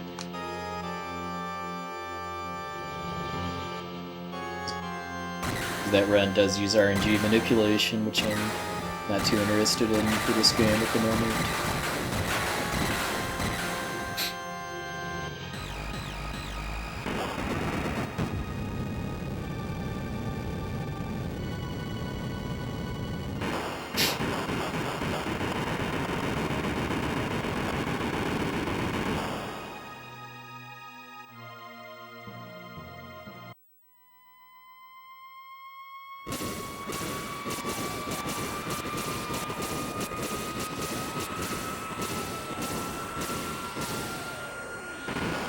I do have to say, this blew me away the first time I played the game because I had no idea what to expect, given that I think the stuff inside the manual and Nintendo Power all ended after the Black Tyranno.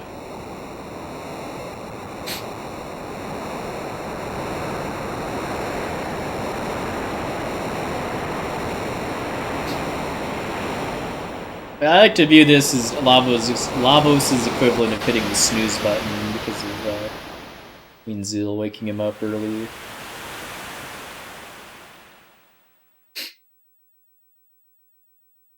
Yeah, the DS version has all of the extra content and more from the PlayStation version without the awful loading times. It has a better English translation too, which is probably my favorite part about it.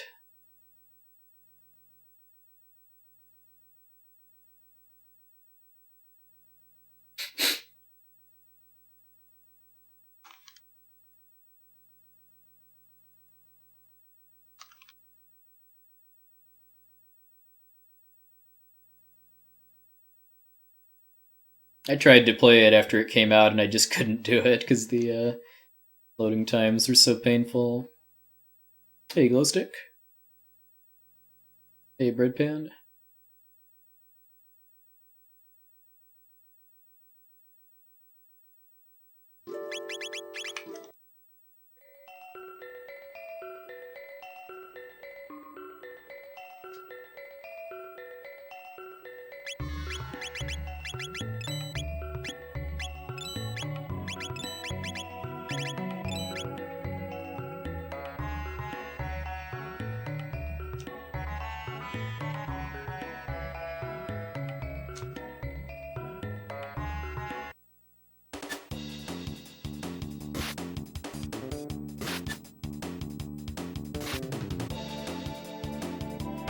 Lavos is an evil alien space parasite.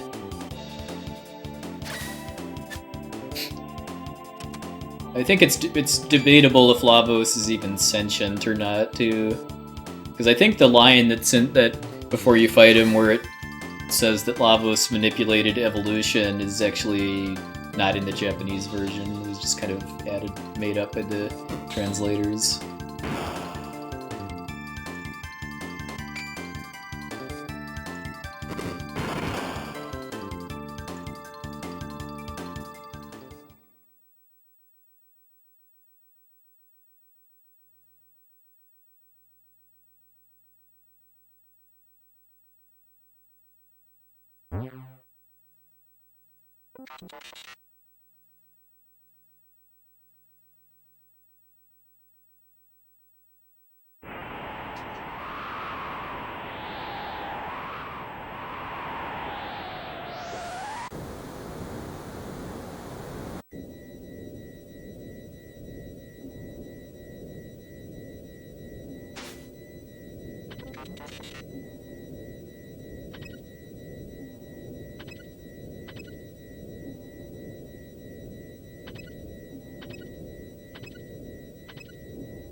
I love this fight too, just because Luca and Robo are not actually part of the battle because of not having weapons, so the enemies can't actually get through them to get to Ayla.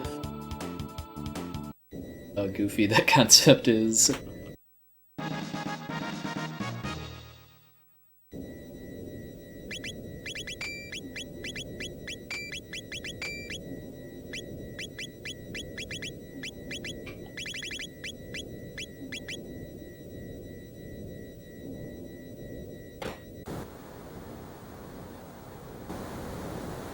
Yeah, FF2 is a really unbalanced game for both good and bad stuff.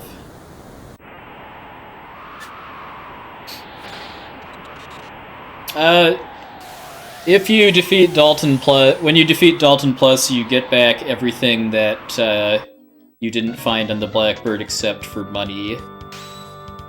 That's why I spent all of my money on tonics and stuff in the last village, because I don't have any money to lose.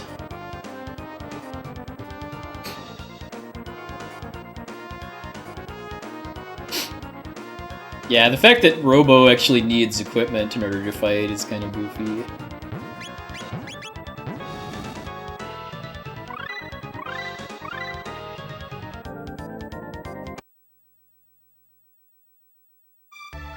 So slightly faster strat I'll be able to use on Dalton Plus than my last runs because of having Fire Tackle now.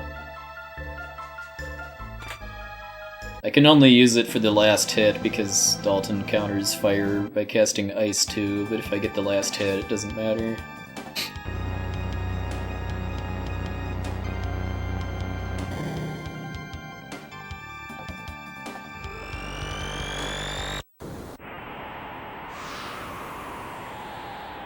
Yeah, where we find out that Houston exists in this world. The nice little fourth wall break there.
Hey Mardlin, yeah, this is a pretty good run so far. Kind of an average start, but the mid-game is really good. Especially Mount Woe. More like Mount Woo. Yeah, so this should save about 20 seconds on this fight that I was able to do. Got out both a rock throw and some counters and stuff by Dalton. Yeah, you can actually unequip Ayla's fist weapon using the unequip glitch and then sell it if you're so interested. I think I think that kind of breaks Ayla if you actually sell her fist, though. Hey, Mike Spivvy.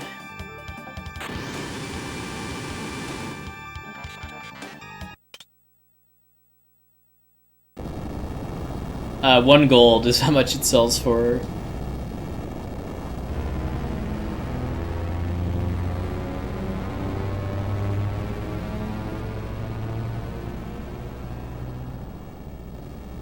I would assume not. I would assume the bronze fist is still $1 gold. Let's watch the language, please. Take down.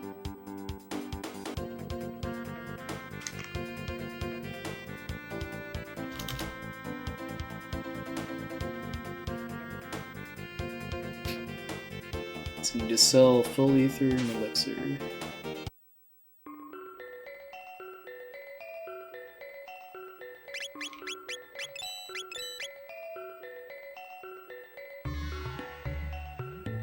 That's part of setting up for getting the jerky later, along with speeding up the Chrono clone minigame a bit. Alright, so this... I do not want to lose this run to saying yes to fighting Magus, so I just need to... I mean, when Lucas says pig is my cue to stop mashing.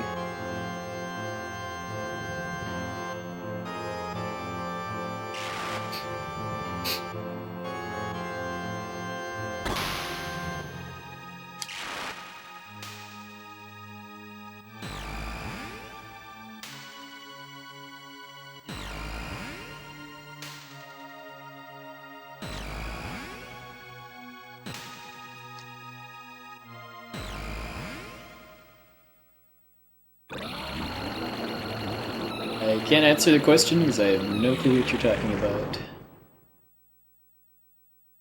No, that question comes up a lot, and no one's ever really seriously looked into it, just for the simple reason that it would be slower.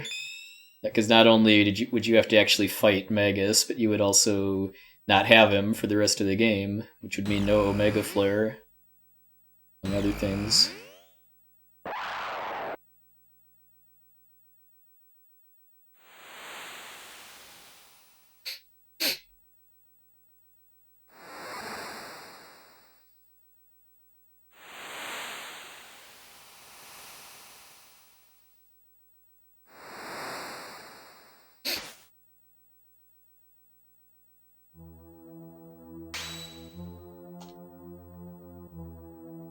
Alright. We didn't lose the run to the Magus skip.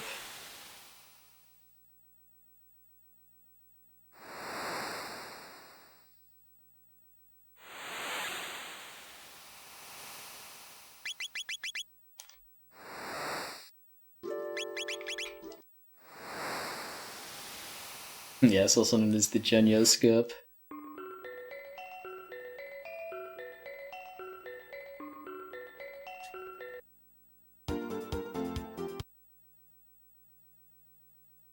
I did not see that coming either the first time I played this. I mean, I said when I got to this part, I said no just because I assumed it was a but thou must type situation, and then, ew, it was kind of my reaction.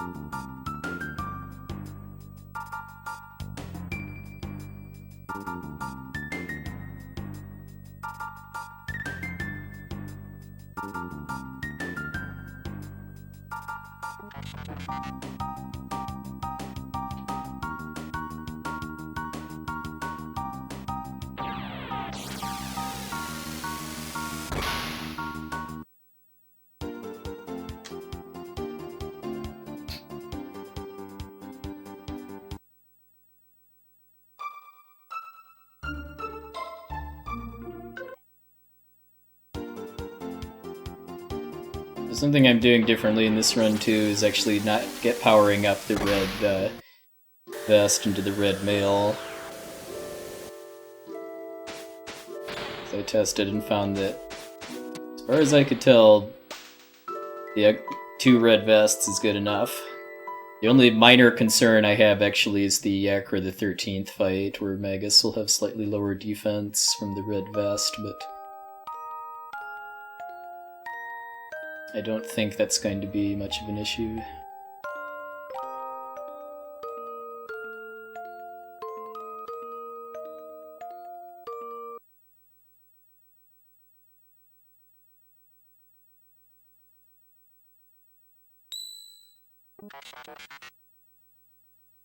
That is the downside to Magus, is that there's only 2 triple techs that he can be part of, and no dual techs.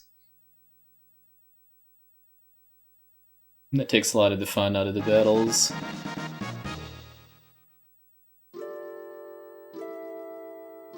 Oh yeah, this was a pretty heavy part of the run for SGDQ.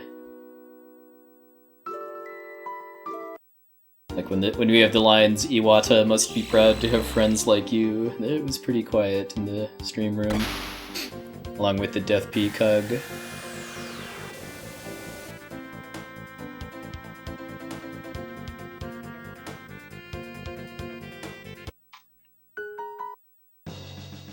Hey Zeller, evening sir. Yeah, this is a pretty good run so far.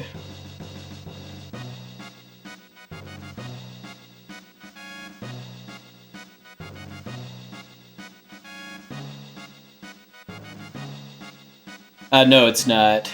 Final Fantasy 1 is the Square RPG that's in AGDQ, and I'm definitely looking forward to catching that live.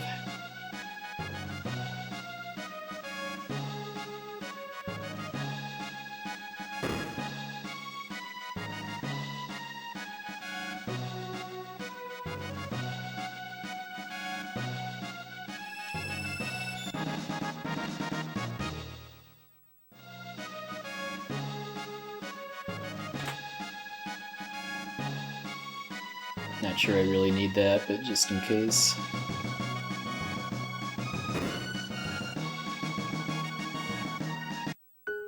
It's a co-op run between Gyre and Feasel, the two heavyweights of the FF1 RTA world.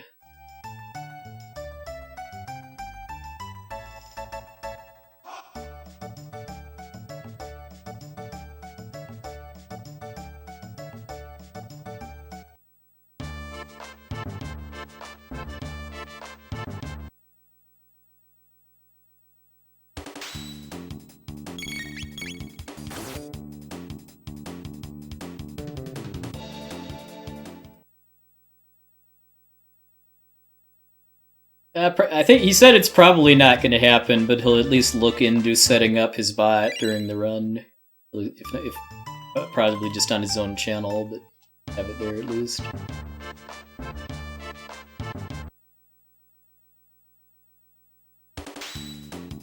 No, you don't actually get anything for rescuing the real Chancellor, just extra dialogue and stuff.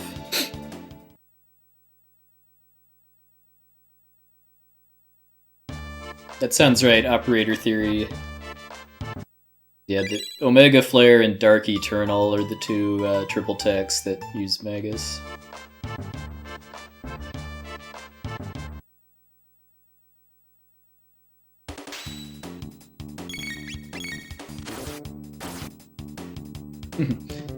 Brit, Angato.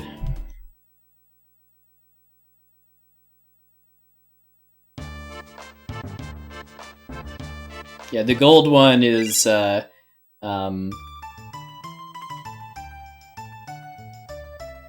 Grand Dream, I think it's called. The one that summons a bunch of clones of Meza and Mune.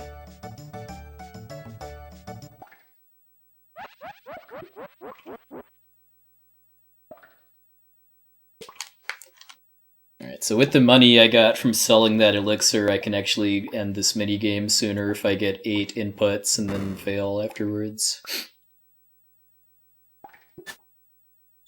Alright, 1, 2, 3, 4, 5, 6, 7, 8.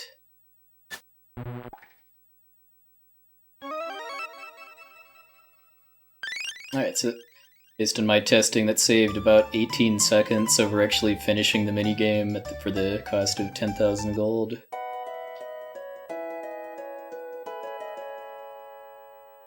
In the glitched route, because you do the whole Chrono Resurrection quest a lot later, you actually have 60,000 gold that you can just buy the clone outright without even playing any of the minigame.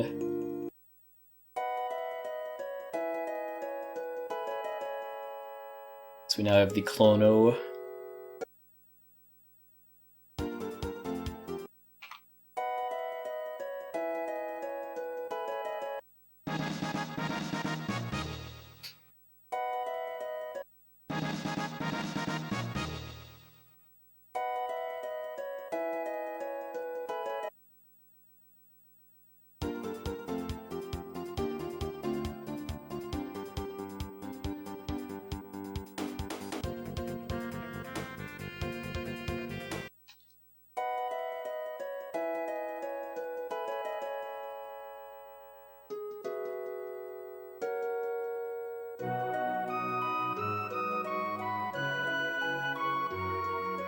Oh, you got a 157, Rivers? Congrats, sir. Well earned. Thanks for the host, too.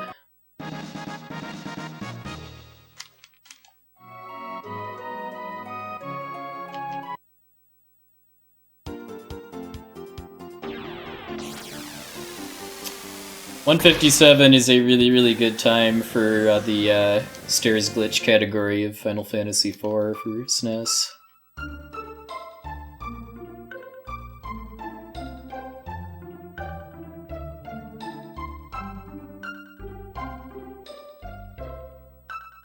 Dang, how far off the NIRM is that? I think he has a 156.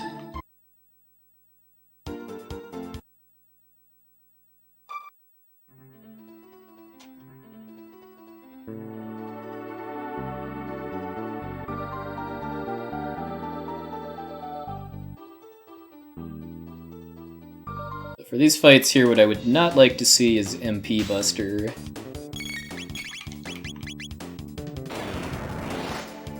Then I have to use Ether on Magus.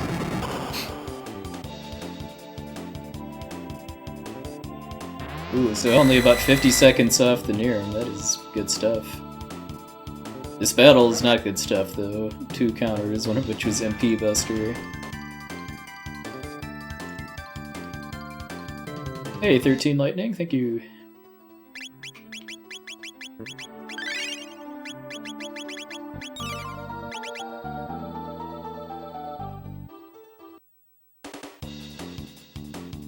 Hey, JCAF, welcome in.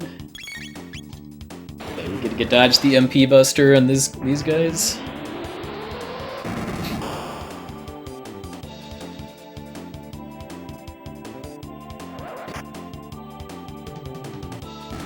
Alright, good.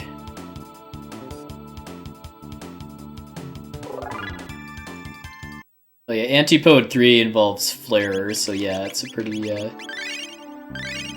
overpowered skill. Hey, DM Starovic. I'm saying that right.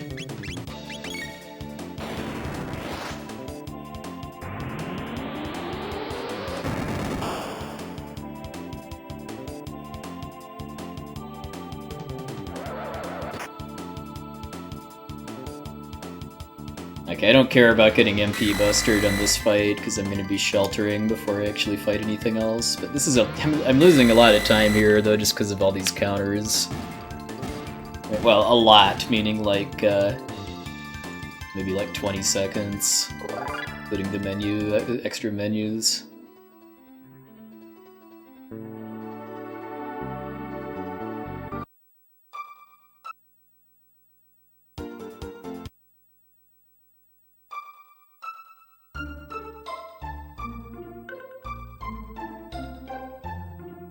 Stars Savitch, okay.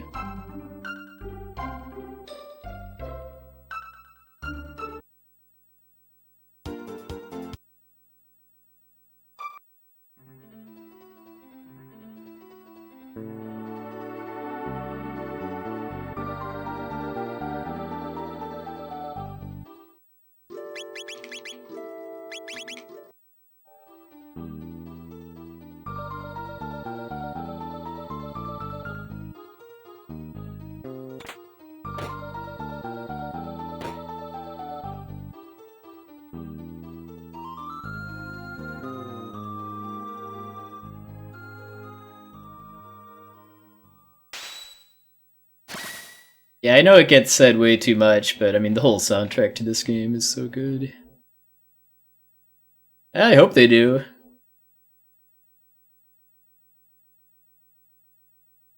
I mean, I think you can play original Wii VC stuff on a Wii U if you use the virtual Wii mode, although I've never done that myself. Hey, Naram, evening, sir.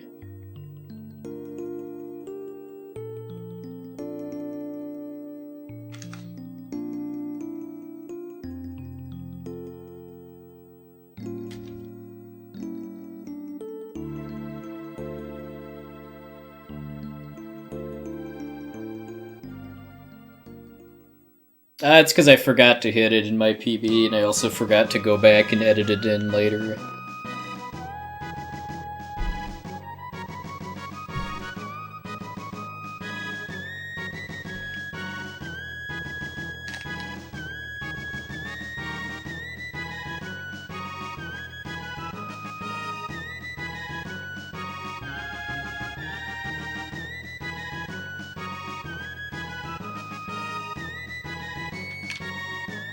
Yeah, getting an OP sword that we're sadly never actually going to use. This is basically the last we see of Frog in this route.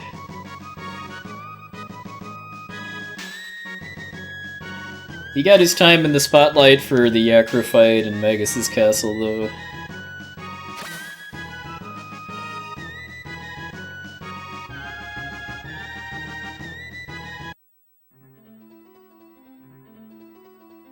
I would say the best way to play FF6 on a modern system would be Virtual Console.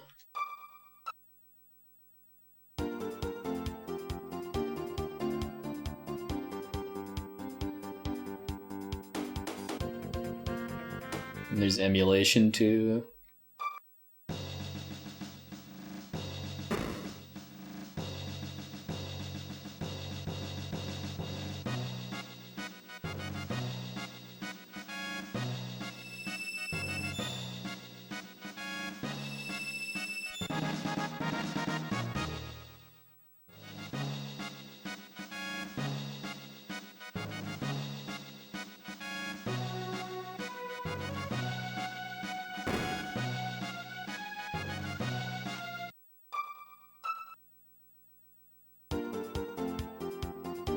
I would assume it's just laziness, because there's probably some work that needs to be put into, like, updating the code for the game so that it works with controllers for Wii U.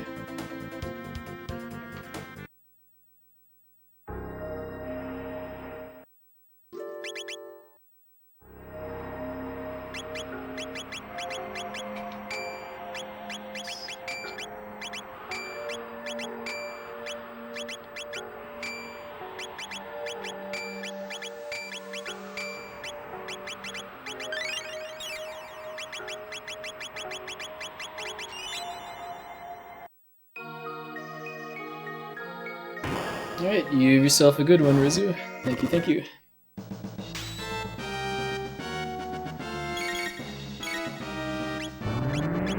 Okay, so for Son of Sun, after every roulette, I'm going to cast Ice 2, and then whichever flame does not counterattack is the correct one.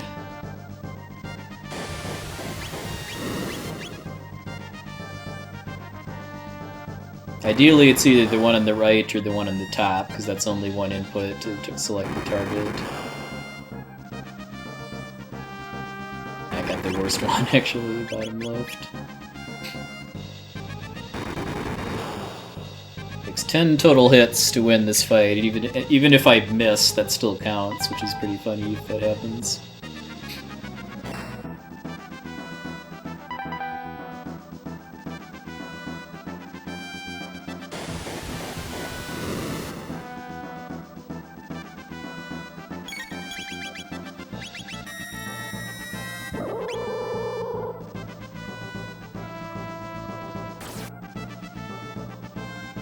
Good first cycle, because you didn't kill anybody with the purple laser or Doom. Yeah, the DS remake's really good too, if you have a DS or 3DS.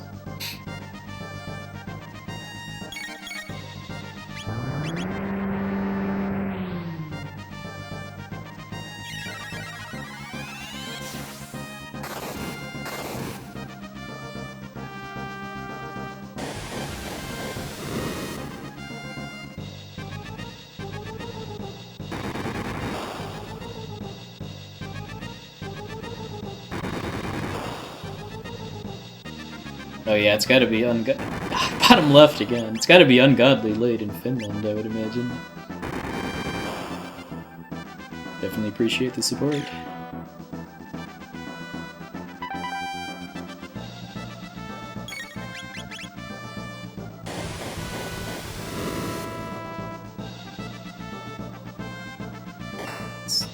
2 hits in the cycle, got 3 to go.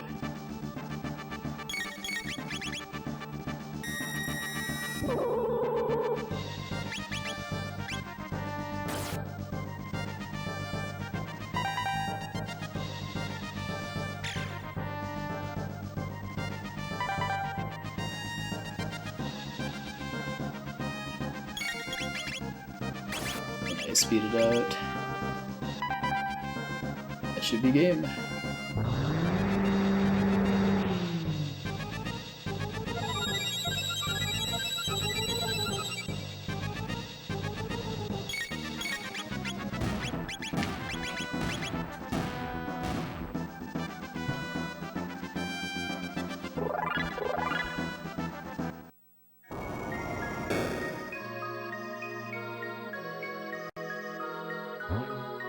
Trolled a little bit. I mean, well, I shouldn't say trolled, because I mean, the odds are against me getting a perfect fight, which is where Magus is the one that gets purple lasered twice, but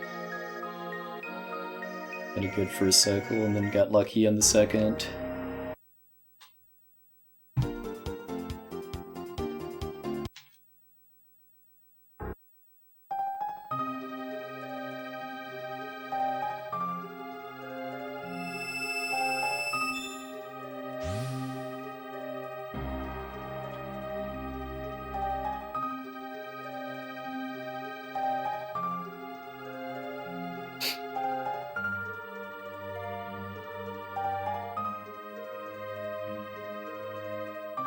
Well, yeah, I mean, the subject of Chrono Cross naturally comes up a lot when I'm playing this game, and my opinion is that it's a good game, but a bad Chrono game. A bad sequel to this game.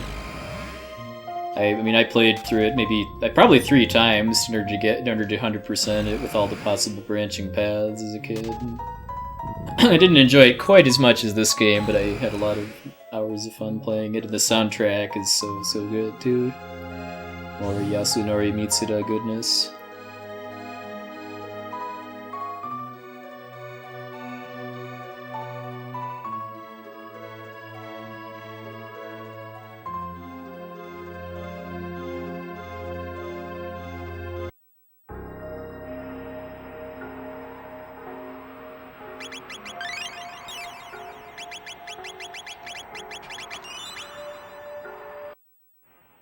Sorry, the new doesn't get to take any eternal naps.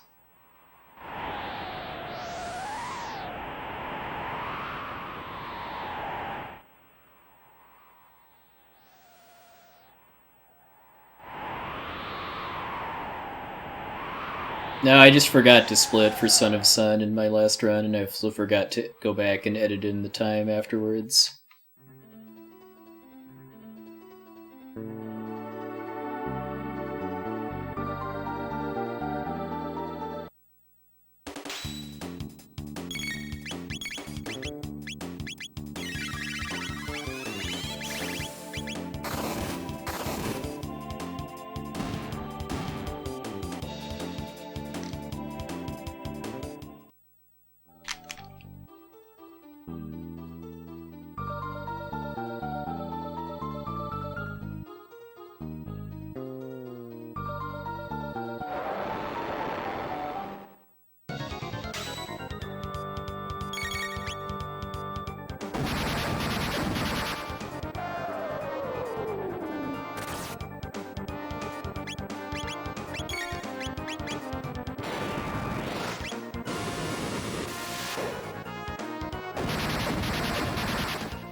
Fights are kind of serious business if I want to get the optimal kills.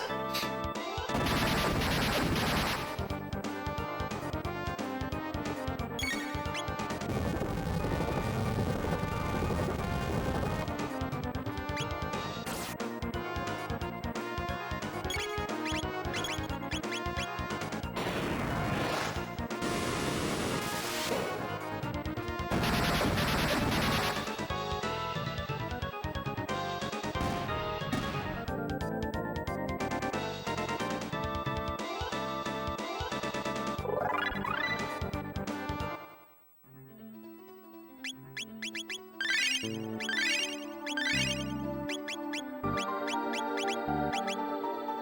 tech points look good.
Two down, one to go.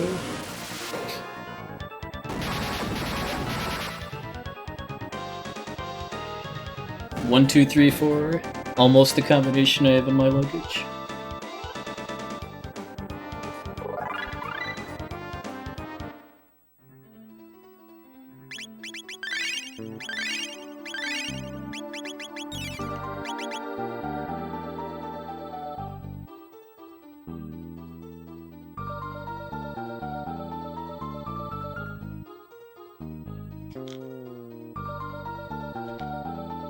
Nice, got all six.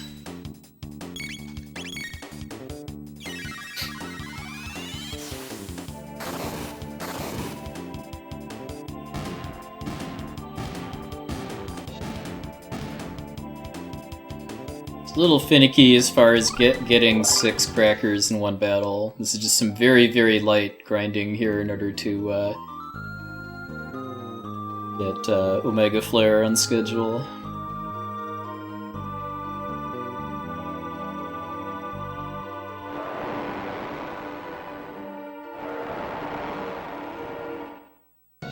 Yeah, I played Lightning Returns, although I haven't finished it yet.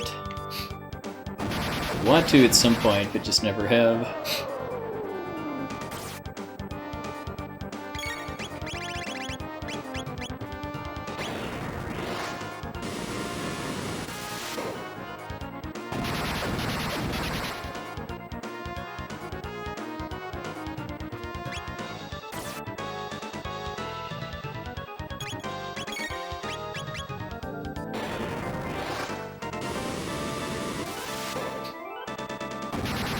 Maybe I should make myself finish Lightning Returns before I can start FF15. Maybe that'll finally give me the motivation.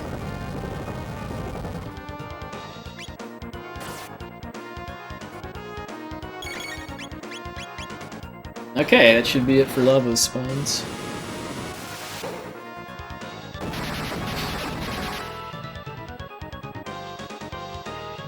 Alright, you have yourself a good one, Kibari. Thanks for stopping by.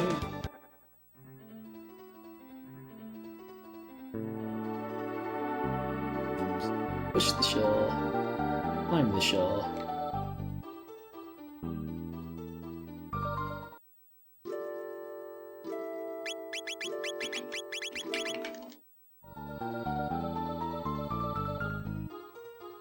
So I intentionally don't have Marley or Luca in my party for this cutscene so that,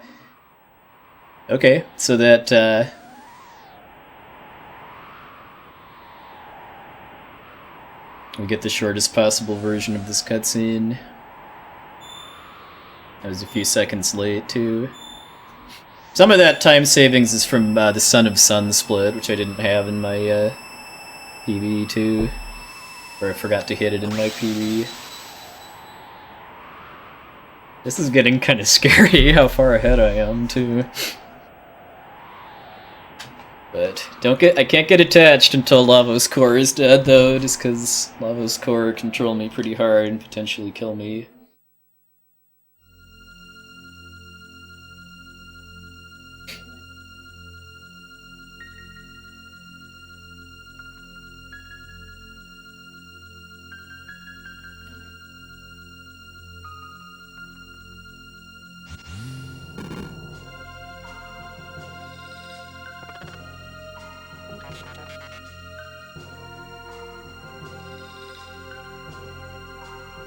Because some of that 2.5 minutes includes the time I saved from getting out of the Crono minigame faster and not getting the red mail. Which also translates into less flying around in the Epoch. Well, I can gain some time on Mother Brain too with my new strats.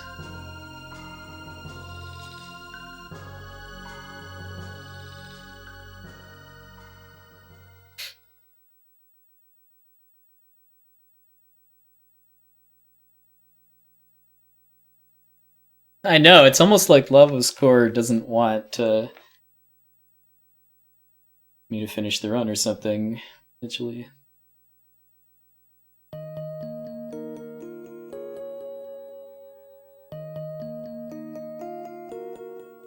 Yeah, it's a nice touch that the game remembers who your other party members at the Ocean Palace were.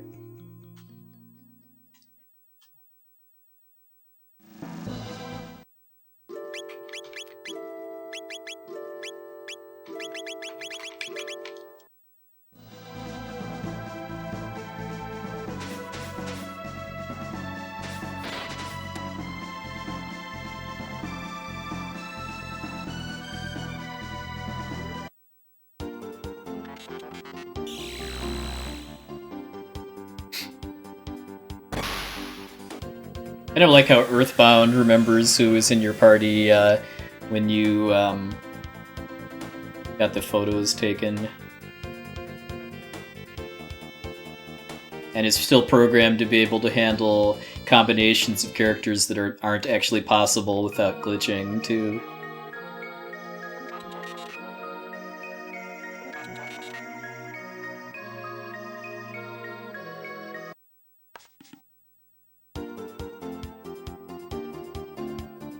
I've never actually played Majora's Mask or any other 3D Zelda games. Or I should say I've never finished any. I played a bit of the Wind Waker, but only got to like the first dungeon or so, because it wasn't mine too, it was a friend's GameCube and disc.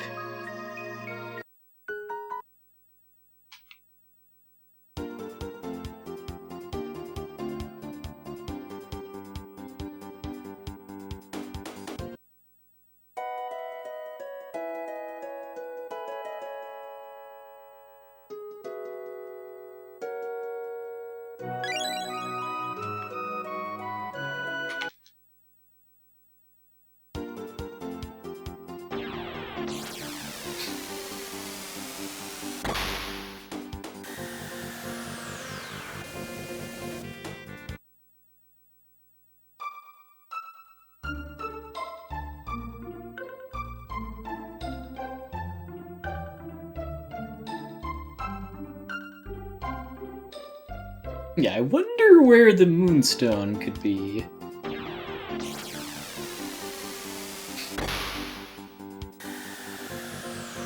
Either that, or the townspeople of Poor are just used to the mayor's shenanigans, because he's like the Poor equivalent of Clark Griswold from National Lampoon's Christmas Vacation, with having sparklies all over his house.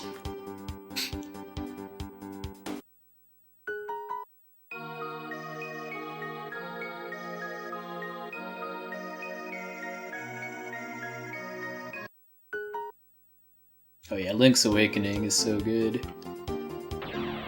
That's my other top nostalgic Game Boy game besides Final Fantasy Legend 3. Hey, Wicked15, welcome in.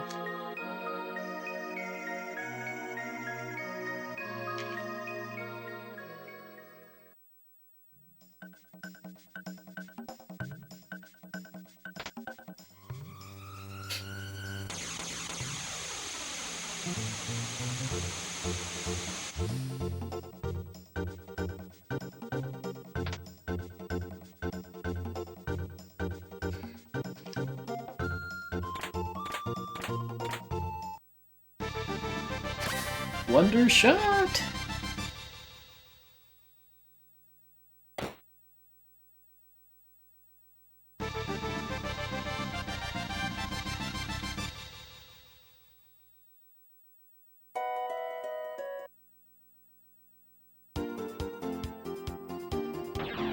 Oh, thanks, Wicked. Appreciate it.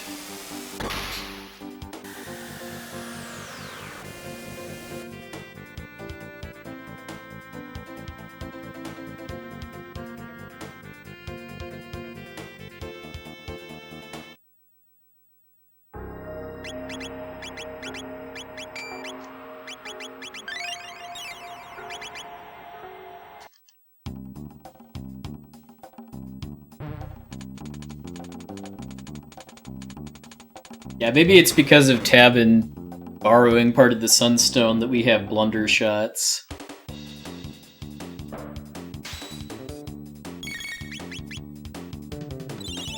Every time to experience the glory that is Debuggists, just because the family of robot enemies that use this sprite are called Bugs, Debugs, Debuggers, and Debuggists.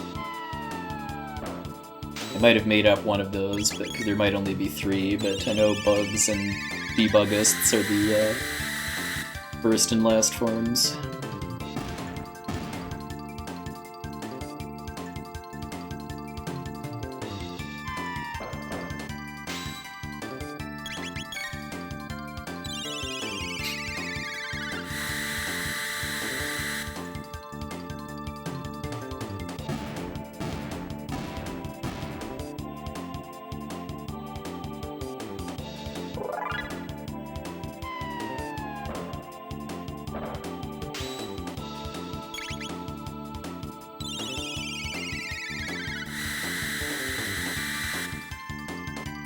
So it's okay, so just Bugs, Debuggers, and Debuggists then.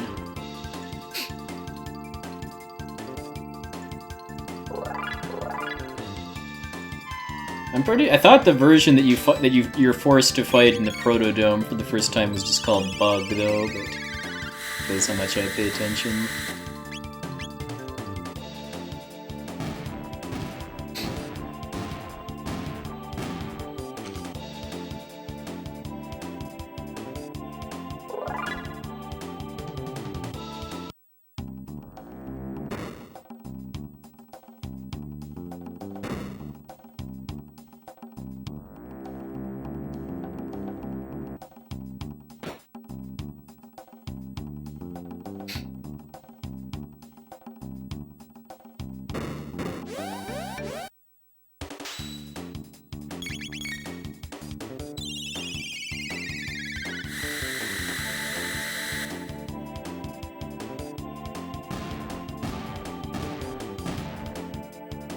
All the fights in this place are unrunnable, by the way. Coming here with the sunshades speeds up the battles a lot. Also, getting Uzi Punch there is part of my new tech route for Robo, too.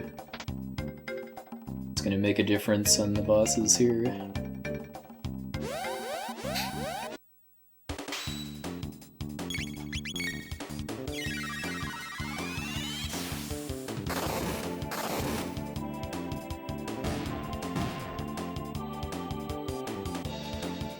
What do I think of Earthbound? I love it. A lot of nostalgia for the game. It's a cool speedrun too, although I haven't done it myself yet.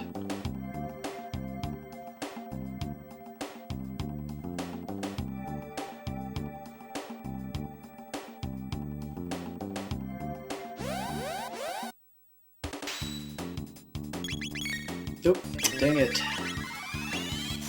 Forgot Magus's cursor was on Ice 2. Fire 2 should kill them though.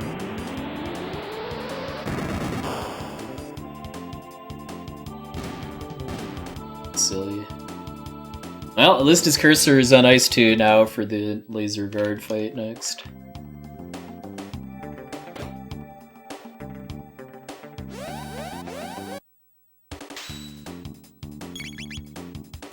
Oh.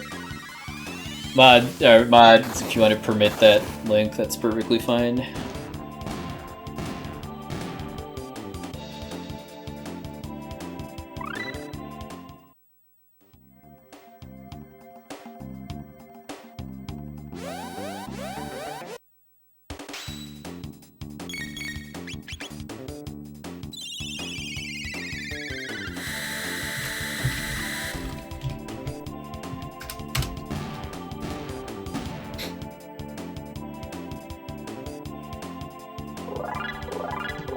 Might help if I could spell the command right in my haste while I'm waiting for those enemies to die.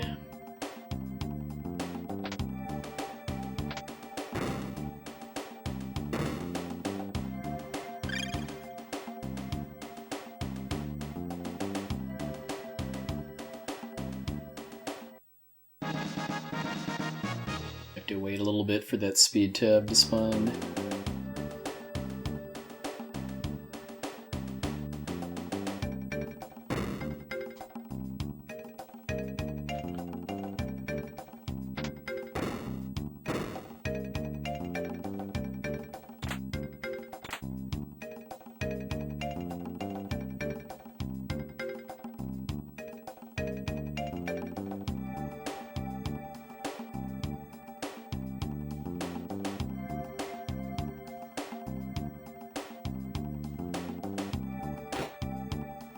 Come on. Secret of Matter, robot boy.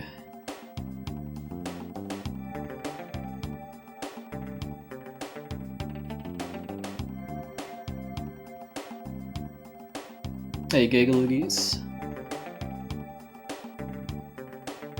Oh, I would not recommend playing this game like I am. I would recommend playing it the way it's meant to be played.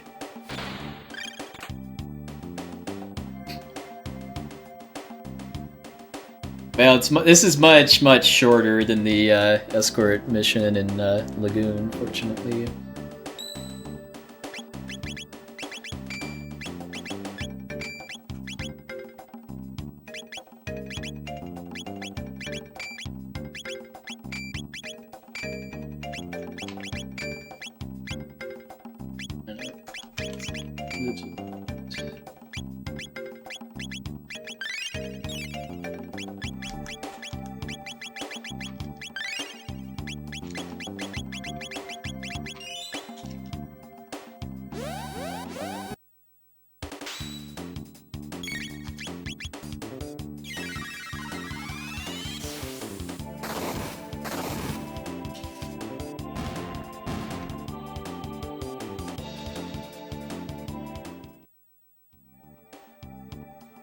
Alright, well, I'm going to be doing a pretty different strat for this fight now.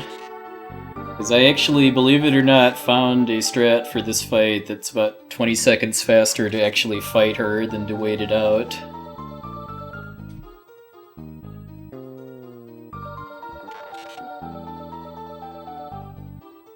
It's thanks to having Uzi Punch, basically, along with grabbing that Giga Arm in Death Peak.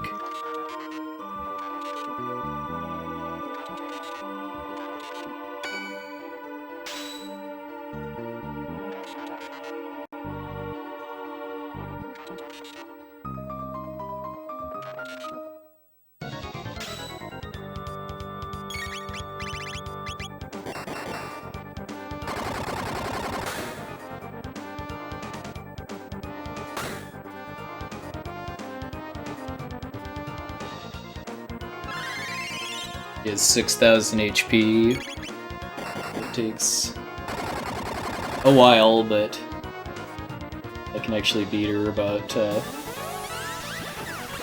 20 seconds faster than waiting it out if I do it right.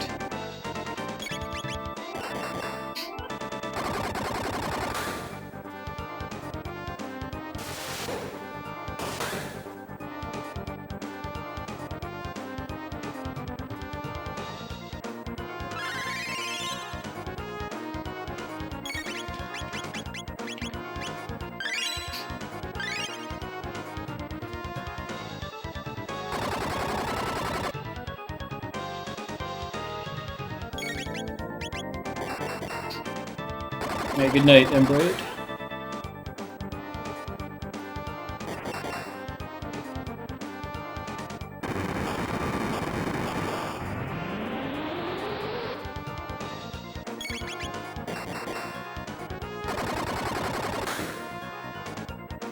Next punch should do it. In my practice, I was able to get the last Uzi punch off before this last area bomb, though, so I'm not saving the full 20 seconds, but it should be at least 10.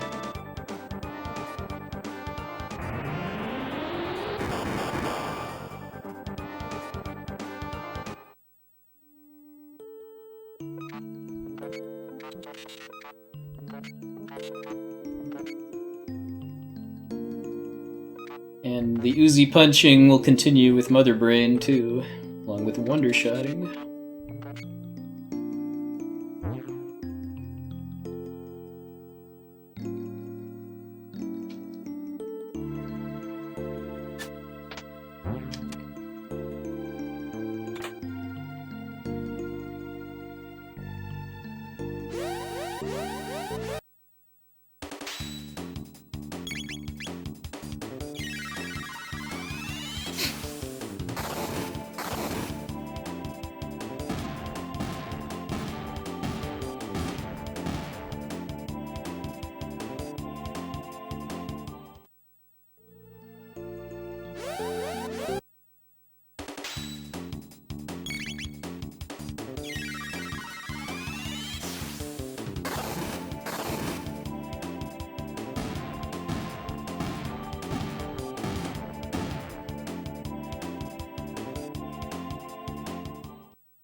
If I get a really, really good Wonder Shot, I can save over 30 seconds on this fight, but I have to get the best possible Wonder Shot for that to happen.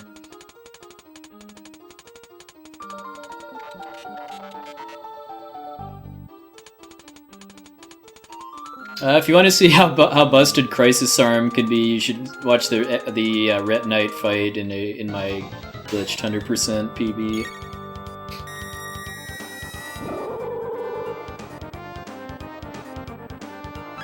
Because that manipulates the max power Crisis Arm, basically.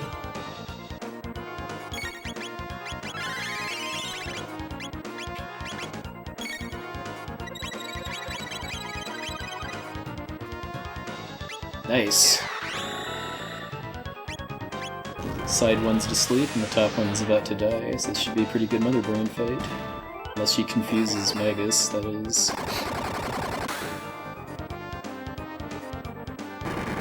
Yeah, of course.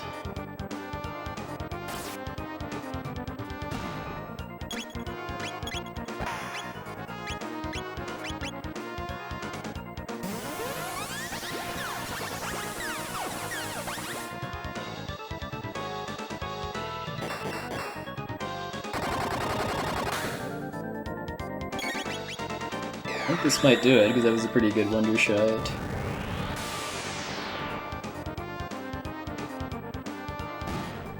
Nice. So yeah, I didn't get the full time save I was expecting from Atropos, just because I know there's little bits of RNG that affect the turn order in minor ways, and it was just enough to let Atropos get another area bomb off, but that should have still been at least 10-ish seconds faster than waiting it out.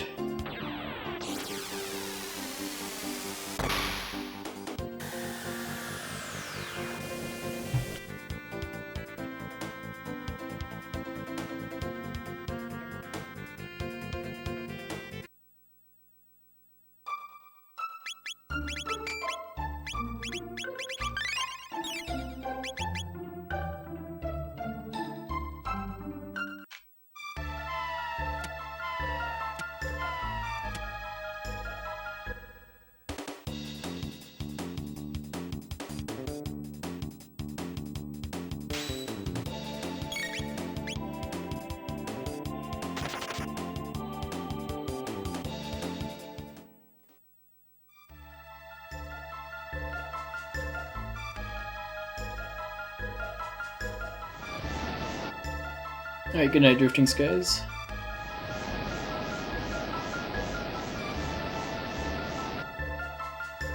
Four seconds, oh, okay.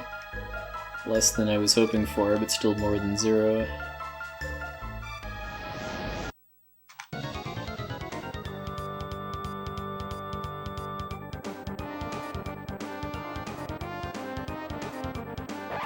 Might have had some sluggish menus or something.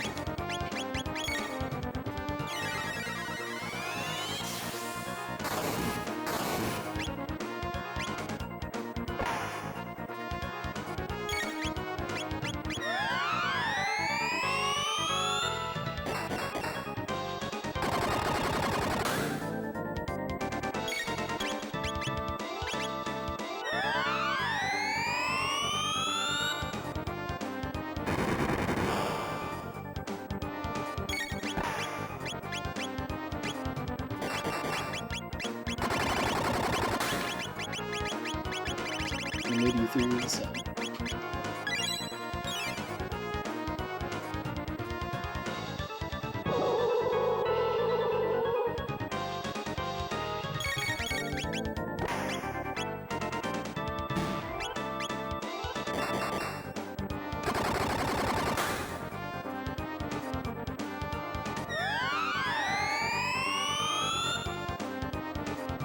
Oh, we would.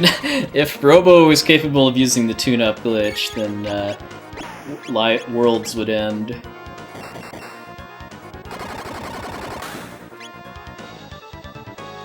Oh, ah! Of course. I'm just gonna Uzi. Oh, I think probably 2 Uzi punches left. That's probably the only time in the whole game that I don't want to see crits.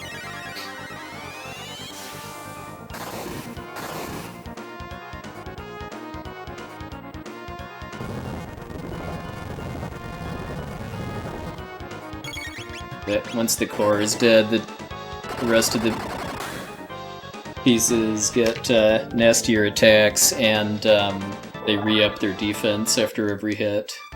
I have to recast ice.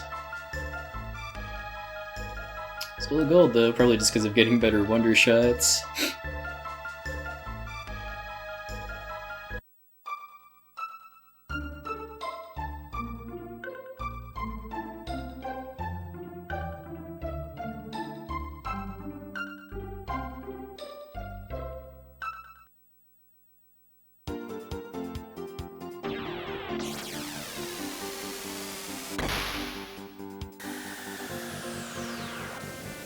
The requirements for 100% are in my Twitch bio.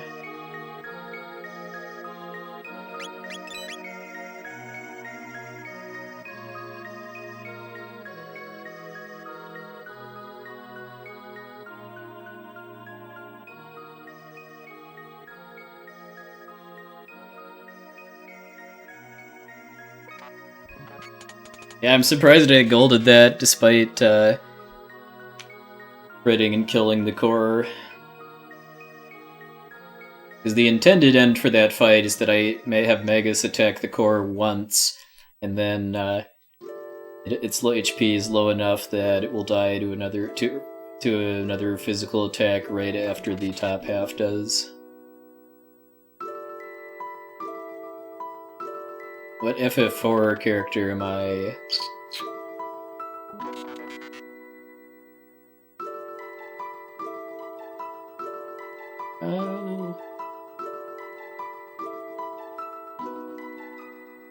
Maybe Baigan, because the guy sure knows how to dance in the 3D version.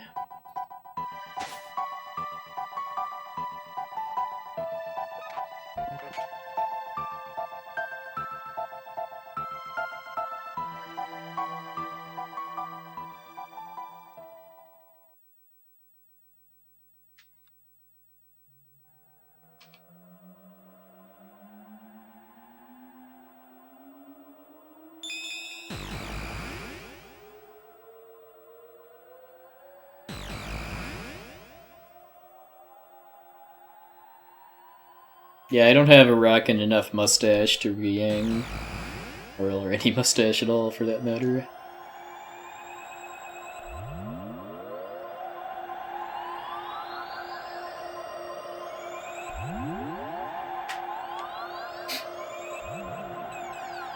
That's sound logic.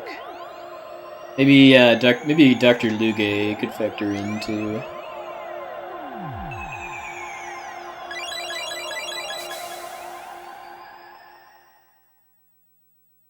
Yeah, Pelham is the one that gets bonked over the head by his twin, using a unique sound effect for every version of the game.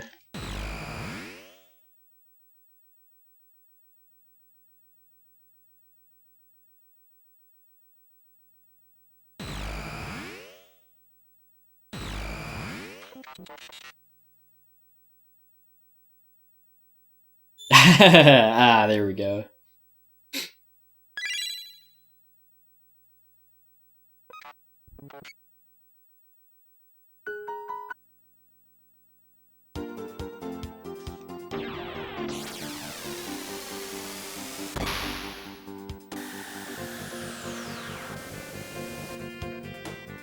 Everybody waved to Farmer Robo there.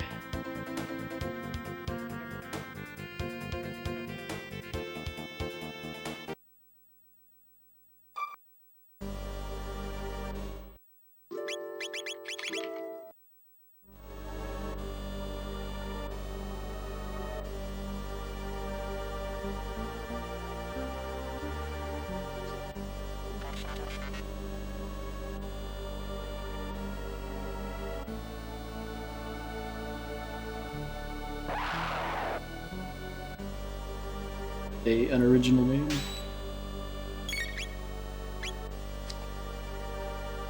Yeah, definitely sub 6 pace, but it's not over till it's over. The final boss can troll me pretty hard.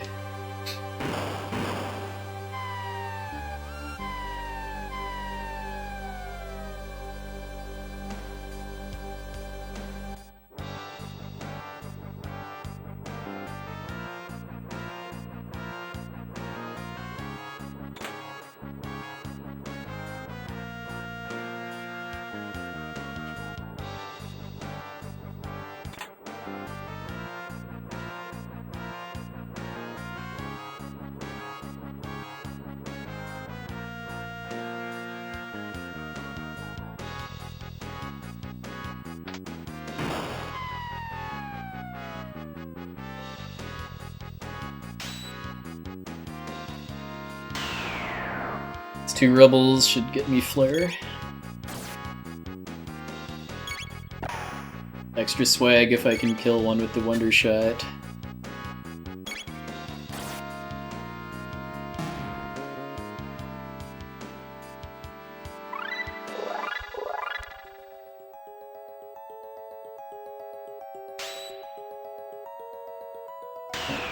I'd say Radiant Historia is a current RPG that's pretty magical.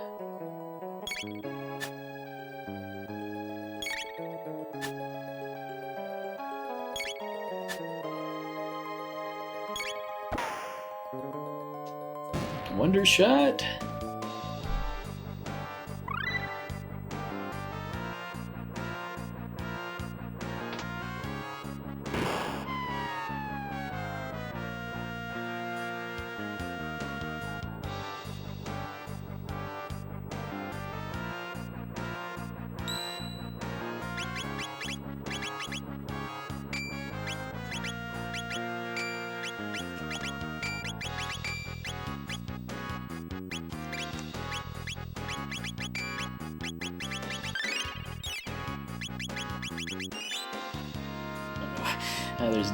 The Rust Tyranno is not dangerous at all. It's force of habit, I guess. Should do battle speed 1. Oh, it is battle. For some reason I thought I was still on battle speed 2, but I put it on 1 before Atropos.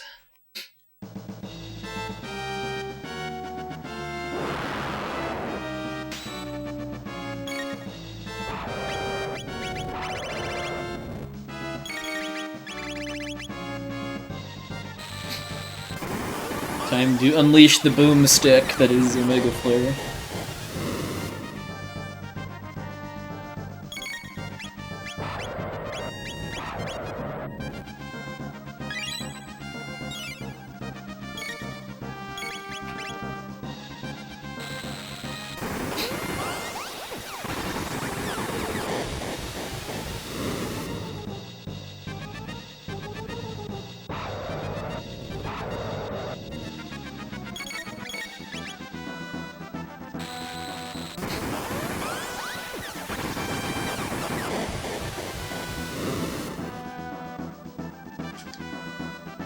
gonna get even beefier once I get the prism specs shortly, too.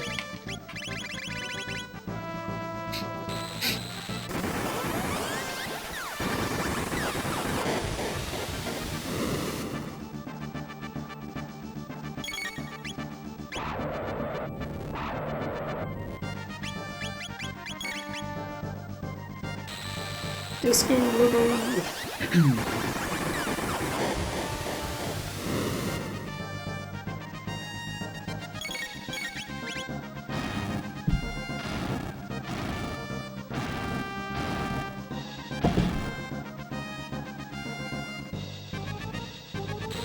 Rest Tyranno's Flame Breath is pretty underwhelming compared to Black Tyranno's. Thanks to all of my fire absorbent gear.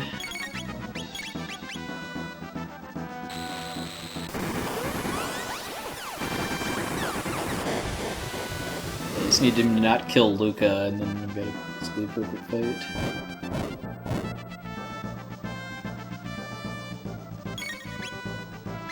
And he kills Luca.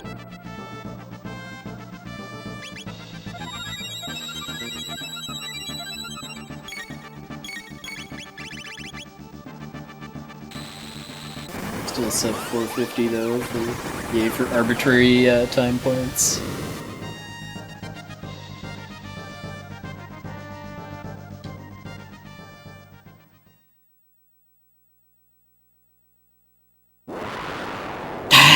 When 65 million years old you reach, look as good you will not. Hmm?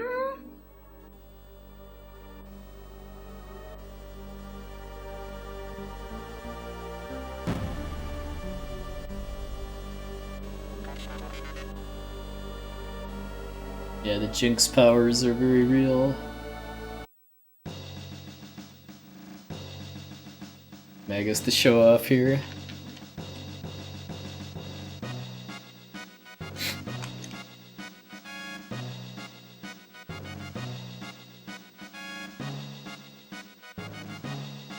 Yeah, it's all thanks to the Breast Tyranno eating Luca twice.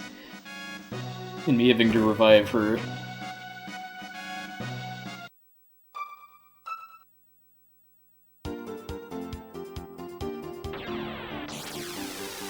Yeah, I've played Lunars 1 and 2 for PlayStation.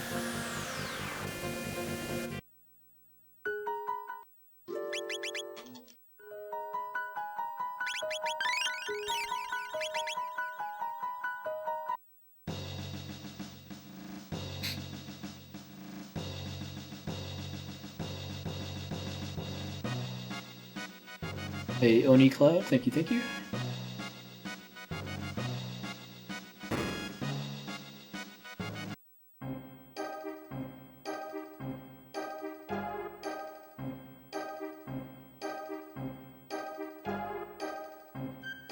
I'm gonna do this next boss maybe a little more conservatively than usual, just because Magus has slightly weaker armor, and I haven't tested that very thoroughly yet, other than just checking the damage range for his needle attack, and decide it's not really that big of a deal. I'm definitely gonna make sure to get shield on Magus as soon as possible.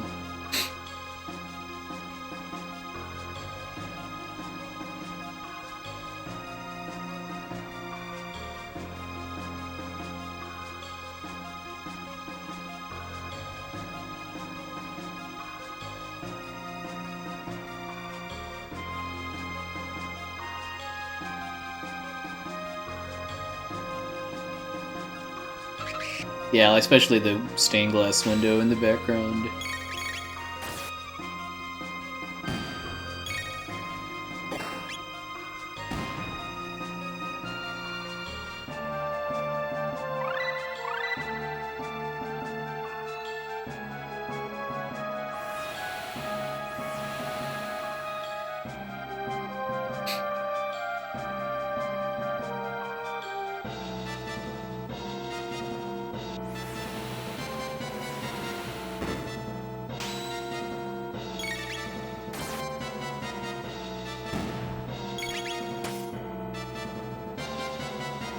I was hoping Robo would outspeed Marley, just because since she still only has a load bow, she's actually capable of not killing the enemies here.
MYOB ancestor.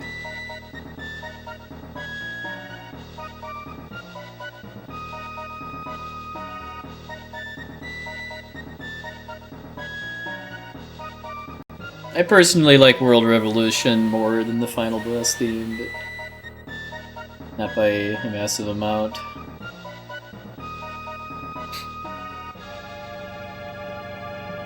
The Final Boss theme has this really cool stereo effect with some of the instruments too.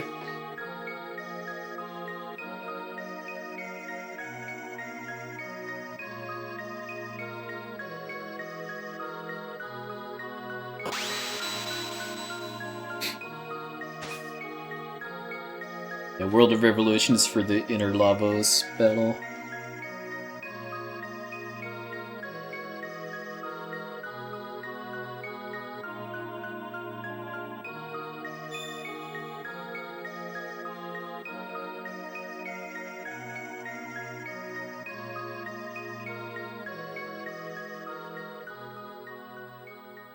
Transformo!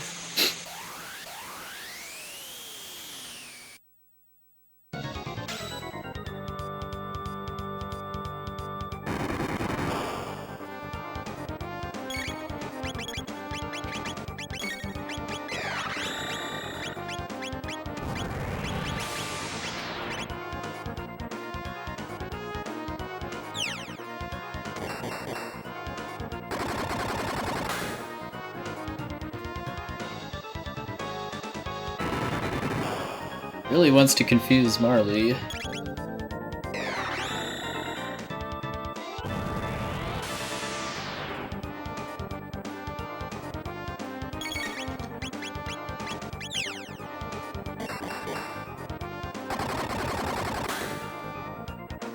Yeah, I don't normally stream longer runs on weeknights, but I'm leaving for AGDQ tomorrow and wanted to fit in one more run before I left.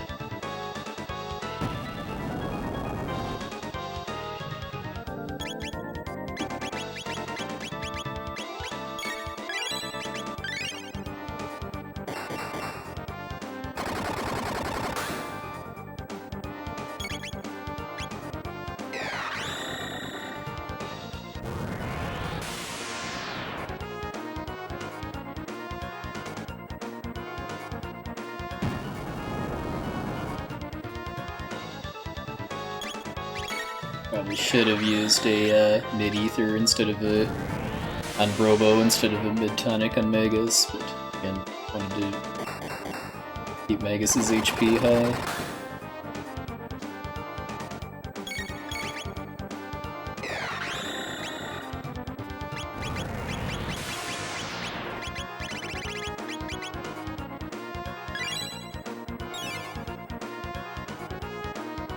This is it!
this doesn't kill him, he's probably only got 1 or 2 more hits left.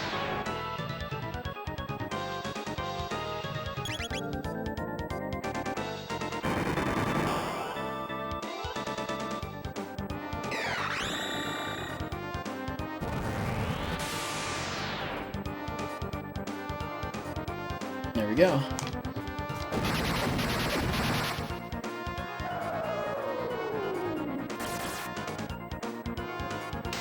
Yeah, I lost a little time because of using more tonics and stuff, but just wanted to be safe than sorry.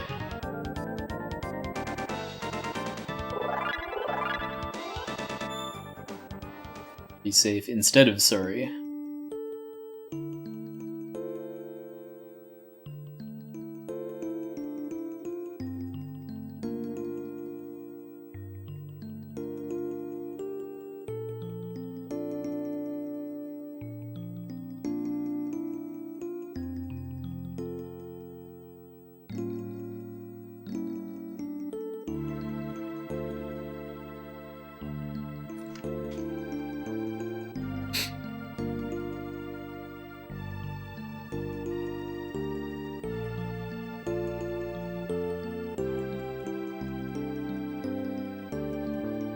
Yeah, this is record pace. Record's 5:58. It's not over till it's over, though. I could either lose a bunch of time or potentially even die to the final boss if it goes badly enough. Alright, later, Zyrakian.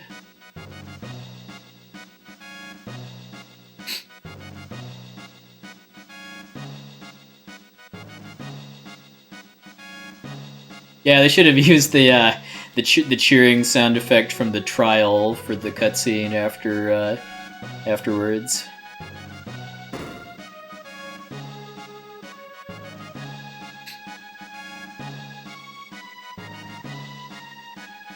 If I'm on a really good run, I usually just kind of try to focus on the game and almost nothing else.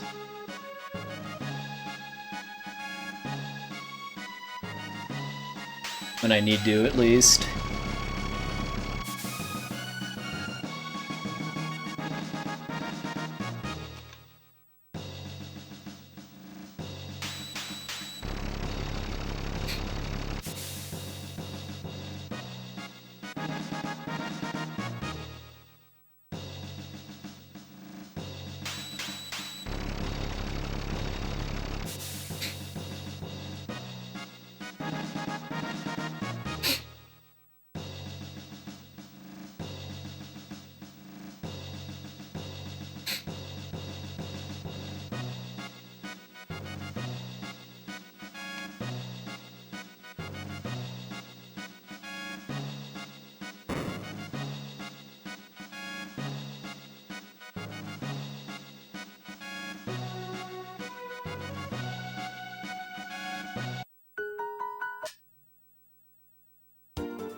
Final Fantasy IV, I would say, is often a great entry-level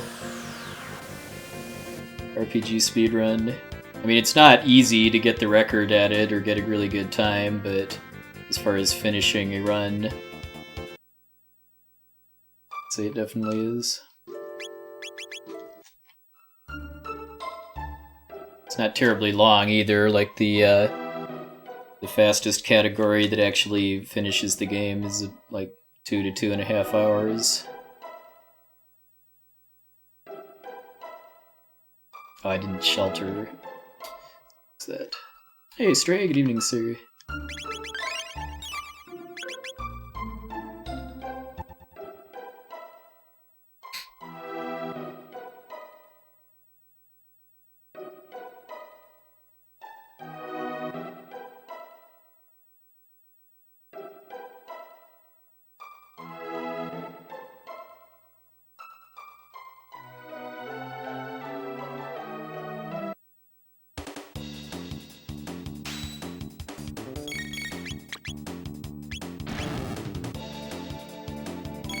Nice, what time are you getting in, Stray? I'm getting in very late night tomorrow.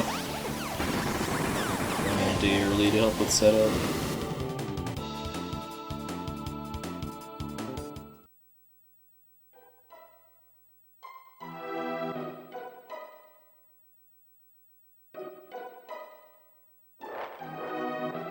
Now for one of my favorite cutscenes, solely because of the music. Hey, fool me once.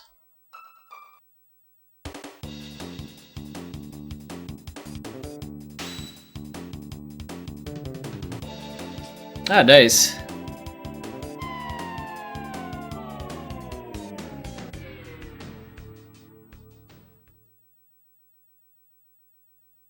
I like how the music just kind of falls apart. It's part of the slapstick humor here.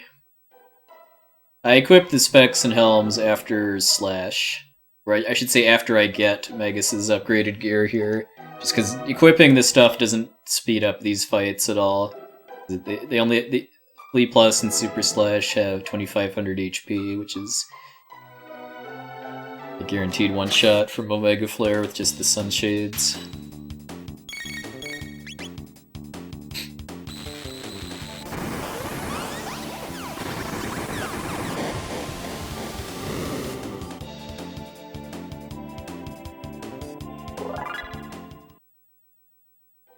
We got the hype train coming out from Michigan again.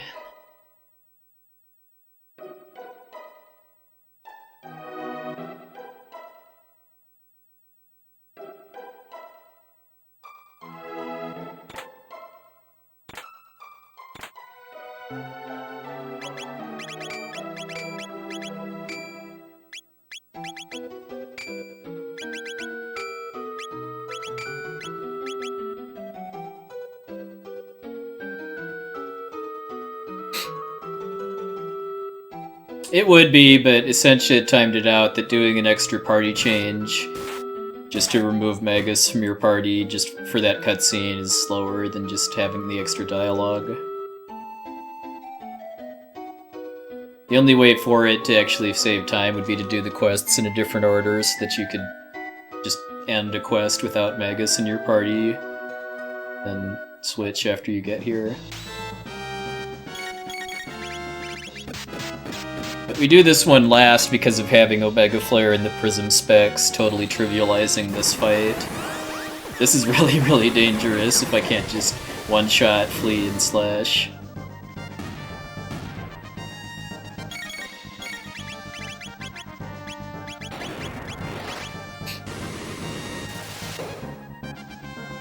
Which requires the Prism specs.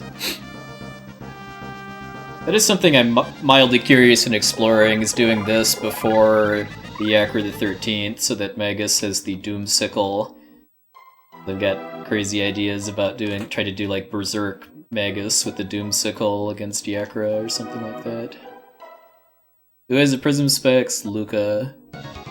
You get the most bang for your buck out of Luca wearing them because of the fact that she casts Flare as part of Omega Flare, which is the highest powered tech that's part of it.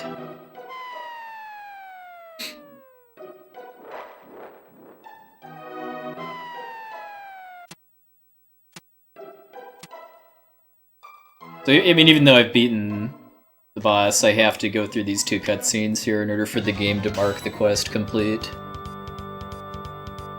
Saturday afternoon? Lots of people coming in Saturday afternoon, it sounds like.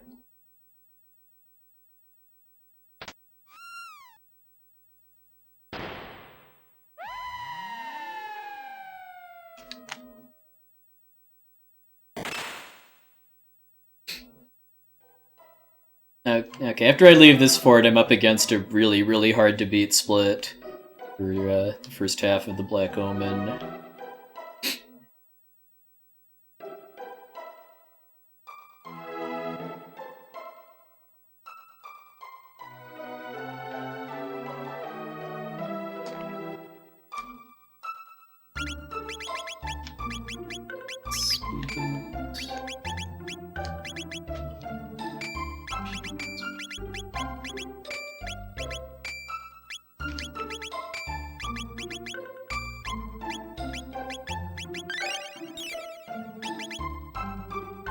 And away we go. Time to start getting your guesses in on my elevators. There's 2 elevators in the Black Omen that have a random number of encounters on them between 0 and 3. My PB got 0 on the first one and 2 on the second one, which I believe is the same as my glitched 100% PB.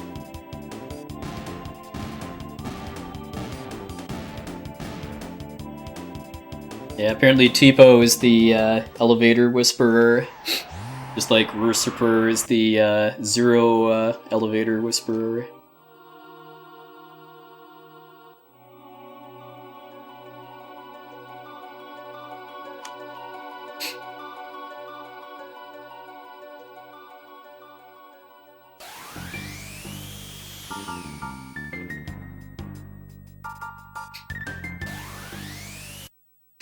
Somebody calling 3 and 3, yeah, that's evil. Whack whack. Even John, by the way.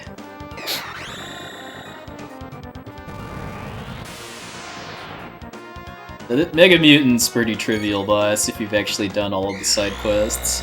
This is kind of just here as a gatekeeper for the Black Omen if you come here like immediately after getting the Epoch.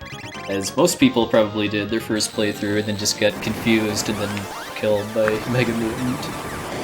Hey, Omni! Thank you, sir.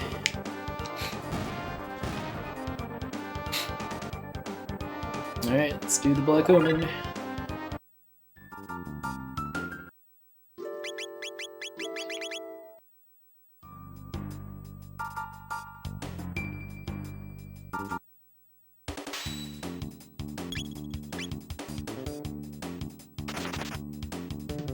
His health is kind of low, but I can fix that before I actually need to fight stuff.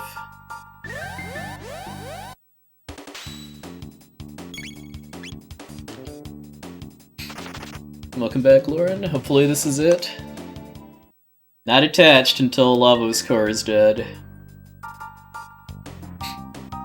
Oh yeah, I'm gonna be at AGDQ the whole week. And I will definitely be watching the DKC Trilogy Relay live.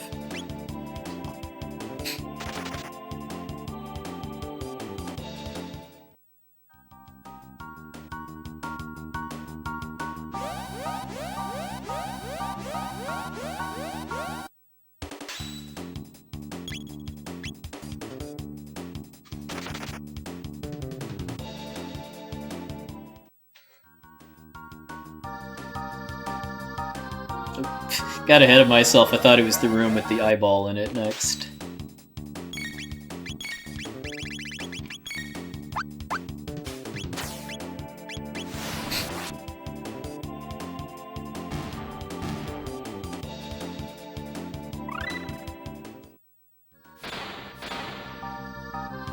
Yeah, what my bot said, it starts at noon Eastern on the 8th.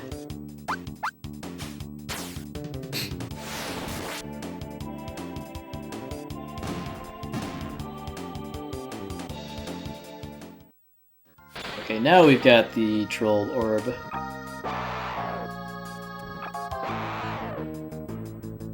Okay, 3 attempts. As far as I know, it's just 50-50 whether the eye starts open or closed. Then this third one's unavoidable.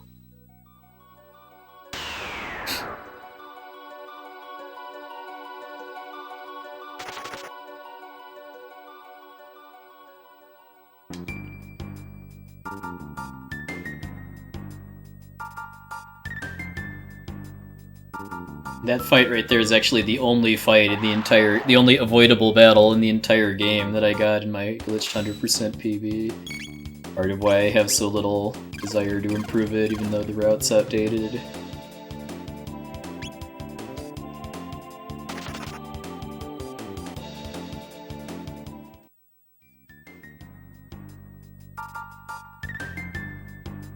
I better heal before the elevator.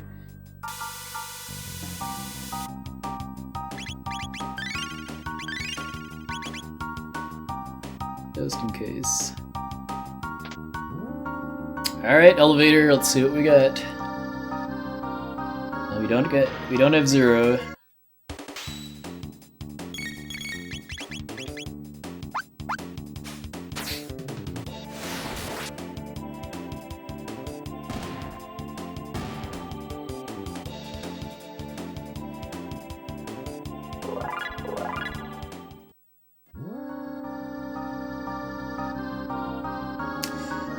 I don't like where this is heading.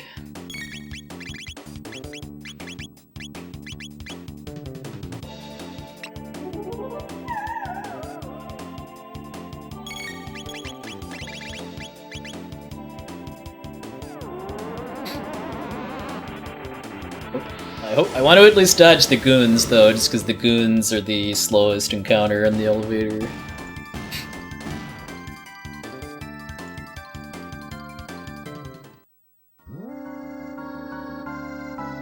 Okay, 2.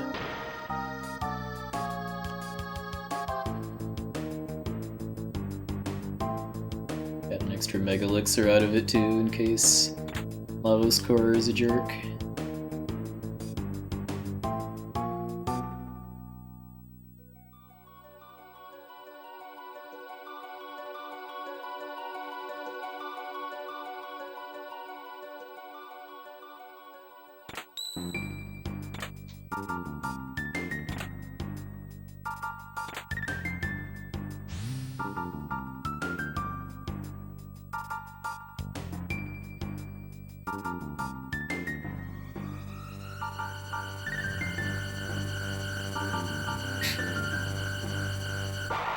I mean, I'm far enough ahead that there's really nothing. I don't think there's much the elevators can do from stopping me from getting sub 6 if I have a decent endgame, fortunately.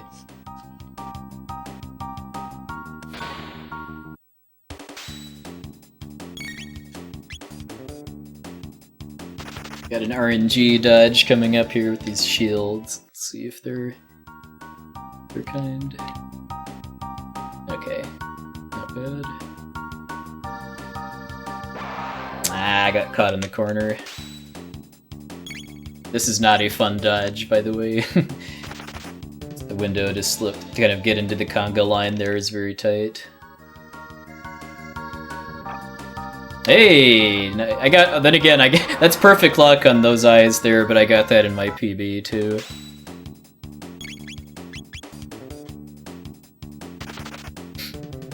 And I did get the skip right before that too, so I'm definitely gonna lose time on Giga Mutant now, but hopefully not too much.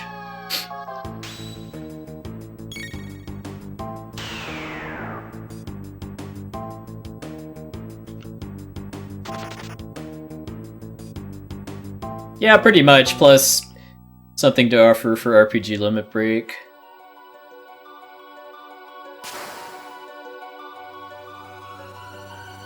We offered this as a co-op run.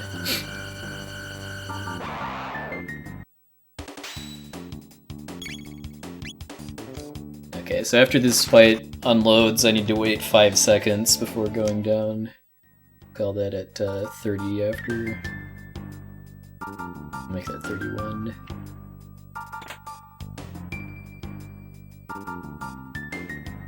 Actually, I can't even remember now if I need to wait for it to turn all the way up or not, but oh well.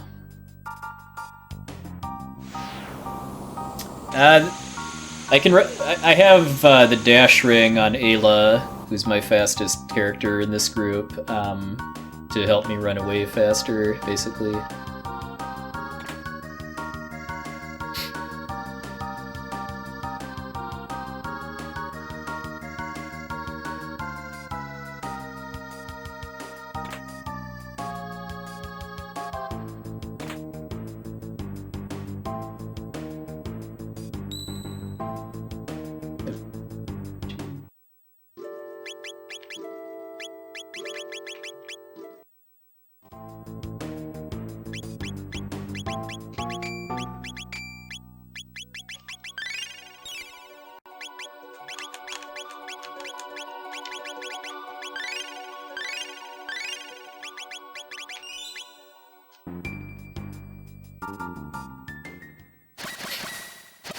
Yeah, I'm already losing time, and I haven't even started the fight yet. I mean, yeah, this was a 6-6 split in my 6 of 4 run.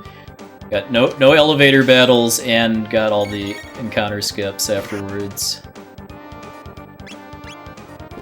And Giga Mutant didn't troll me too.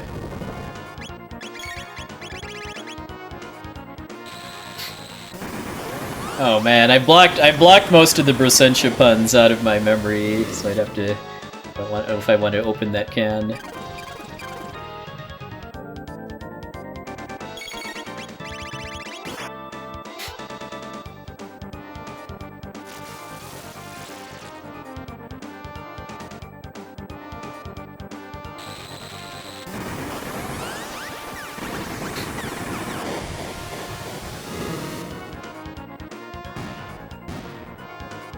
Okay, so yeah, I lost him. I gained a minute on that split in my last run, so I guess that, yeah, it's kind of more of an average time for that segment.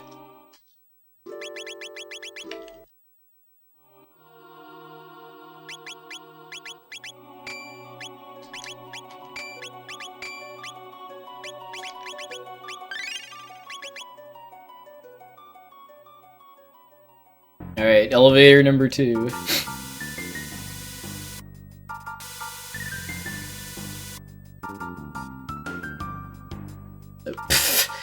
Forgot which side the switch was on.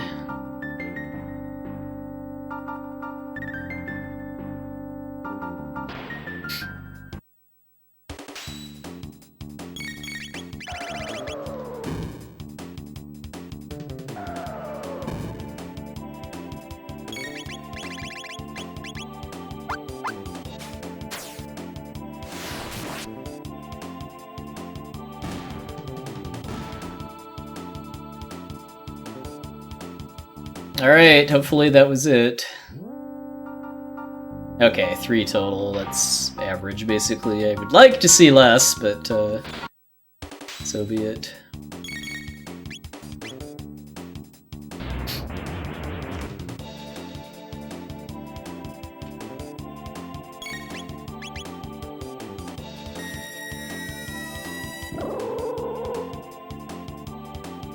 Wait, wow, really? Should have healed.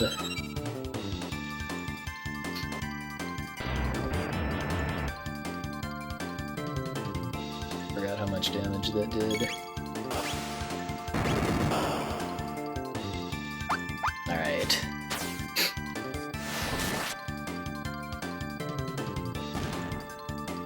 That was scary. If I died to that, that would have been so humiliating.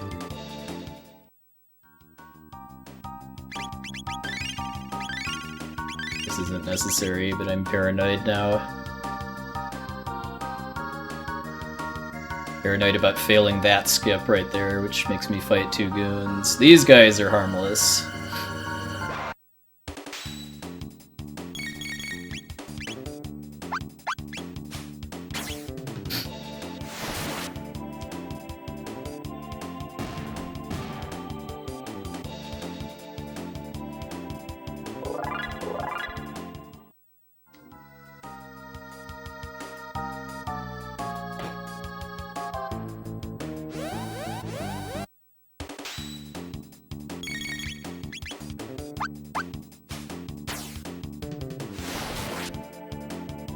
I also forgot that purple laser can hit multiple characters, too.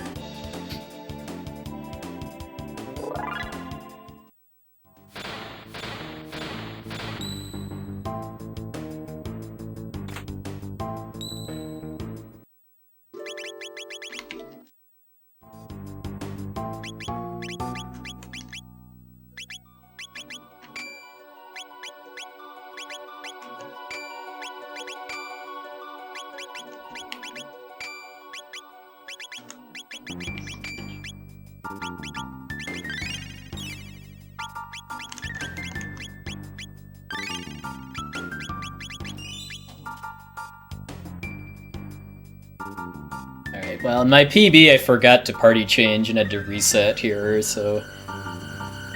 Already ahead now. Prism Specs just gives... I don't remember what the percentage is, but it gives you just a flat percentage increase to the amount of damage you do with all attacks. It's a stronger version of these Sunshades.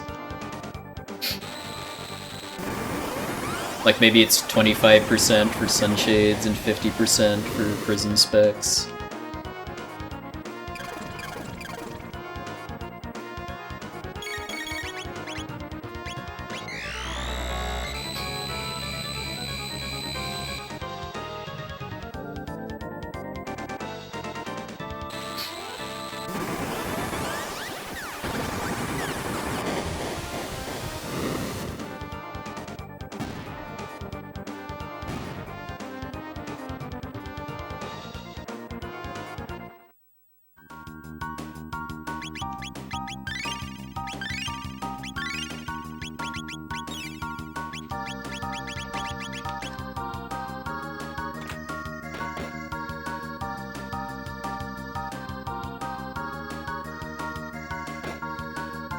This boss can be pretty dangerous depending on what he does.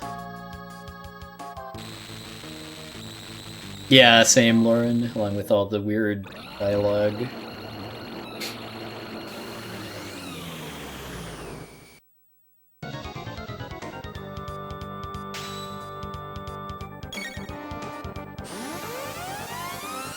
A good start.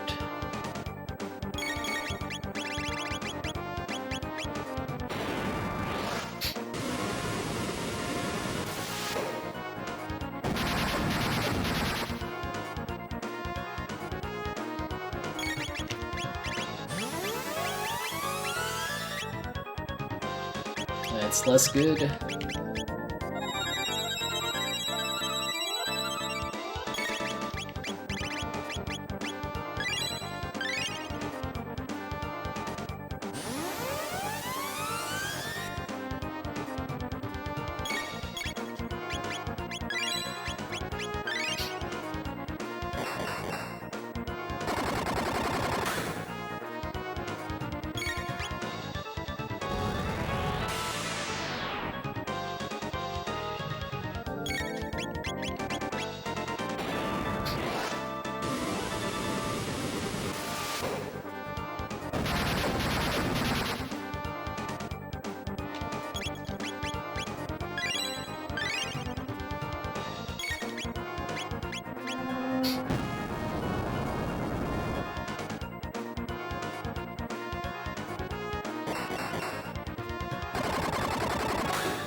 Ooh, this is it. This is going to be a nice split.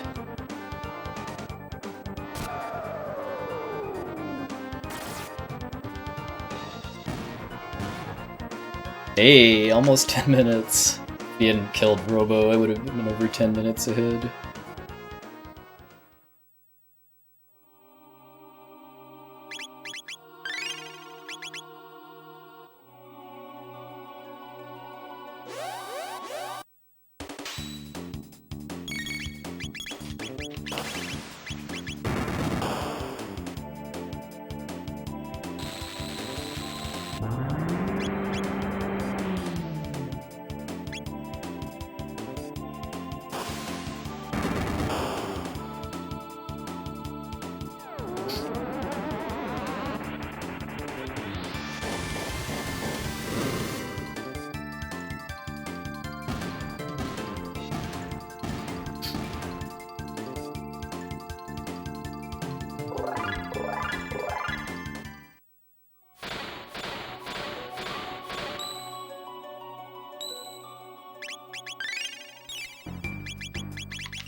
Saving is kind of pointless, just because if I'm going to die, it's going to be to Queen Zeal too, and it's going to be late enough in the fight that starting over is gonna probably make me lose most of my lead, but force of habit.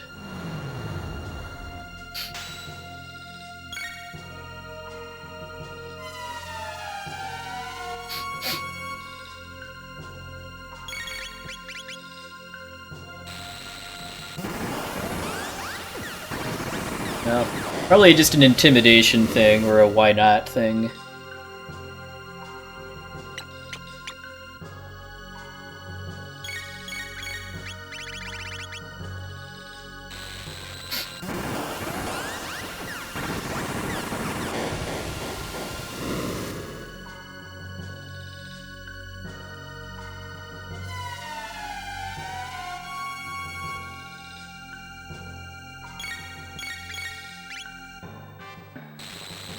Dodge the last halation.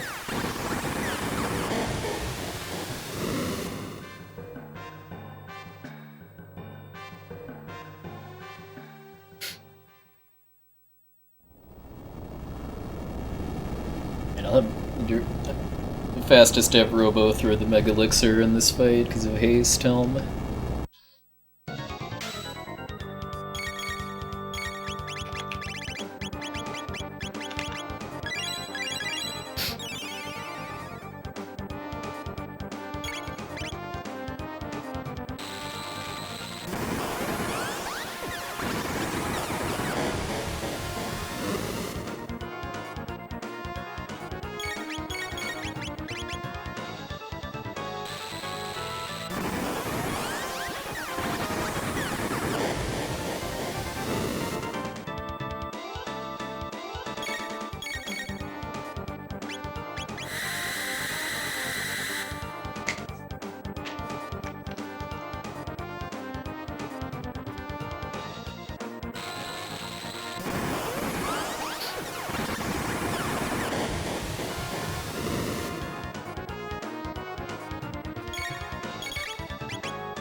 Now for the actual boss. Need 13 hits on the head, and then I can use a Mega Flare to finish it. But the stressful part is in the middle when she does Halation and then MP Buster. Now, I've heard of Vic 20s, yeah. Never seen one with my own eyes, though.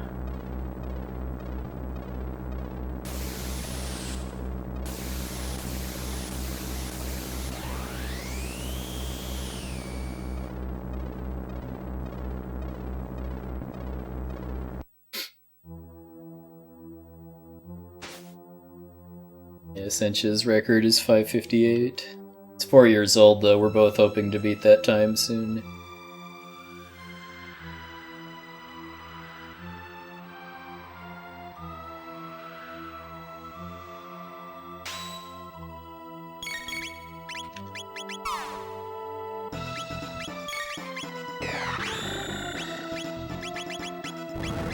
This is 2 hits, unless Robo dies right now.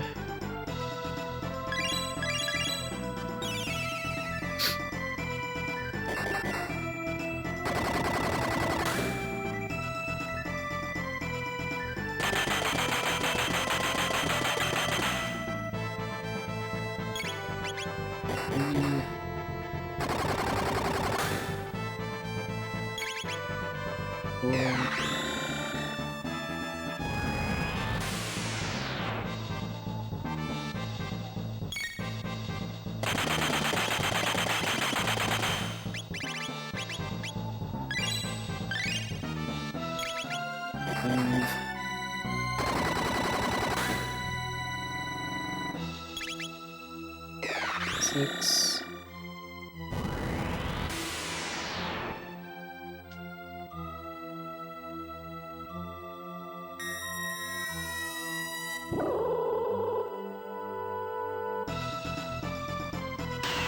Luca survives this.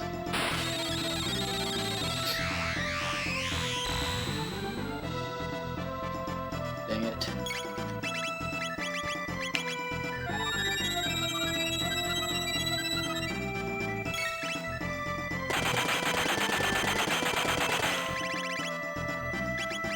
Double dang it. After another Mega Elixir, I think.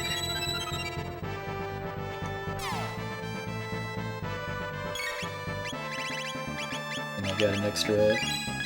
So I had 6 hits in, I believe.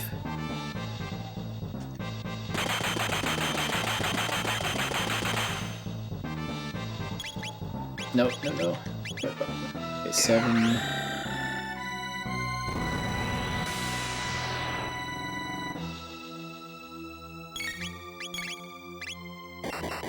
Eight.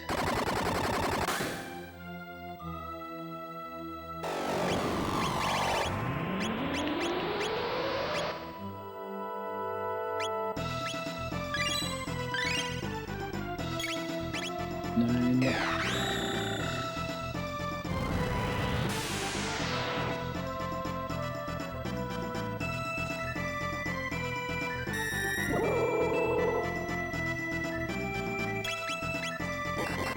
Ten.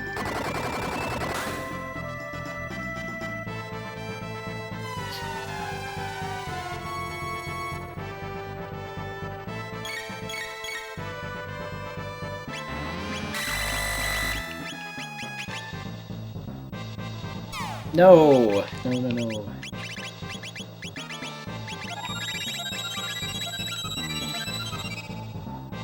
That was a bad order there. Recovered from the scary part of the fight, though.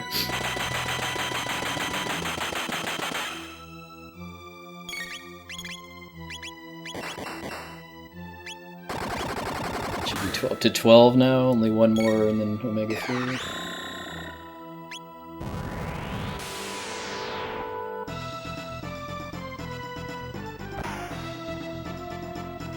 Not a good wonder shot.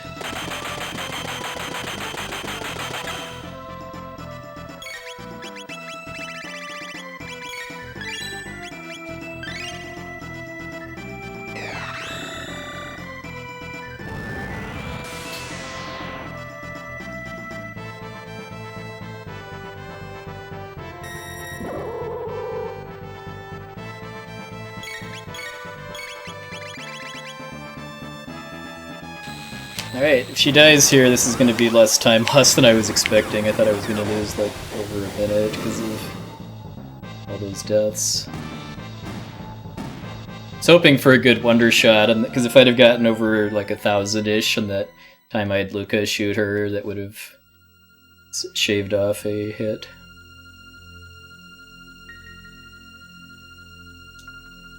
Yes, my 441 time is with glitches and RNG manipulation.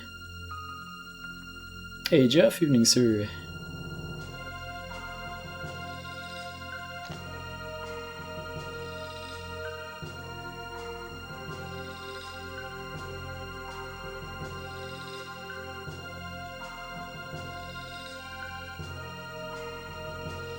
Alright, past Queen Zeal, main thing I'm still worried about is Lavos Core.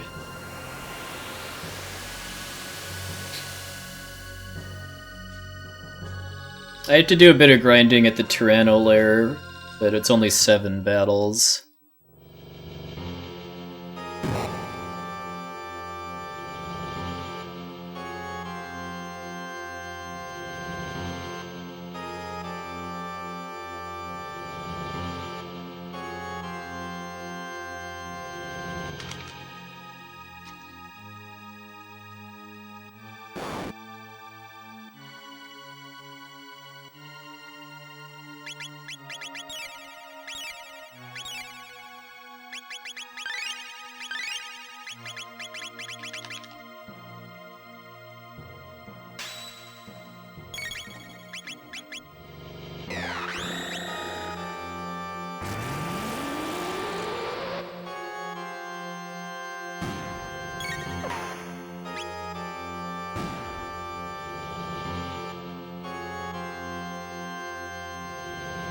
Yeah, it plays boss battle too for Queen Zeal if you don't have Magus in your party for it.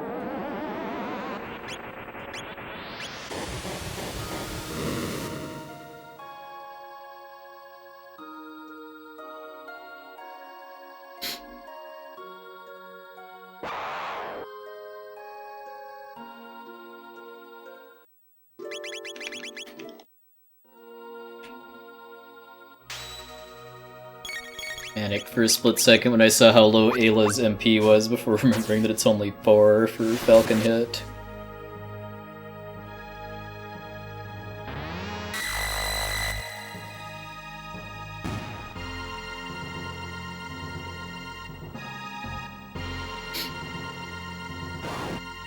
Yeah, this music gives it a very different flavor from, if you go through the bucket and hear Crono's theme on loop for the whole fight.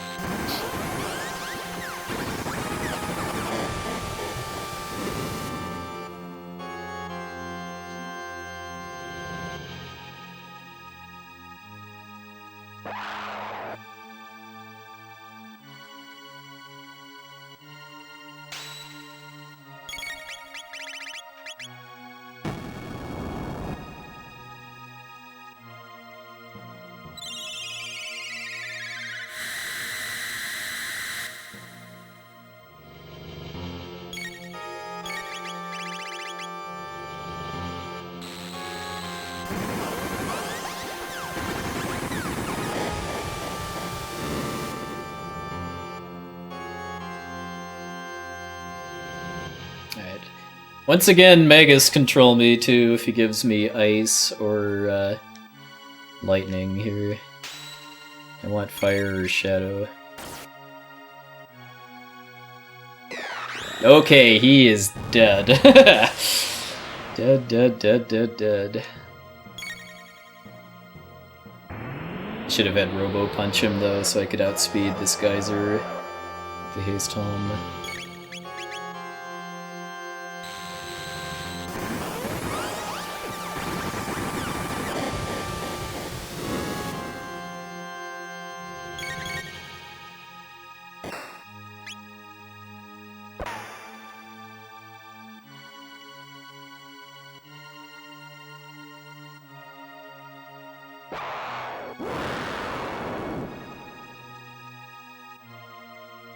It's not a terribly big difference whether I get Flare or MP's low. Flare or Shadow Flare and Magus though. Magus Lavos.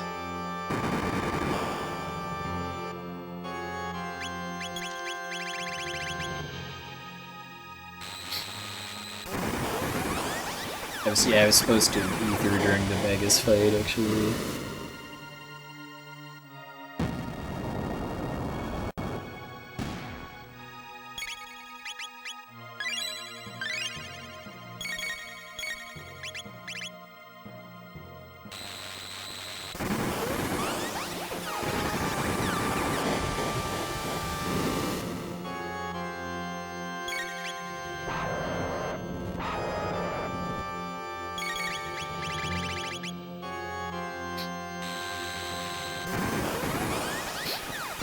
Yeah, there's no leaderboard site for this category just because I'm only the second person to ever finish a run of it.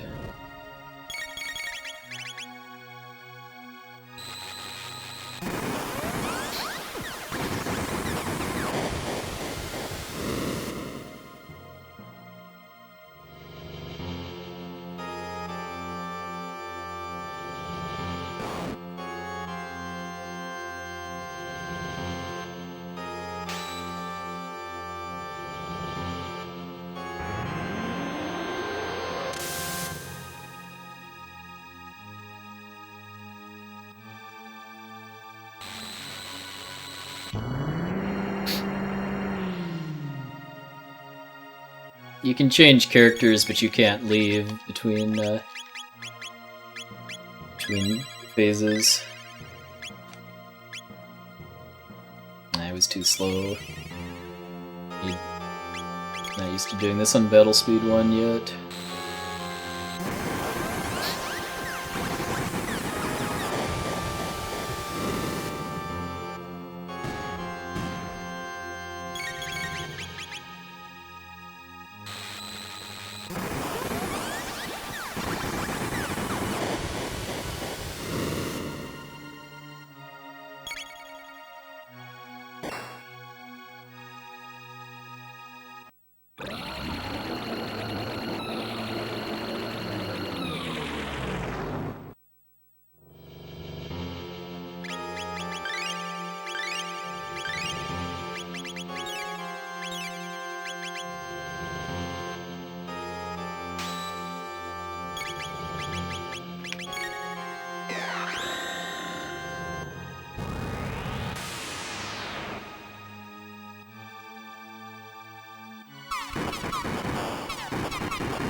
Don't hit Luca.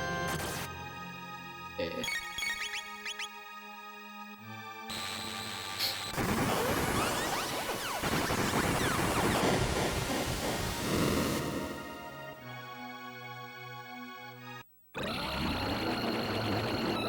Yeah, I ended up losing time instead of gaining time because of doing that on Battle Speed 1 without having practiced it much, so...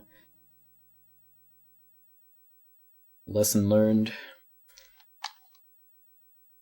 Alright, it's almost time for World Revolution.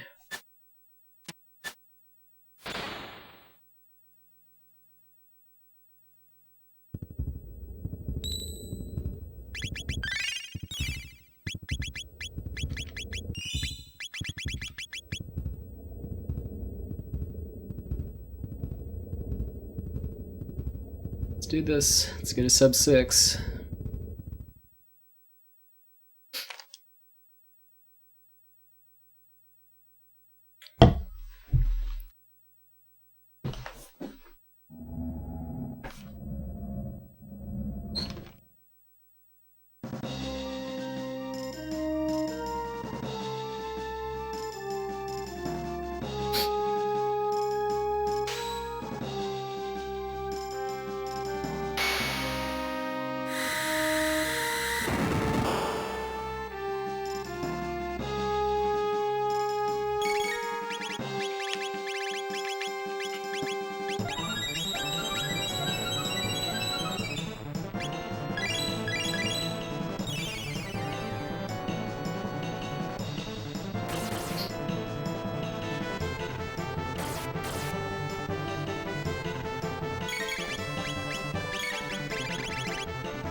Okay, beat out the left arm.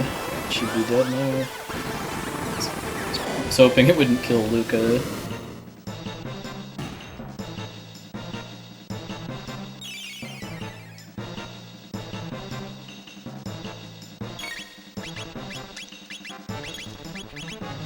Okay, beat out the protective seal too.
Pretty solid phase 2. One more to go.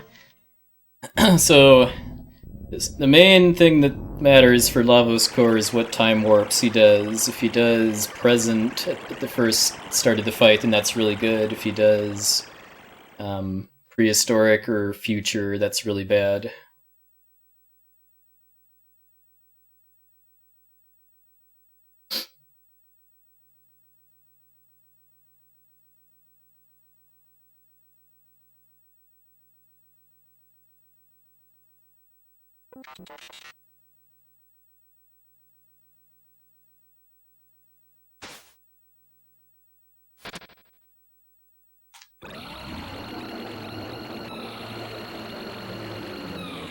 Oh, gonna minimize chat, by the way. I'll be back. I'll see you on the other side.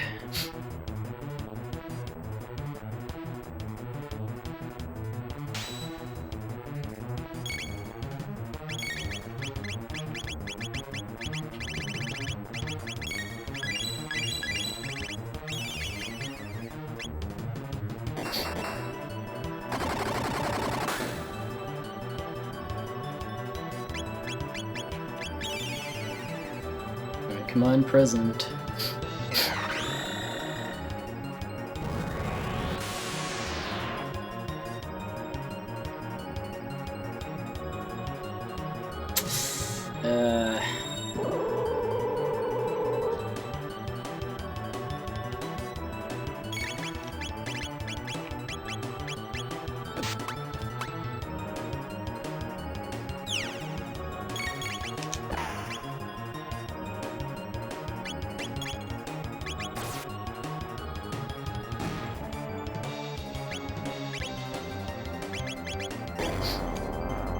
Magus and Robo should survive this.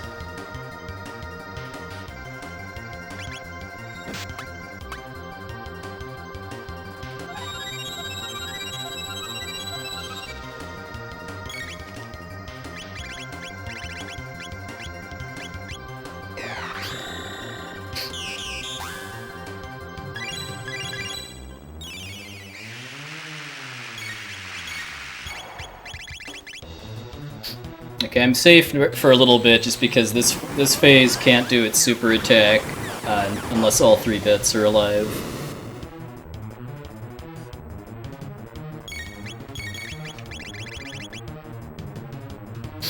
No, it won't because this is going to kill the center bit.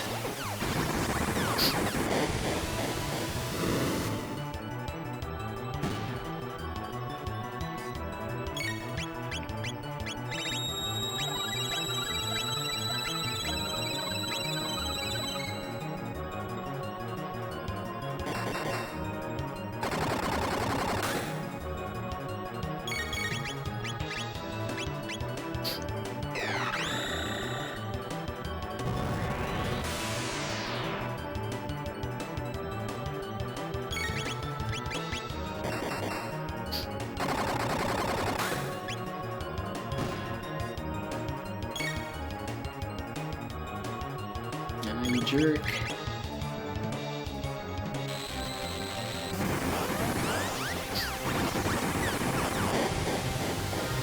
think I'm gonna get it off before he grandstones. Or maybe... Ah! Dang it. And I'm wasting Robo's turn too.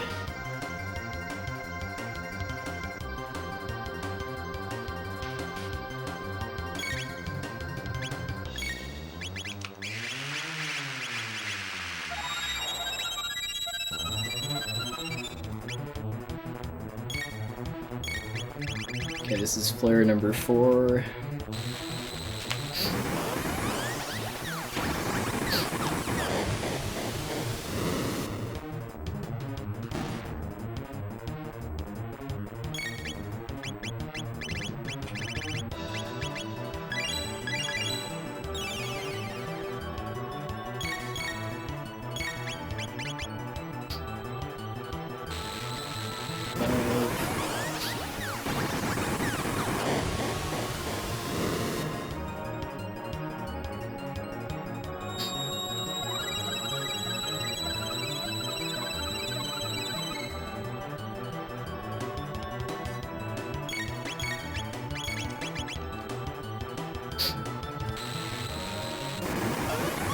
just gonna try to kill him without going through another cycle. Doesn't have much health left.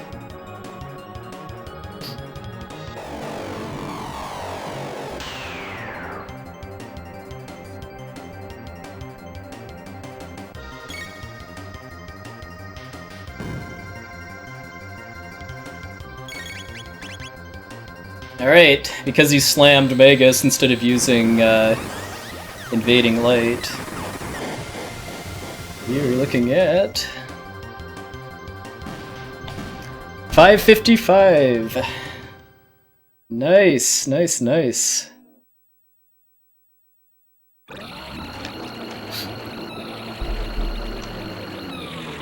I'm so glad I got that extra Mega Elixir off the elevator battle too, or else I would have run out.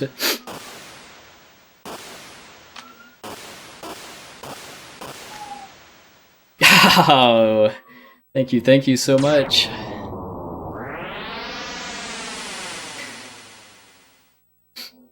Yeah, if I'd have gotten good time warp luck, this would have been at 554.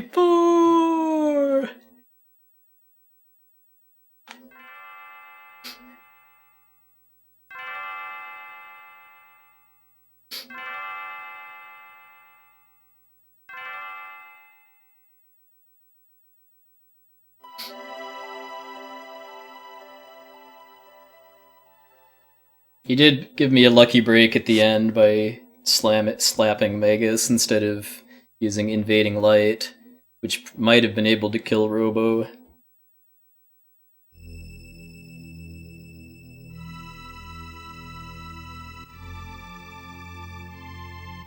Alright, give yourself a good one, Kirby, and I'll see you in a few days.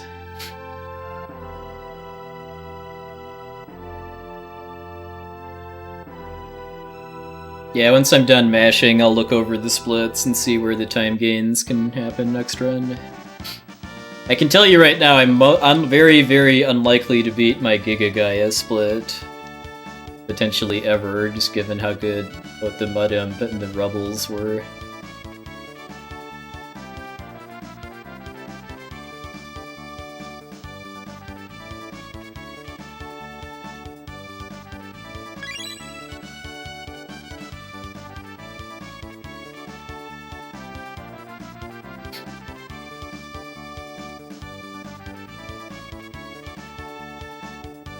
Well, we're still working on the routing and stuff. I mean, I used to think, like, sub 555 would be a really good run, but, I mean, this is so improvable. I'll look over the splits once I'm done mashing text.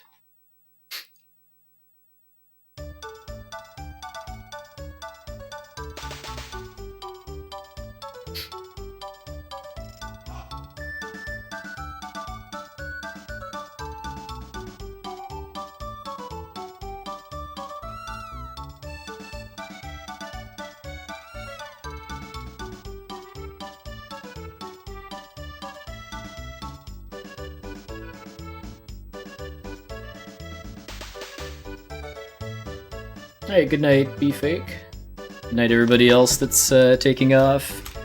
If anybody's new to the channel, thanks for watching, and if you like that, give me a follow here and or on Twitter. We're watching the full ending, of course, but after that I'll be cutting stream and be back in approximately 2 weeks, because I'm leaving for Awesome Games Done Quick tomorrow night. There's some info if anyone doesn't know what AGDQ is.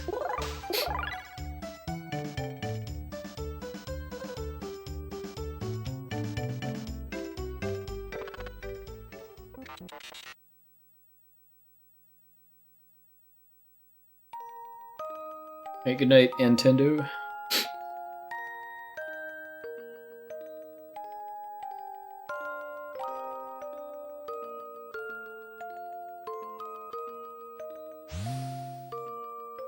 I mean, this is only about a 10-minute ending, and the music is so good. Gotta stick around for the ending.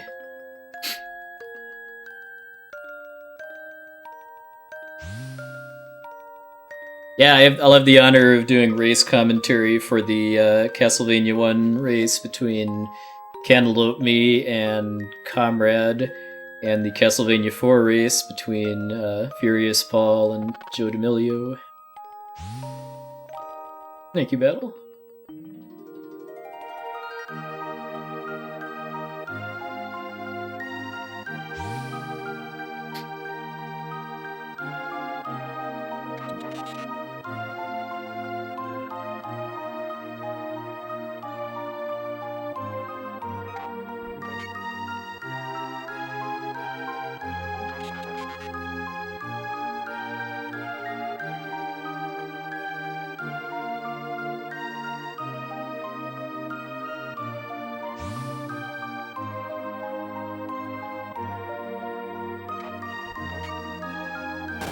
Yeah, I mean, my previous PB lost about 30 seconds off my PB before that to Lavos Core because of not even bad time warps, just him doing other stuff in between the two cycles. But yeah, this was so bad as far as the luck on Lavos Core. I mean,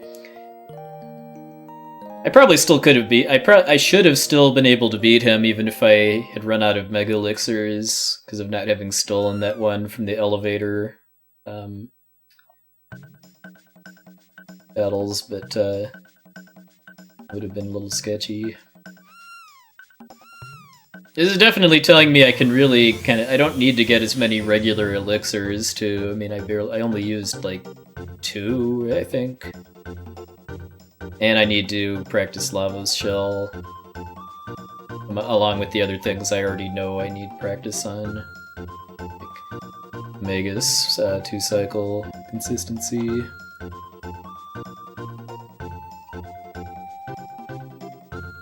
Yep, there's the end.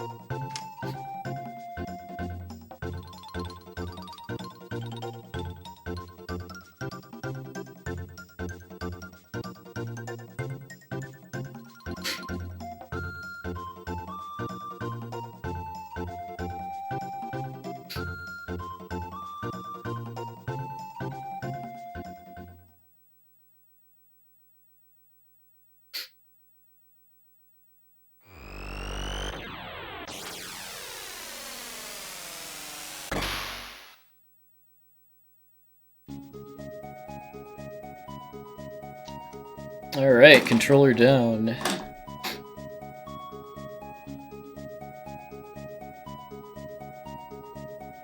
Alright, let's look back at the splits. Yeah, I don't think the first hour of this run was really that great. I mean, like I'd like to see sub 1730 Yakra, but that's a lot highly dependent on crit luck. I got caught by one of the guards in the prison.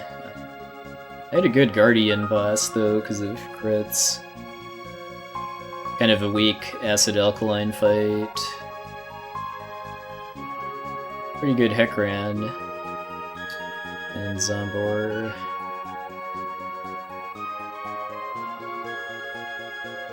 And Mazin was pretty good, too. Yeah, I lost some time on Nisbel because of the wrong time warp, the wrong time portal, and then getting an encounter in the canyon. Flea and Slash were kind of weak.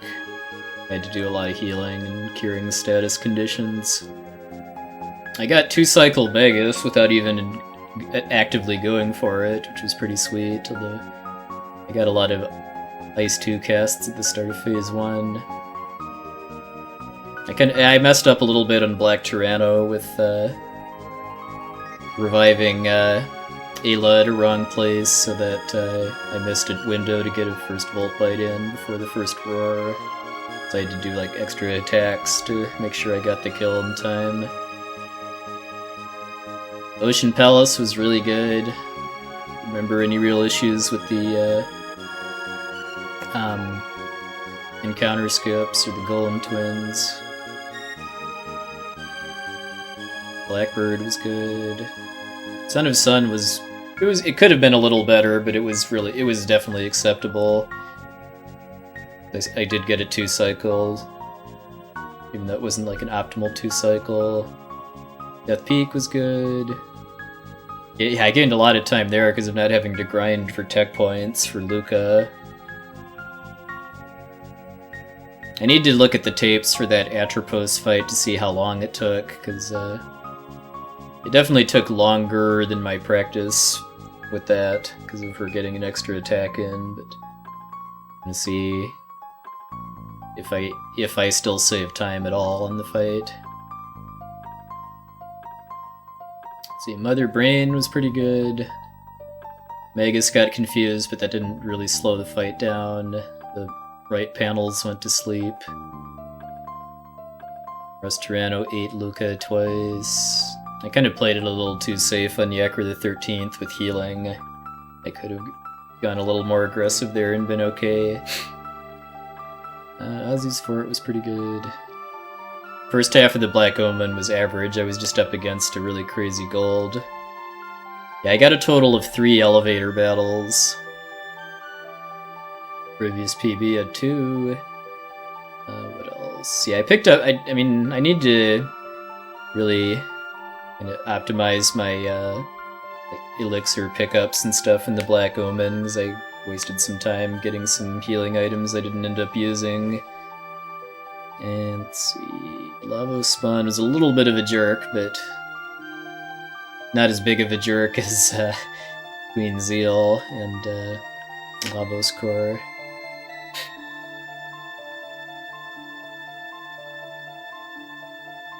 And losing time to Lavos Shell was just slop on my part. I need to practice it. And then Lavos Core gave me a terrible time warp pattern, but I managed to win. So.